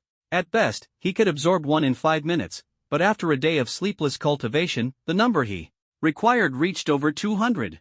What shocked him even more was that the next level required 500 crystal cores, and the level after that required a staggering 3,000. Therefore, the yin-yang fish dragon pendant became a target He Huai had to seize. Not only could it improve absorption efficiency, but it could also enhance the absorption effect, making one crystal core equivalent to 10. All of this filled He Huai with immense excitement, and the desire for adventure burned within him. He Huai looked up at the sky. The moon had already risen. Tonight was a full moon, and also the first blood moon. At this moment, he realized that before tonight, human order had not completely collapsed. Although countless public service workers had been swallowed by the secret realms, coupled with the violent changes in the Earth's crust, nearly 1/8 of the global population of 8 billion had disappeared. Many grassroots administrators had survived, including teachers and community volunteers. They had even organized self-rescue efforts. He Huai remembered that there seemed to be a self-rescue organization at school. However, in his century-long memory, this organization had left little impression. But tonight, everything would be different. The world was almost entirely overrun by monsters, human order completely collapsed, and human gathering points like schools were being wiped out one after another. Conservative estimates suggested that at least half of the population had disappeared. On this night, countless higher-level ghouls surged toward humanity, with some spatial rifts even producing 3 or 4 monsters simultaneously. Under the illumination of the blood moon, these monsters gained a frenzy boost, becoming even more ferocious and fearless. He Huai withdrew his gaze. This was a night of infinite terror, but also a night of infinite opportunity. He had to set out. Standing up, he knew the blood moon and the tide of corpses would begin at midnight and end at 6 in the morning. Finding that pair of twins would also require time. The back gate of the school was already crowded with people when He Huai arrived, with the noise rising and falling.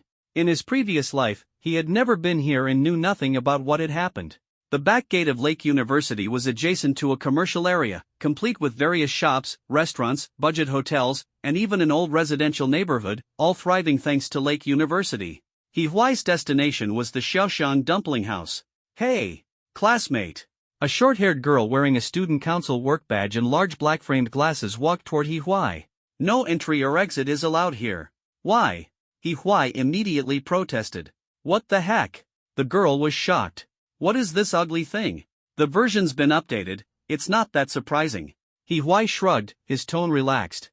True, I've seen more strange things in half a day than in half a lifetime. The girl spread her hands. Classmate, where are you headed? I'm hungry. Then you'd better not go, all the shops outside have changed. It's okay, I want to give it a try. That's not allowed, it's the president's decision, and also the school's decision. The school's meaning? He Huai was taken aback. Ha, you're not the first to think all the school leaders were wiped out. The girl bitterly smiled and covered her forehead. Isn't that the case? Of course not. There's no reason for so many ordinary students to survive while all the leaders didn't make it. He Huai pondered, then.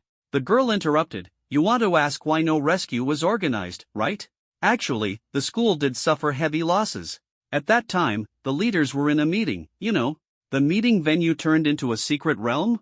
He Huai said in surprise. In his previous life, he hadn't paid attention to the school's situation. Initially, under Lin Ran's control, he had no access to such information. Later, he simply went out to train, and by the time he returned, the school had completely changed. That's right. So now, among the surviving teachers, we've only seen a few. The vice principal is still around, currently managing the situation together with our student council. Then why not let everyone go out? We need to unite everyone's strength. The girl said with an admiring expression, we have to take back every area of the school. He Huai was about to ask further but was rudely interrupted. A tall boy with a grim face stormed over angrily. Shiyu, what nonsense are you spouting? Get rid of him, get rid of him. Brother Lei, I was just persuading him to go back. Shiyu quickly explained, her voice trembling slightly. You son of a b**********, got nothing better to do, huh? Brother Lei landed a heavy punch on her head, burning with rage. What's this guy's name? Ha? I didn't ask. Yu clutched her head with both hands, tears welling up in her eyes, filled with regret. What the hell are you doing? Brother Lei slapped her again, showing no mercy despite her being a girl. He then turned to look at He Huai, his expression suddenly changing. Delivery guy? He Huai. He Huai's reputation was well known across the campus. At least 3 or 4 out of 10 people recognized him. However, he wasn't good at remembering others. At this moment, he couldn't be bothered to engage with them.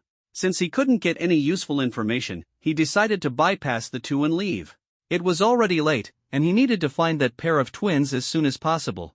Rigo stared intently at He Huai, his gaze as sharp as a knife, his face instantly darkening. Hey! You F-level trash! Did I say you could leave?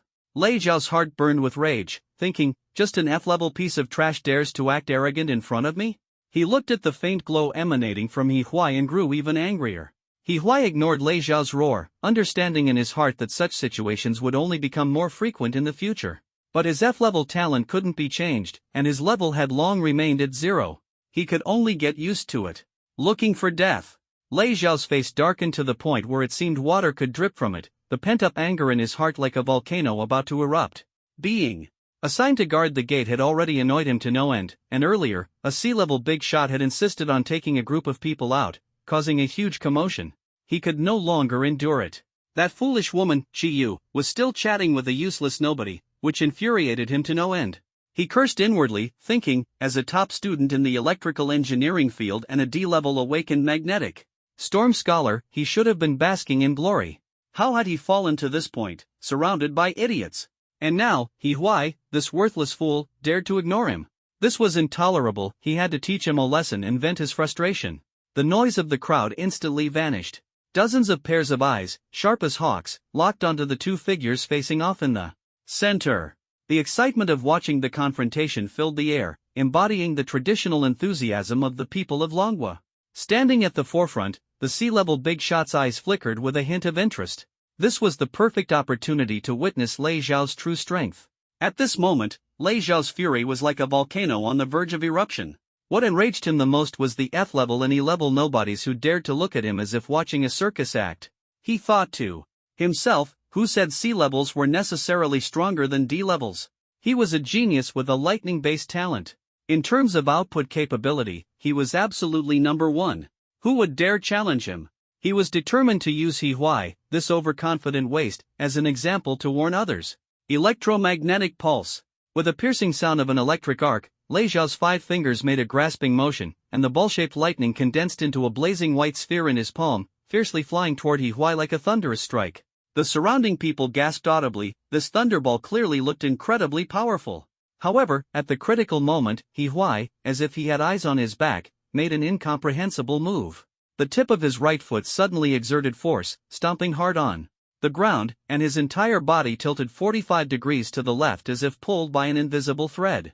The ball-shaped lightning grazed past the edge of his clothing. He Huai ignored Lei Zhao and walked away on his own, a teasing smile curling at the corner of his mouth. That lousy ball of yours is like an old lady crossing the street. Do you need me to give it a hand? Ha ha ha ha.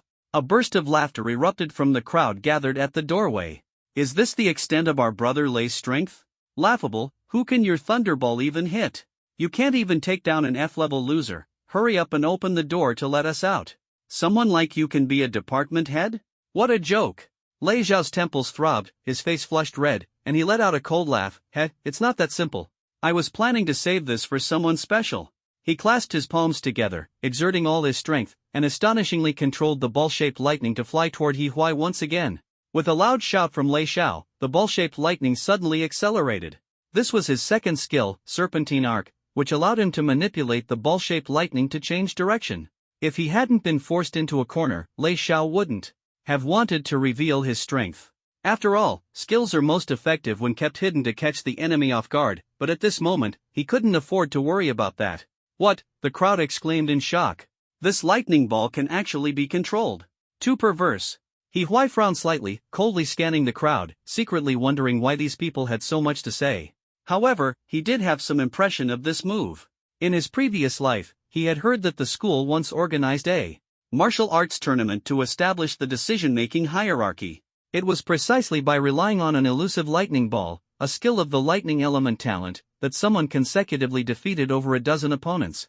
Chrysalis of time lag. He Huai activated it instantly, narrowly dodging Lei Zhao's full force strike once again. Fortunately, Lei Zhao's skill mastery was not yet refined. Although the lightning ball could change direction, it still moved in a straight line. If it were completely under his control, it would have been very difficult for He Huai to evade relying solely on his reflexes. Only a cowardly rat that knows how to run away. Lei Xiao was furious. What kind of skill did He Huai use to be so slippery? Damn it, do you dare to face me head-on? The sea-level big shot in the crowd had a grim expression, secretly thinking that with their current strength, they might not be able to withstand Lei Zhao's move either. But how did He Huai manage to dodge it? Could it be an agility-type talent? Whip of Retribution. He Huai's light whip shot out like a venomous snake, striking after the fact but arriving first. It actually caught up with the passing thunderball and lashed it, exploding the terrifyingly powerful thunderball with a single strike. In an instant, the flashlight brilliance illuminated the astonished faces of everyone present. What is this? Everyone could no longer stay calm. Isn't he an F level? How does he have both agility and light whip skills? Could it be that spiritual energy is innate? If that's the case, he's way too strong. The battle between the two did not end because of the crowd's discussion. Instead, it entered a fever pitch. Lei Xiao heard the crowd's cheers, and his heart sank. This trash actually had such an extraordinary foundation. Underestimated you, trash. Had enough fun yet? Lei Xiao roared, die for me. He spread his arms, black hair flying, his whole body crackling with electricity. Two spherical lightning bolts suddenly appeared in his hands, and the violent currents exploded like a thunderous force. He still has strength left. The crowd gasped, thinking it was a fight between weaklings, only to find it was a clash of titans? That's terrifying. He Huai is doomed. He barely dodged one thunderball, there's no way he can avoid another. No matter how strong the foundation is, it's still just F level. Just as everyone was mourning for He Huai, he finally decided to fight back. He couldn't delay any longer. Lei Zhao's strength was actually this overwhelming? He Huai did not wait for the other party to come to their senses. The moment Lei Xiao spread his arms, he charged forward like a leopard. Whip of Retribution shot out like lightning once again. No one saw clearly what had happened. The lightning ball in Lei Zhao's hand was instantly struck and exploded. Ah! Lei Zhao's arm was half blown to shreds. If it weren't for his recent attribute upgrade and his deep affinity with the lightning element, this would have been enough to render his arm useless. Lei Xiao let out a strange cry and, enduring the pain, fiercely hurled another thunderball at He Huai, clearly intending mutual destruction. He Huai no longer concealed his strength and directly activated Power of Tempered Heart. However, he did not choose to confront head-on. Instead, he utilized the leg muscles enhanced by the power to perform an incredible sharp right-angle turn, narrowly dodging another fatal strike. At the same time, the light whip soared into the air like a silver python, aiming straight for Lei Zhao's neck. Shay! You! Lei Zhao's voice was hoarse, like a duck with its neck caught. The light whip tightened around his neck, and the scorching sensation overwhelmed him, making him feel dizzy, followed by an intense feeling of suffocation. If it weren't for his recent upgrade, which strengthened his attributes, his neck would have likely been snapped already. Rain Prayer Spell. Shi Yu formed a mysterious hand seal with both hands, and a gentle spring rain suddenly began to fall. She originally just wanted to watch the show. After all, she had always been looked down upon by Lei Xiao and often suffered unwarranted bullying, so she was genuinely reluctant to help him. However, since the two were assigned to the same group, there was naturally a higher-level consideration. Shi Yu, a freshman majoring in meteorology, awakened an F-level Stormcaller talent. Although she only had one skill, the Rain Prayer spell, which could induce small-scale rainfall, it was of extraordinary significance to Lei Xiao. This was because Lei Zhao's strongest skill, his only D-level ability, had not yet been revealed. He originally did not want to expose this trump card. But if he didn't use it now, he might never have the chance in this lifetime. Thunderclap Incarnation. Just a second before Lei Xiao suffocated, a fine drizzle permeated the air, and then, he suddenly vanished without a trace. He Huai's pupils instantly contracted into pinpoints. The residual lightning trails on his retinas had yet to fade when a new electromagnetic blast roared in his ears. This was true skill synergy, flawless and impeccable. The student council is indeed brimming with talent. To come up with such coordination is simply breathtaking. Disappeared. The onlookers exclaimed in shock. The scene before them could no longer be described as a battle of immortals, it was a true peak showdown. Everyone saw Lei Xiao transform into flowing plasma, with bluish arcs of electricity entwining the rain threads summoned by Chi Yu, resembling a mythical battle scene. How is this possible? Transforming into electric currents, can this still be considered human? Too terrifying. This time He Huai is doomed. The people who had initially been eager to seize the treasure immediately suppressed their thoughts. Lei Zhao's strength exceeded everyone's imagination, especially when combined with the rain prayer spell, making him practically invincible. Move aside. A cold voice pierced through the rain curtain. Lin Ran's face was grim as he resolutely pushed the crowd aside and stood at the forefront. Sister Lin Ran? But our sister Lin Ran is a sea-level powerhouse, so she's not afraid of Lei Xiao causing trouble. Exactly. We've got Sister Ran protecting us. Just don't know what Sister Ran's talent is, it must be incredibly strong. Look at these two clowns performing in front of Sister Ran, it's so hilarious. They're just D-level and F-level, after all. The originally terrifying battle instantly turned into a children's game with Lin Ran's appearance. Everyone present was filled with anticipation for Lin Ran's strength. After all, a sea-level talent might only appear in 1 out of 1,000 people. However, Lin Ran knew in her heart that her strength was limited. She was even more exaggerated than Lin Ran, as she didn't have a single offensive skill. So when she saw the two fighting, she couldn't help but feel shocked, and when she saw He Huai, she became even more alert. She seemed to remember that there was a boy named He Huai in Lin Ran's class, perhaps he knew Lin Ran's whereabouts. Moreover, this person was incredibly strong. Lin Ran secretly pondered that she must find a way to bring him under her command. Although she didn't have offensive skills, in this world of teamwork, as a support, she could definitely play a significant role. The battle grew more intense. As Lei Zhao's body was surrounded by electric serpents, forming 2 thunderballs, Lin Ran's heart leapt to her throat. When He Huai unleashed an incredible speed and agility, countering Lei Xiao, Lin Ran realized she had been holding her breath, her chest heaving violently. She found herself unexpectedly distracted by a freshman boy, and Lin Ran couldn't help but smile bitterly. Her younger brother was too important to her. The Lin family had only one heir per generation, and she absolutely couldn't let anything happen to him. But when both the Rain Prayer Spell and Thunder Incarnation appeared simultaneously, Lin Ran was completely stunned. She couldn't help but push through the crowd, standing at the very front to watch the battle. This fight was simply too terrifying. She herself was absolutely no match for this move, and the mindless flattery from the crowd only made her heart sink like a stone. A sudden explosion of ball lightning in the arena interrupted her thoughts. He Huai's light whip traced a golden spiral through the rain, striking Lei Zhao's shadow with precision. However, it only sparked a dazzling burst of electric fire. The scattered electron cloud instantly reorganized, transforming into a ferocious thunder dragon lunging at He Huai. Die! Lei Xiao shuttled back and forth in the rain, searching for He Huai's weaknesses. He Huai frantically activated the chrysalis of time stasis, maintaining the tempered heart's power. The extraordinary combat intuition, honed through a century of experience, allowed He Huai to shatter Lei Zhao's attacks with each precise strike of the light whip. Although Lei Zhao's skills were powerful, they were ultimately limited by human reaction time. After each shuttle, a brief moment was needed to prepare for the next attack, and He Huai always seized this critical window to precisely lash out with the light whip, forcing Lei Xiao to continue shuttling. Now it's a battle of supernatural energy. He Huai maintained 3 skills simultaneously, causing his supernatural energy to plummet rapidly. Although Lei Xiao was only using 1 skill, the consumption was equally astonishing, and his face turned ashen. I can't drag this out. He Huai gritted his teeth, resolute in his heart. He absolutely couldn't deplete his energy before achieving his set goal, nor could he continue playing along with this guy. He Huai made a decisive move, deliberately exposing a flaw to Lei Xiao. Lei Xiao was already dizzy from spinning around. As he darted back and forth, he felt like he was about to vomit. Suddenly, after this round of movement, he appeared right behind He Huai. He Huai's light whip also lashed out in another direction. Great opportunity! Lei Xiao didn't hesitate, instantly releasing the electromagnetic pulse in his hand, aiming straight at He Huai's back. He laughed wildly in his heart, convinced that his affinity with the lightning element was stronger and that he could absolutely defeat this useless He Huai. However, just as Lei Xiao was brimming with confidence, the situation suddenly reversed. Thunder element weakened in this area. A stern shout came from outside the field. Lin Ran's high heels struck heavily as her long hair floated in the windless air, her authoritative and clear voice commanding the entire scene. An invisible domain rapidly expanded with her steps. As a rare rule-based awakener, Lin Ran's word spirit weaken might lack direct offensive power, but it could modify energy laws within a specific range, drastically diminishing the power of thunder. How could this be? Lei Xiao's eyes widened as he watched his spherical lightning shrink to the size of an orange.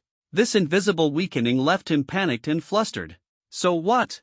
Lei Xiao roared in his heart, and the lightning ball in his hand indeed struck He Huai squarely. This blow would either kill or severely injure. Lei Xiao had already conducted experiments. His lightning ability could cause a paralysis effect on enemies with low willpower. Once it made contact, it would result in endless electric shocks. Even if weakened, so what? He Huai was nothing more than an F-level waste, with a level 0 body. How could he possibly withstand this lightning ball? He Huai was equally astonished, not expecting Lin Ran to intervene in such a manner. But he never hesitated. Seizing the opportunity was the key. He knew in his heart that he absolutely could not let this chance for a counterattack slip away. At the very moment the lightning ball struck his back, He Huai's entire body trembled, and then he suddenly lunged forward, turning defense into offense. Lei Xiao struck successfully and sneered, "Can that old hag protect you?" But he never expected He Huai to get up so quickly, fury igniting in his heart in an instant. Lei Xiao was horrified to see He Huai charging straight at Qiyu. "Stop! Don't kill me!" Lei Xiao and Qiyu spoke almost simultaneously, the former burning with rage, the latter desperately pleading for mercy. He Huai's heart was as still as dead water. He had long been eyeing this opportunity but couldn't act while locked in a standoff with Lei Xiao. Whip of retribution. With one lash, Qiyu let out a painful wail, was instantly flung away, and his fate remained uncertain. He Huai was ready to strike again, intending to put an end to it all. Thunder incarnation. Lei Xiao flashed to Qiyu's side at the critical moment, desperately shielding her. Whip of retribution. He Huai showed no mercy, striking Lei Xiao with another lash. Lei Xiao chose not to dodge but endured the blow head-on. He felt a sharp pain surging through him, almost as if his soul was about to scatter. The rain stopped. In fact, the battle lasted only a short time, and the ground was barely damp. In the scorching heat of the sandy city, the moisture quickly evaporated. Lei Xiao was already powerless to fight back. He Huai's offensive was as fierce as a tidal wave, swinging the whip once again. This place forbids F-level abilities. It was still that majestic and clear voice, as if it came from the heavens. He Huai's light whip instantly disappeared, transforming into a crystalline thread that returned to his wrist. He Huai frowned slightly. What exactly is this woman trying to do? Sister Lin Ran. What's wrong? Everyone was engrossed, not understanding why Lin Ran intervened to stop it. Where it's possible to forgive, one should forgive. I'm a lawyer, I cannot bear to kill. Lin Ran smiled faintly, feeling secretly pleased with herself. Her timing was impeccable, showcasing the aura of a strong individual while maintaining the demeanor of a benevolent one. Who wouldn't want to follow such a powerful figure? The young man across from her must be deeply moved, thinking she had just prevented a bloody massacre. He Huai pondered silently. Lin Ran? Could this be Lin Ran's lawyer sister? And she's actually a C-level. He vaguely remembered Lin Ran's plea before her death. Not good. Stay calm, don't let her notice anything suspicious. Tap, tap, tap. Lin Ran walked up to He Huai. He Huai had to admit that Lin Ran did not inherit her sister's delicate features. The suit paired with light makeup further accentuated her unique charm. Hello, classmate. Lin Ran extended her hand, revealing a professional smile. Hello. He Huai remained calm, giving a light handshake. The other person's skin was cold and delicate. He must not reveal any details, or he would definitely not be a match for these three combined. He Huai pondered silently, and only at this moment, half a minute later, were all his F-level skills fully unsealed. This skill was too terrifying. Better to take the initiative. He Huai decided to lead the conversation first. May I ask why senior sister has restricted my skills? He Huai took the initiative.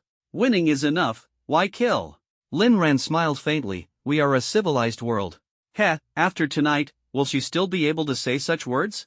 He Huai looked up at the sky. The blood moon was already hanging high, and the approaching aura made one's heart palpitate. Then why only weaken his skills? He Huai pressed closer, staring directly at Lin Ran. Had no choice, I'm not invincible either. Lin Ran shrugged. Lei Xiao is at least a D-level.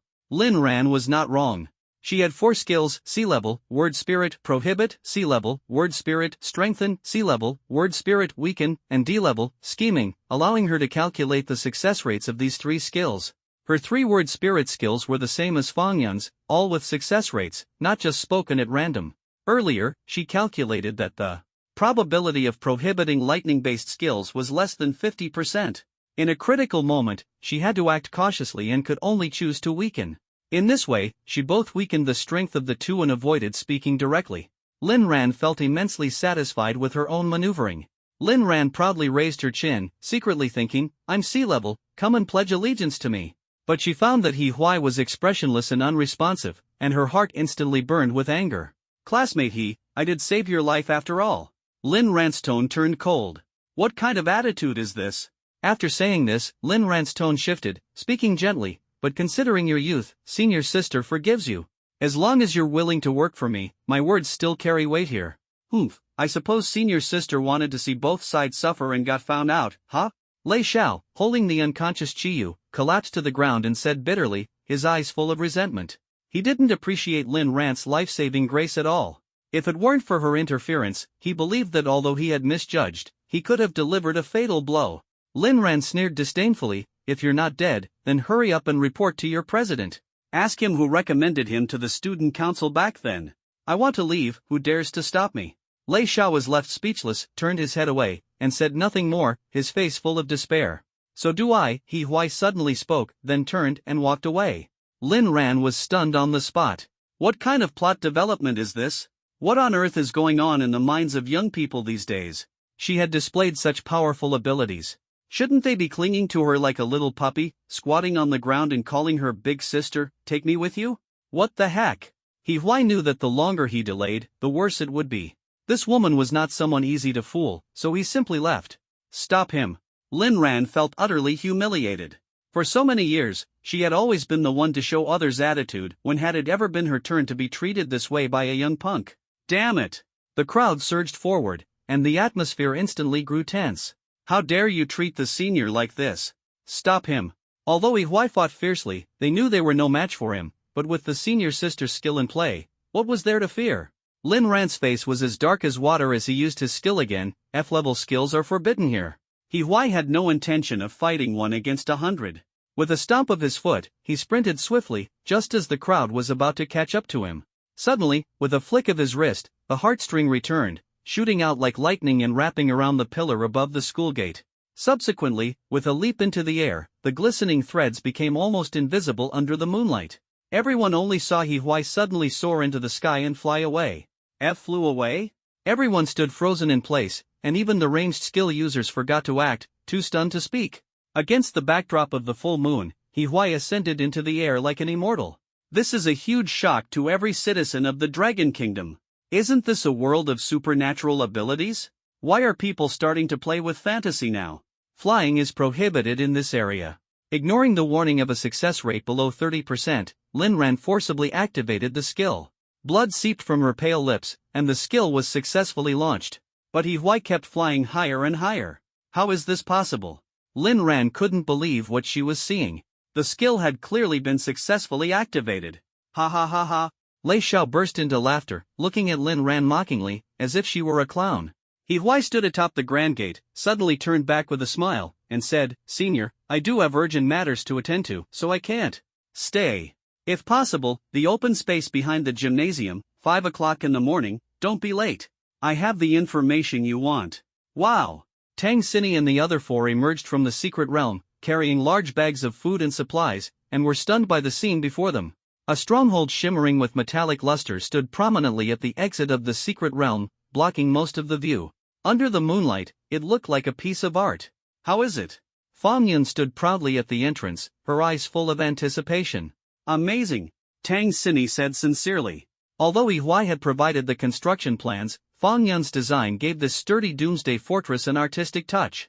The stronghold is overall silver gray, covering an area of about 300 square meters. The main structure on the surface is a vertical tower, approximately 10 meters high. The cylindrical residential area at the base, with a diameter of 20 meters, smoothly connects to the hexagonal tower above, resembling a blade piercing the night sky. What is this? A moat? Xin Yu asked in surprise, feeling increasingly that these people were mysterious and unfathomable.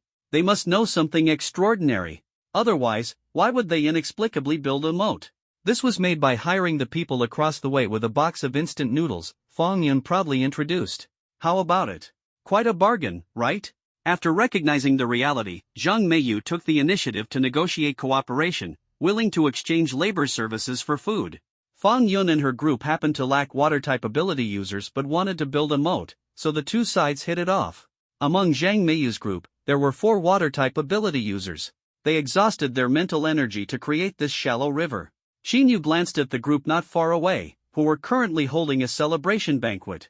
No idea what those idiots are up to. Exactly, why go to such great lengths to build houses? Aren't there enough dormitories at the school? I don't know, but since they're willing to provide food, we don't have to risk venturing into the secret realm. Why not take advantage of it? Senior Meiyu is still the best. The crowd erupted in cheers. Xinyu rubbed his forehead and smiled wryly. He could already foresee the fate of this group. He and the other 3 would never do anything pointless. Crossing the moat, there is a narrow passageway that leads to the inner space. This passageway is too narrow, Li Hao remarked, feeling that he had to turn slightly sideways to get through. He said it can't be too wide. This passageway is also considered a defensive line. Defensive line? Xinyu asked in confusion, defend against what? You'll know tonight. Fang Yun didn't like this guy who seemed all mysterious. Could it be that there will be a ghoul invasion tonight? Xinyu instantly realized. Passing through the narrow corridor, there was a small living room inside, surrounded by more than 20 cramped dormitories. This is way too stifling. Xia Zhao complained, feeling very uncomfortable in the small, enclosed space. You don't understand. The more crowded the place, the less likely the ghouls will come out, Fang Yun said. What's more important, life or comfort? Of course, staying alive is more important. Xia Zhao instantly felt less aggrieved. In the center of the living room, there were 10 spiral staircases leading up to the tower, which could accommodate about 10 people. When the time comes, we'll defend ourselves here, Fang Yun explained. Once the wooden planks on the moat are removed, we'll shoot targets from here. How do we have so many people for ranged attacks? Xia Zhao asked. You'll find out tonight. Fang Yun continued to speak in riddles. Hurry up and rest to recover your mental energy. The jade-like moon slowly rose to its highest point, suddenly turning blood-red as if soaked in a vat of blood. Look! Someone among Zhang Meiyu's group noticed the anomaly. Is this the blood moon? Under the crimson moonlight, the air was filled with the sweet and pungent smell of rotting fruit. Everyone felt their bodies growing increasingly feverish, and many even felt a wave of discomfort when looking at Zhang Meiyu. Just as the situation was about to become indescribable, the ghoul tore open a spatial rift. Dozens of rifts simultaneously exploded around, spewing out black mist laced with the stench of sulfur. The ghouls swarmed out. Each ghoul either gleamed with a metallic sheen, had flames burning in their hollow eye sockets, or floated low in mid-air. This night later came to be known as the Night of Collapse, during which nearly more than half of humanity perished. In his previous life, over 20 people from Lin Ran's entire class died under his leadership, especially since this guy would use people as meat shields at the slightest disagreement. Damn it! Zhang Meiyu and his group exploded in uproar. What do we do? So many ghouls. They knew all along. That's why they built a stronghold. Charge in, take over the stronghold to survive. Just as Zhang Meiyu's group was about to fight desperately, Li Hao stood on the inner side of the moat and roared angrily. Remove the planks in 30 seconds. If you want to survive, come over. Kill one ghoul, and you can enter inside to become a formal member. Help me. Bro, take me with you. Zhang Meiyu's small clique instantly fell apart. Matters of interest or benefit became meaningless in the face of life and death. Li Hao used just 2 sentences to firmly control this group. After all, even a rabbit will bite when cornered. If they were kept outside, who knows what kind of trouble they might cause. By loosening the reins slightly and giving them a glimmer of hope, they found a way out. With hope, people naturally stop fighting desperately. The most crucial sentence was this: killing a ghoul would allow them to retreat to a safe place. This ignited their hopes for advancement. Among them, the strong quickly pledged allegiance to Li Hao, creating a fervent effect of devotion. Those who joined first inevitably felt a psychological advantage and became unwaveringly loyal to the Light Arc organization. Moreover, the early joiners often intensified their exploitation of those who had not yet joined. As long as someone was being exploited, the system would quickly stabilize. With just 2 simple sentences, Li Hao instantly fractured Zhang Meiyu's small clique. In truth, they were already disunited, nearly banding together to demand preferential treatment from the Light Arc organization. Now, with the ghouls attacking, the best preferential treatment was a sense of security. The Light Arc organization provided them with that security. How could they possibly continue to stir up trouble? Especially Zhang Meiyu, who unhesitatingly sped ahead like a lone rider, was the first to rush over. We do not wish to fight to the death, Your Majesty. Surrendering would be quicker. Brother Hao. Zhang Meiyu darted forward like lightning. A great man does not hold grudges against petty ones. Let me in, please. Li Hao stood at the end of the makeshift wooden bridge, thought for a moment, and finally stepped aside. Thank you, thank you. Zhang Meiyu shot inside like an arrow, repeatedly expressing gratitude. The other 30-plus people also scrambled to squeeze in frantically, with even 2 of them accidentally falling into the water and floundering for a while. Dozens of ghouls descended, noticing the commotion here, and angry roars erupted as they launched an attack. Roar! The first ghoul arrived, found that the wooden bridge had already been removed, and directly jumped into the water to make its way over. Electromagnetic pulse. A level F lightning awakener in the crowd quickly activated their skill, and the ghoul in the water was instantly paralyzed by the electricity. Water arrow. Scorching ray. Whirlwind. A variety of ranged skills rained down like a storm, blasting the unlucky ghoul into smithereens. You 3, head up to the tower. Li Hao commanded, pointing at 3 team members. Hurry up, stop dawdling. At that moment, 5 ghouls rushing from behind let out furious roars, seemingly plotting something. Then, they huddled together, intending to use each other as shields to force their way forward. Phoenix Feather Blaze. Phoenix Feather Blaze. 2 crisp shouts came from the tower. Fang Yun and Tang Xinyi joined forces to unleash their skills, and in an instant, 2 fire phoenixes shot out like lightning, engulfing the 5 clustered ghouls. Fang Yun bribed Tang Xinyi with a small flower and successfully shared the Phoenix Feather Scorches the Plains skill. Seeing the power of this move, she was so astonished that her jaw dropped. This feels amazing. Let's do it again. Fang Yun's face flushed with excitement as she jumped around gleefully. Calm down, save some energy. Tang Xinyi gently patted Fang Yun's bun hairstyle. At the same time, He Huai was having a hard time. He shuttled between buildings, treating his electrocuted wounds while using the turtle breath technique to quickly restore his mental strength. There were corpse ghouls everywhere beneath him, leaving He Huai with no place to step. Finally here. He Huai stood on the rooftop, looking down at the sign below, Xiaoshan Dumpling House. That's right, this should be the place. But no matter how he looked at the lifeless dumpling house, he felt there was no one inside.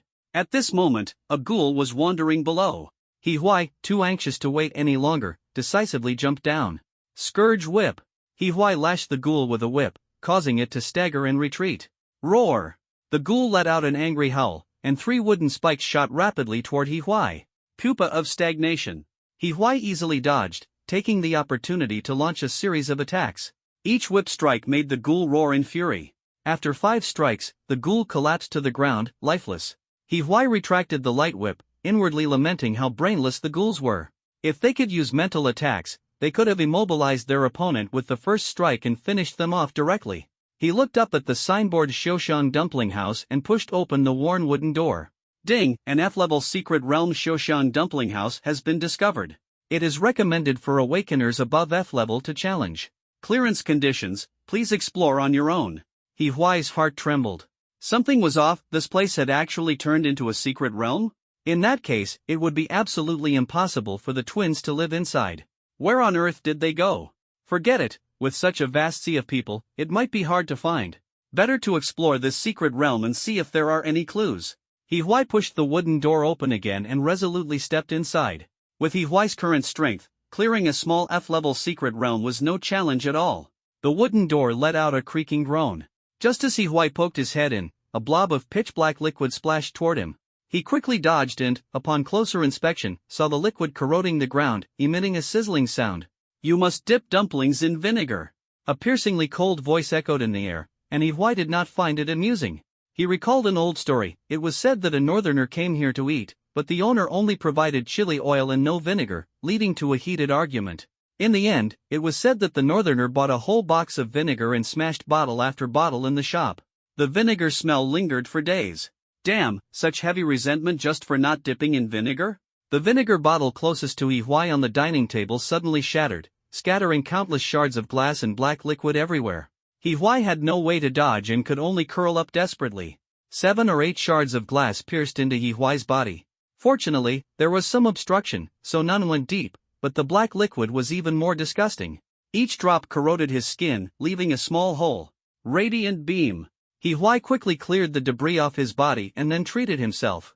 His white shirt was almost torn to the point of being unwearable. Sigh. Luckily, there are short sleeves in the supermarket supply box, He Huai sighed while treating himself. But I still need to find time to conquer the clothing store's secret realm. On the distant dining table, there were still many vinegar bottles. He learned his lesson and swung his light whip to shatter them one by one. He kicked open the iron door that read kitchen area, no entry for unauthorized personnel, and 3 cleavers flew straight at him. WTF. This time, the spider reacted quickly, manipulating its heartstrings to entangle one of the knives mid-air. He crouched to dodge the other 2 above him. Why was this secret realm full of door traps? Kitchen area, no entry for unauthorized personnel. With an angry shout, a rat-headed man holding 2 cleavers emerged from the workstation. WTF, uglier than me, the spider exclaimed. Huai's whip followed closely, striking the rat-headed man's hand. The rat-headed man let out a miserable scream and immediately turned around to flee. Huai pursued relentlessly, kicking open the wooden door of the control room. Yikes! Even though Huai was well-informed and experienced, he never expected to witness such a scene. Hundreds of dead rats were neatly hung on the chopping board opposite. The moment Huai stepped in, all the rats opened their eyes and stared at him in unison. Squeak! All the rats let out a piercing screech, making Huai's head throb with pain. Damn! Where did all these dead rats come from? The spider manipulated the heartstrings to instantly slice through, severing all the rats' tails. The moment all the rats hit the ground, they scattered like a tide, disappearing without a trace in the blink of an eye. The rat-headed man, who had been hiding in the corner gleefully watching the show, suddenly turned pale with terror. Huai's eyes turned cold as he lashed out with the whip in his hand. The rat-headed man instantly turned into a puff of black smoke, completely dissipating into the air. Is it over? The spider asked, still shaken. So disgusting. Not yet. Huai suppressed the nausea in his heart, turned around to inspect the operation room, and couldn't help but feel a pang of regret. He had actually eaten dumplings here once. Clearly, the dumpling filling here was made from rat meat, otherwise, it wouldn't have triggered such a vivid secret realm image. Just as he left the operation room, a sweet and salty smell instantly filled the air, setting off alarm bells in Huai's mind. At that moment, a massive monster formed from dough blocked his path. Die, the giant roared, swinging its enormous hand toward Huai. Chrysalis of stagnation. Huai's heart tightened as he abruptly retreated, narrowly avoiding the blow. However, the scattered dust choked him, causing him to cough violently. Ugh! Suddenly, a wave of nausea hit him, accompanied by severe abdominal pain. Huai realized he seemed to have been poisoned. He quickly stepped back, trying to create some distance, but the pain surged like a tide, forcing him to grit his teeth and endure. He lashed out with a whip, striking the dough giant, but the effect was minimal. The giant continued to crawl toward him slowly. Suddenly, a flash of inspiration struck his mind. He had an idea. Radiant beam.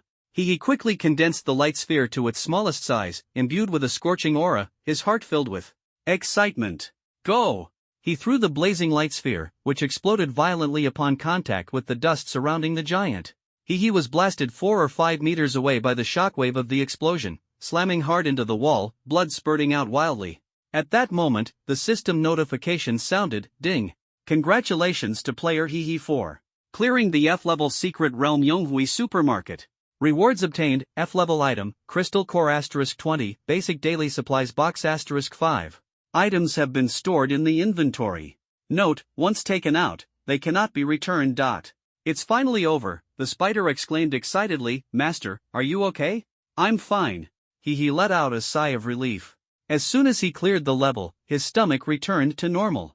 The priority now was to quickly treat his injuries from the fall. The earlier symptoms seemed like borax poisoning, he belatedly realized. Huai shivered with disgust as memories of the Xiaoxiang dumpling house surfaced in his mind, reminding him that he used to be a regular customer there before the apocalypse. No wonder he always thought the dumplings tasted better. It turned out they were enhanced with borax. Borax mixed with rat meat was truly nauseating, and a wave of stomach pain hit Huai once again. Since the dumpling house had turned into a secret realm, it meant that the twins were definitely not here, and it seemed their parents, who had transformed into monsters, were not in the secret realm either. The rat-headed man and the dough man were likely employees.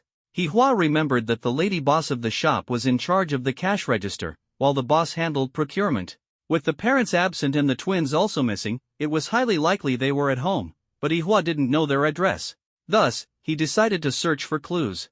Relying on faint memories, he walked to the counter of the dumpling house. Their mother usually managed the cash register and served dishes here, and the twin siblings often did. their homework in this spot. Although the appearance of the secret realm had drastically altered the interior space of the dumpling house, the basic structure remained intact. The cash register was an old wooden structure, its varnish weathered like a dried-up riverbed. He pulled open the drawer, coins jingling in the metal box, scattered receipts held together by a metal clip, and at the very bottom lay a yellowed group photo. The picture showed a sweet family of 4, but it had been torn in half, parents on the top, the siblings on the bottom, with the back haphazardly taped together. He pulled out the photo and suddenly felt the bottom of the drawer was a bit loose. Ha! He tapped it carefully and discovered the drawer's base was 3 centimeters thinner than it appeared. Glorious light illuminated the gap, a metallic glint flashing in the darkness. Without hesitation, he smashed the drawer, sending dust flying everywhere. A diary? He opened the title page, the handwriting crooked and seeping through the paper. Brother and sister are the best in the world. He continued flipping through, his intuition telling him that the clue was most likely here. October 15th, sunny. Brother and Zay and sister Inya decided to write down their unspeakable secrets here, and they must not peek at each other's entries. Below are 2 bright red fingerprints. January 5th, heavy snow.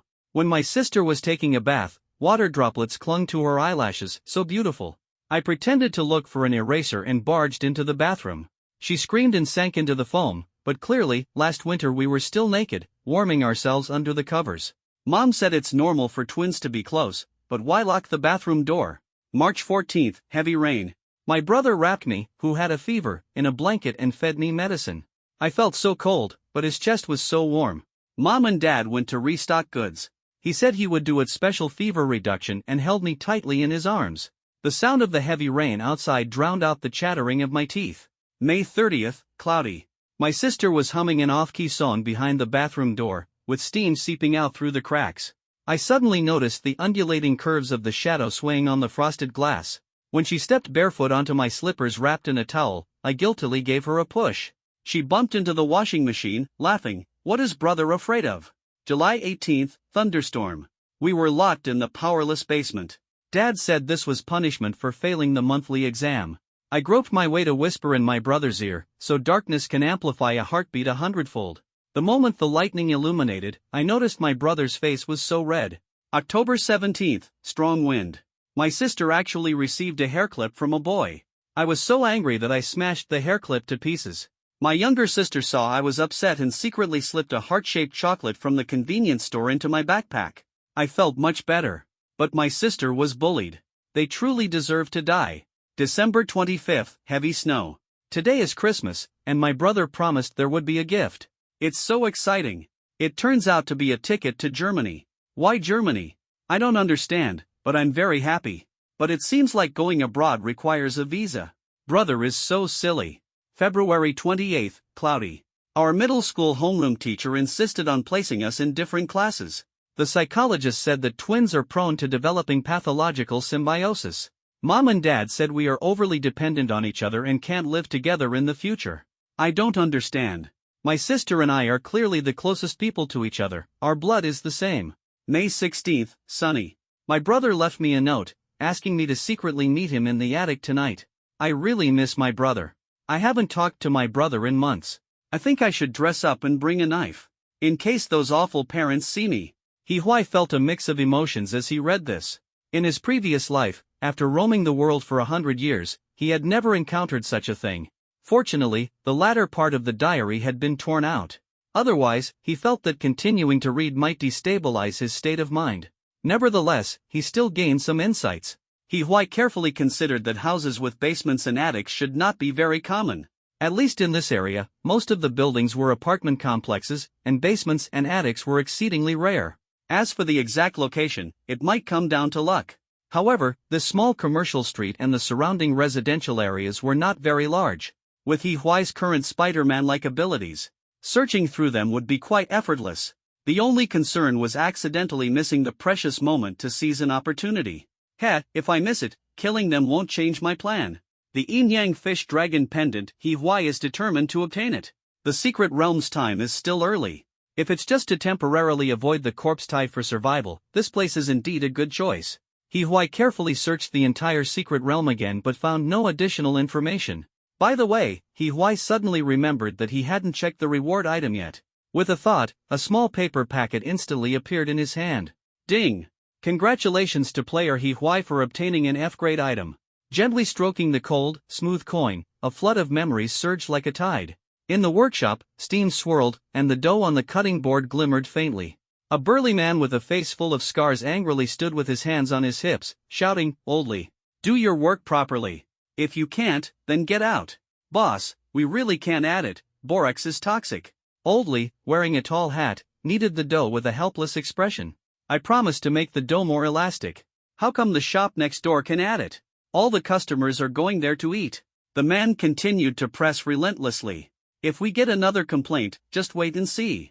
What's going on? Another dumpling with broken skin. I ordered dumplings, not soup pieces."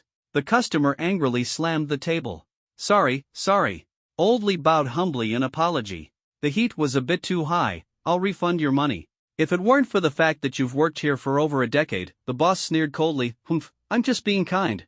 Oldly stared at the borax powder in the white porcelain bowl, his fingertips trembling slightly. "I'm sorry, just a little bit." The memory abruptly ended, and He Huai felt that he could now use this F-level item. Many items carry memories, and it is generally believed that such items are more spiritual, closer to the objects formed after an awakener's death. He Huai nodded with satisfaction, not expecting that 2 consecutive F-level secret realms could yield such good items. At this moment, his heart was filled with anticipation and determination. The yin-yang fish dragon pendant would ultimately be his. This is the relic of Li Fugue, a chef from the Xiaoxiang dumpling restaurant. A one-time use item that can poison or apply poison. Feature, soluble in water. Skill, poisoning, F-level passive after use, causes the attacked party to fall into a poisoned state. He Huai raised an eyebrow, secretly feeling pleased. This was quite a useful tool. He imagined the scene of his enemies being whipped while vomiting, and a wave of satisfaction surged in his heart. The combination of the light whip and the poisoning effect was simply perfect. For types of attacks, striking simultaneously left the enemy no time to react. One whip was worth 4, with layers of damage stacking up, making it impossible to defend against. The moment He Huai pushed the door open, an arrow tore through the air like lightning and struck heavily at his feet, its tail trembling slightly. He Huai's heart sounded an alarm, and he immediately became alert. Brother! A malnourished-looking blond guy with sunken eyes waved the crossbow in his hand and called out to him mockingly, "Lend me some money to spend." Boom! A roar echoed as a motorcycle screeched to a halt, its tires grinding against the ground with a piercing screech. Accompanied by a streak of fluorescent light, it stopped right in front of He Huai. "Damn it, give us food." Another yellow-haired guy, riding a flashy motorcycle, cursed, "Brother Guan, shoot him." "Old 7, I already shot," the stuttering Brother Guan said while waving a crossbow. "Hey, did you hear that?" Old 7 sneered, "If you know what's good for you, leave your stuff behind." "Why yeah, you were in there for so long, you must have some good stuff." Finders keepers. Brother Guan struggled to squeeze out a sentence. "Mute, are you?" Old 7 twisted the throttle, and the motorcycle roared, "Otherwise, we'll lure the monster over, and you're done for." He Huai sneered inwardly, thinking that these Ghostfire youths must know the surrounding environment much better than a college student like him. Just the right opportunity, He Huai didn't hesitate and went straight for Old 7. A whip to the leg to stop him from escaping, a whip to the mouth to stop him from begging for mercy. He Huai decisively chose to deal with Old 7 on the Ghostfire first. You son of a..." Brother Guan was furious, his face full of disbelief. "You don't know how to appreciate kindness." Old 7 was caught off guard, whipped to the ground, feeling as if his soul had been lashed out of his body, followed by a wave of nausea. The light whip swiftly recoiled like a spirit snake and struck again, aiming directly at the crossbow bolt shot by Brother Guan. Smack! The light whip shattered the crossbow bolt in mid-air, exploding like fireworks. "What?" Brother Guan and Old 7 exclaimed simultaneously, their faces filled with shock and fear. The two had never seen such a spirited whip before, it was downright eerie. Although the crossbow was incredibly powerful, its biggest drawback was reloading. He Huai chuckled inwardly, thinking how lucky these two were to have survived until now. "Fire another shot." Brother Guan roared angrily, and another arrow inexplicably appeared on the crossbow. Whoosh! Caught off guard, He Huai could only raise his arm to block. The crossbow bolt shattered on his arm but failed to penetrate the coin's defense. What kind of skill is this? He Huai was shocked. During his early struggles for survival in his previous life, he hadn't encountered many skills. By the time he awakened later, the skill system had already been perfected, and many bizarre skills had gradually disappeared. However, that didn't mean these skills were useless. Take Brother Guan's one more shot, for example. Although it's an F-level skill, any shooting or throwing weapon in his hands could become extraordinarily powerful. This was also the reason he was called Brother Guan.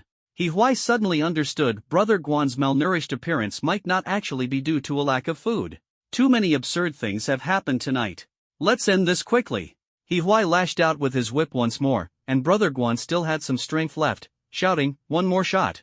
The light whip and the crossbow bolt clashed again in mid-air, the explosion echoing through the night sky, and the whip was deflected back. He Huai quickly stepped forward, closing the distance, ready to end the fight.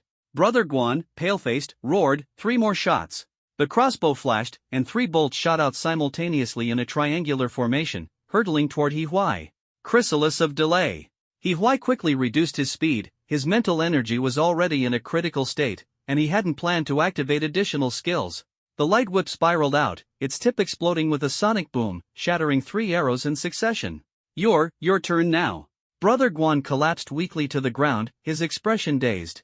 Although 3 more shots couldn't stop that mysterious whip man, Brother Guan still firmly believed that as long as the brothers got on the vehicle, they would be invincible. "Damn it!" Old Seven finally got up, mounted the Ghostfire, and said, "Brother Guan, I'll avenge you." The roar tore through the tranquil night sky, countless ghouls surrounded from all directions, yet Old Seven couldn't care less. Man and vehicle as one. Old Seven let out a sinister laugh, merging with the ghostly fire, and behind him appeared a Death Knight riding a skeletal flaming horse. "Charge!" Old Seven twisted the throttle and charged straight at He Huai. Chrysalis of stasis. He Huai quickly reduced his speed, narrowly dodging the opponent's charge too fast. Fortunately, the opponent was not very agile in turning. He Huai dodged swiftly, quickly drawing out his whip and striking hard at Lao Chi's back. But Lao Chi seemed unfazed, as the phantom behind him took the brunt of the attack in his place. Boom! Lao Chi's motorcycle traced a graceful arc, once again charging toward He Huai. Like a war god charging into battle, this time the acceleration covered a greater distance, and the phantom behind Lao Chi grew even more robust and tangible. He Huai quickly used his whip to wrap around the streetlight pole, gave it a sharp tug, and soared into the air. "Stop hiding if you dare!"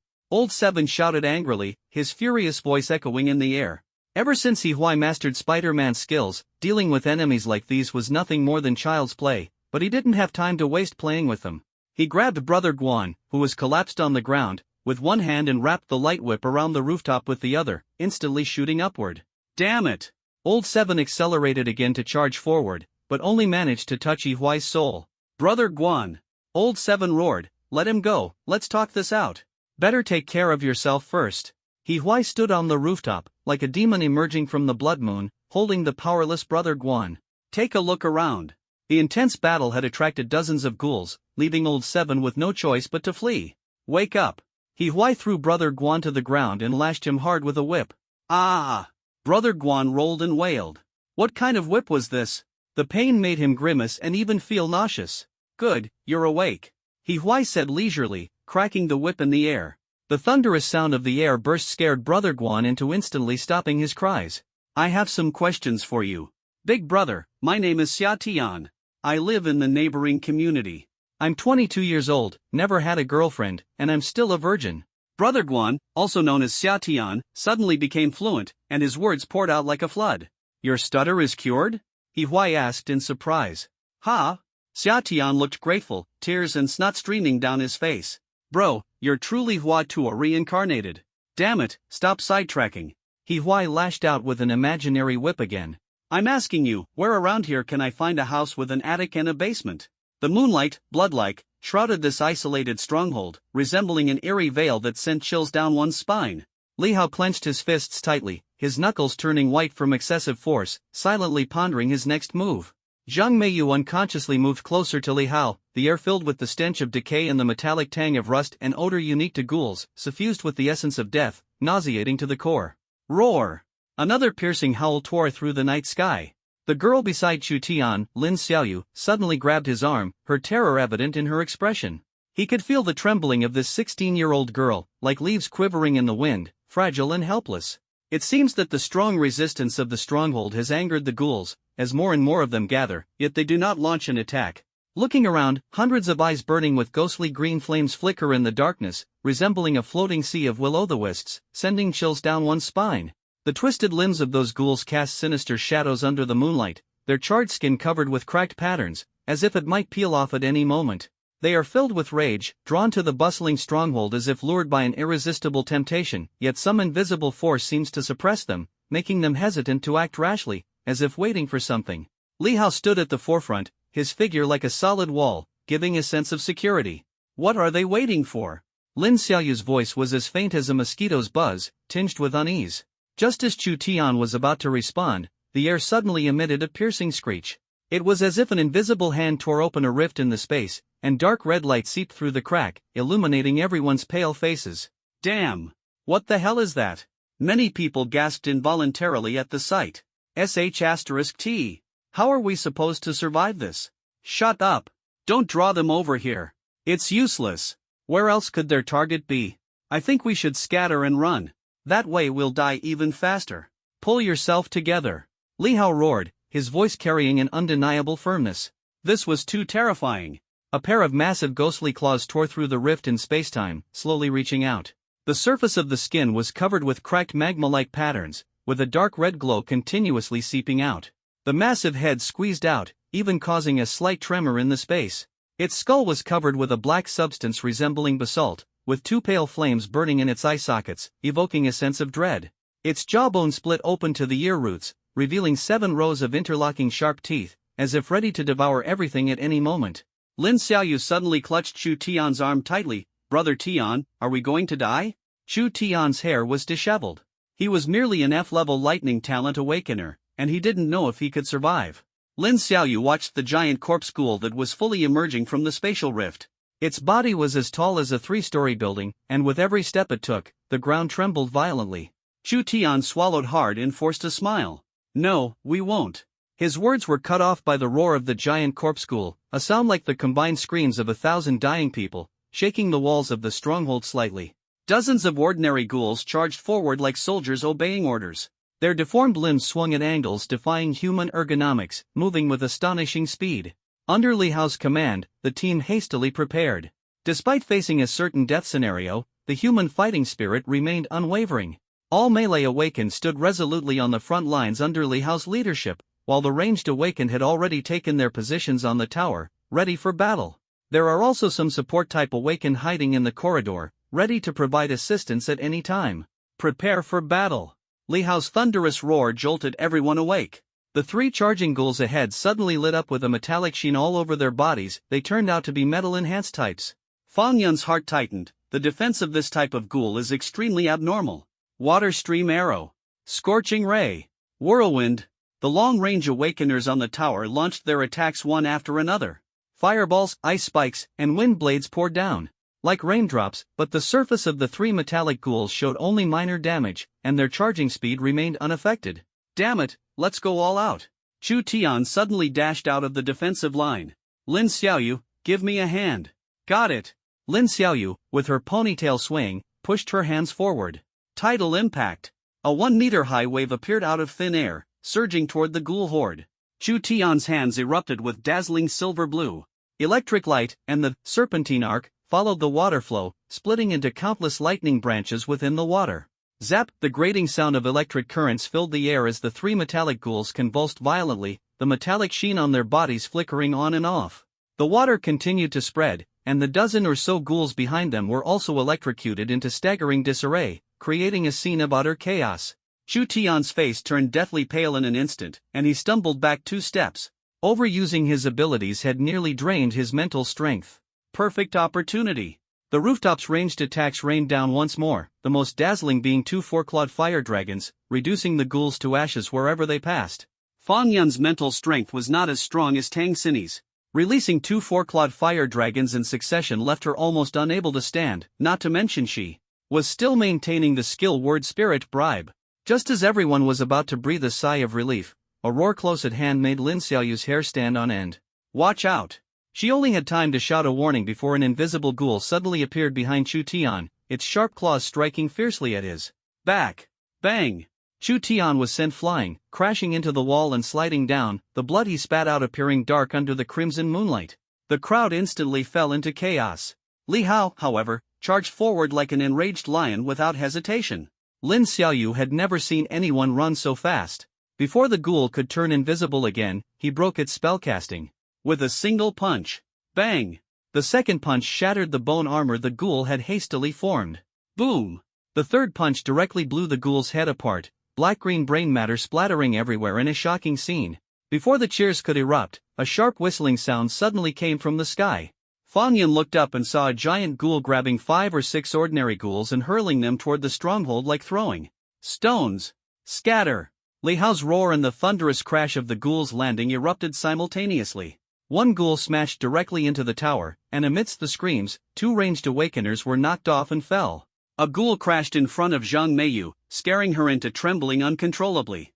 Although she was usually arrogant and domineering, how could she remain calm in such a situation? What are you standing there for? Li Hao also had a ghoul in front of him and couldn't spare any attention for her. Ah! Zhang Meiyu let out a furious roar to bolster her courage, activating both full aura and overwhelming presence.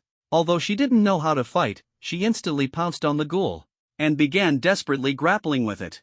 The ghoul, already dazed from its heavy landing, was suddenly pinned down and overwhelmed by a terrifying aura, losing its will to fight in an instant. The ghoul struggled to escape, but Zhang Meiyu, leveraging her weight advantage and attribute boosts, managed to keep it firmly suppressed. She shouted, "Die! Die! Die!" Each punch and slap was a chaotic strike, imbued with an unstoppable mental assault, leaving the ghoul utterly defenseless. The atmosphere of the battle was instantly dominated by her, as if she had become the queen of the battlefield.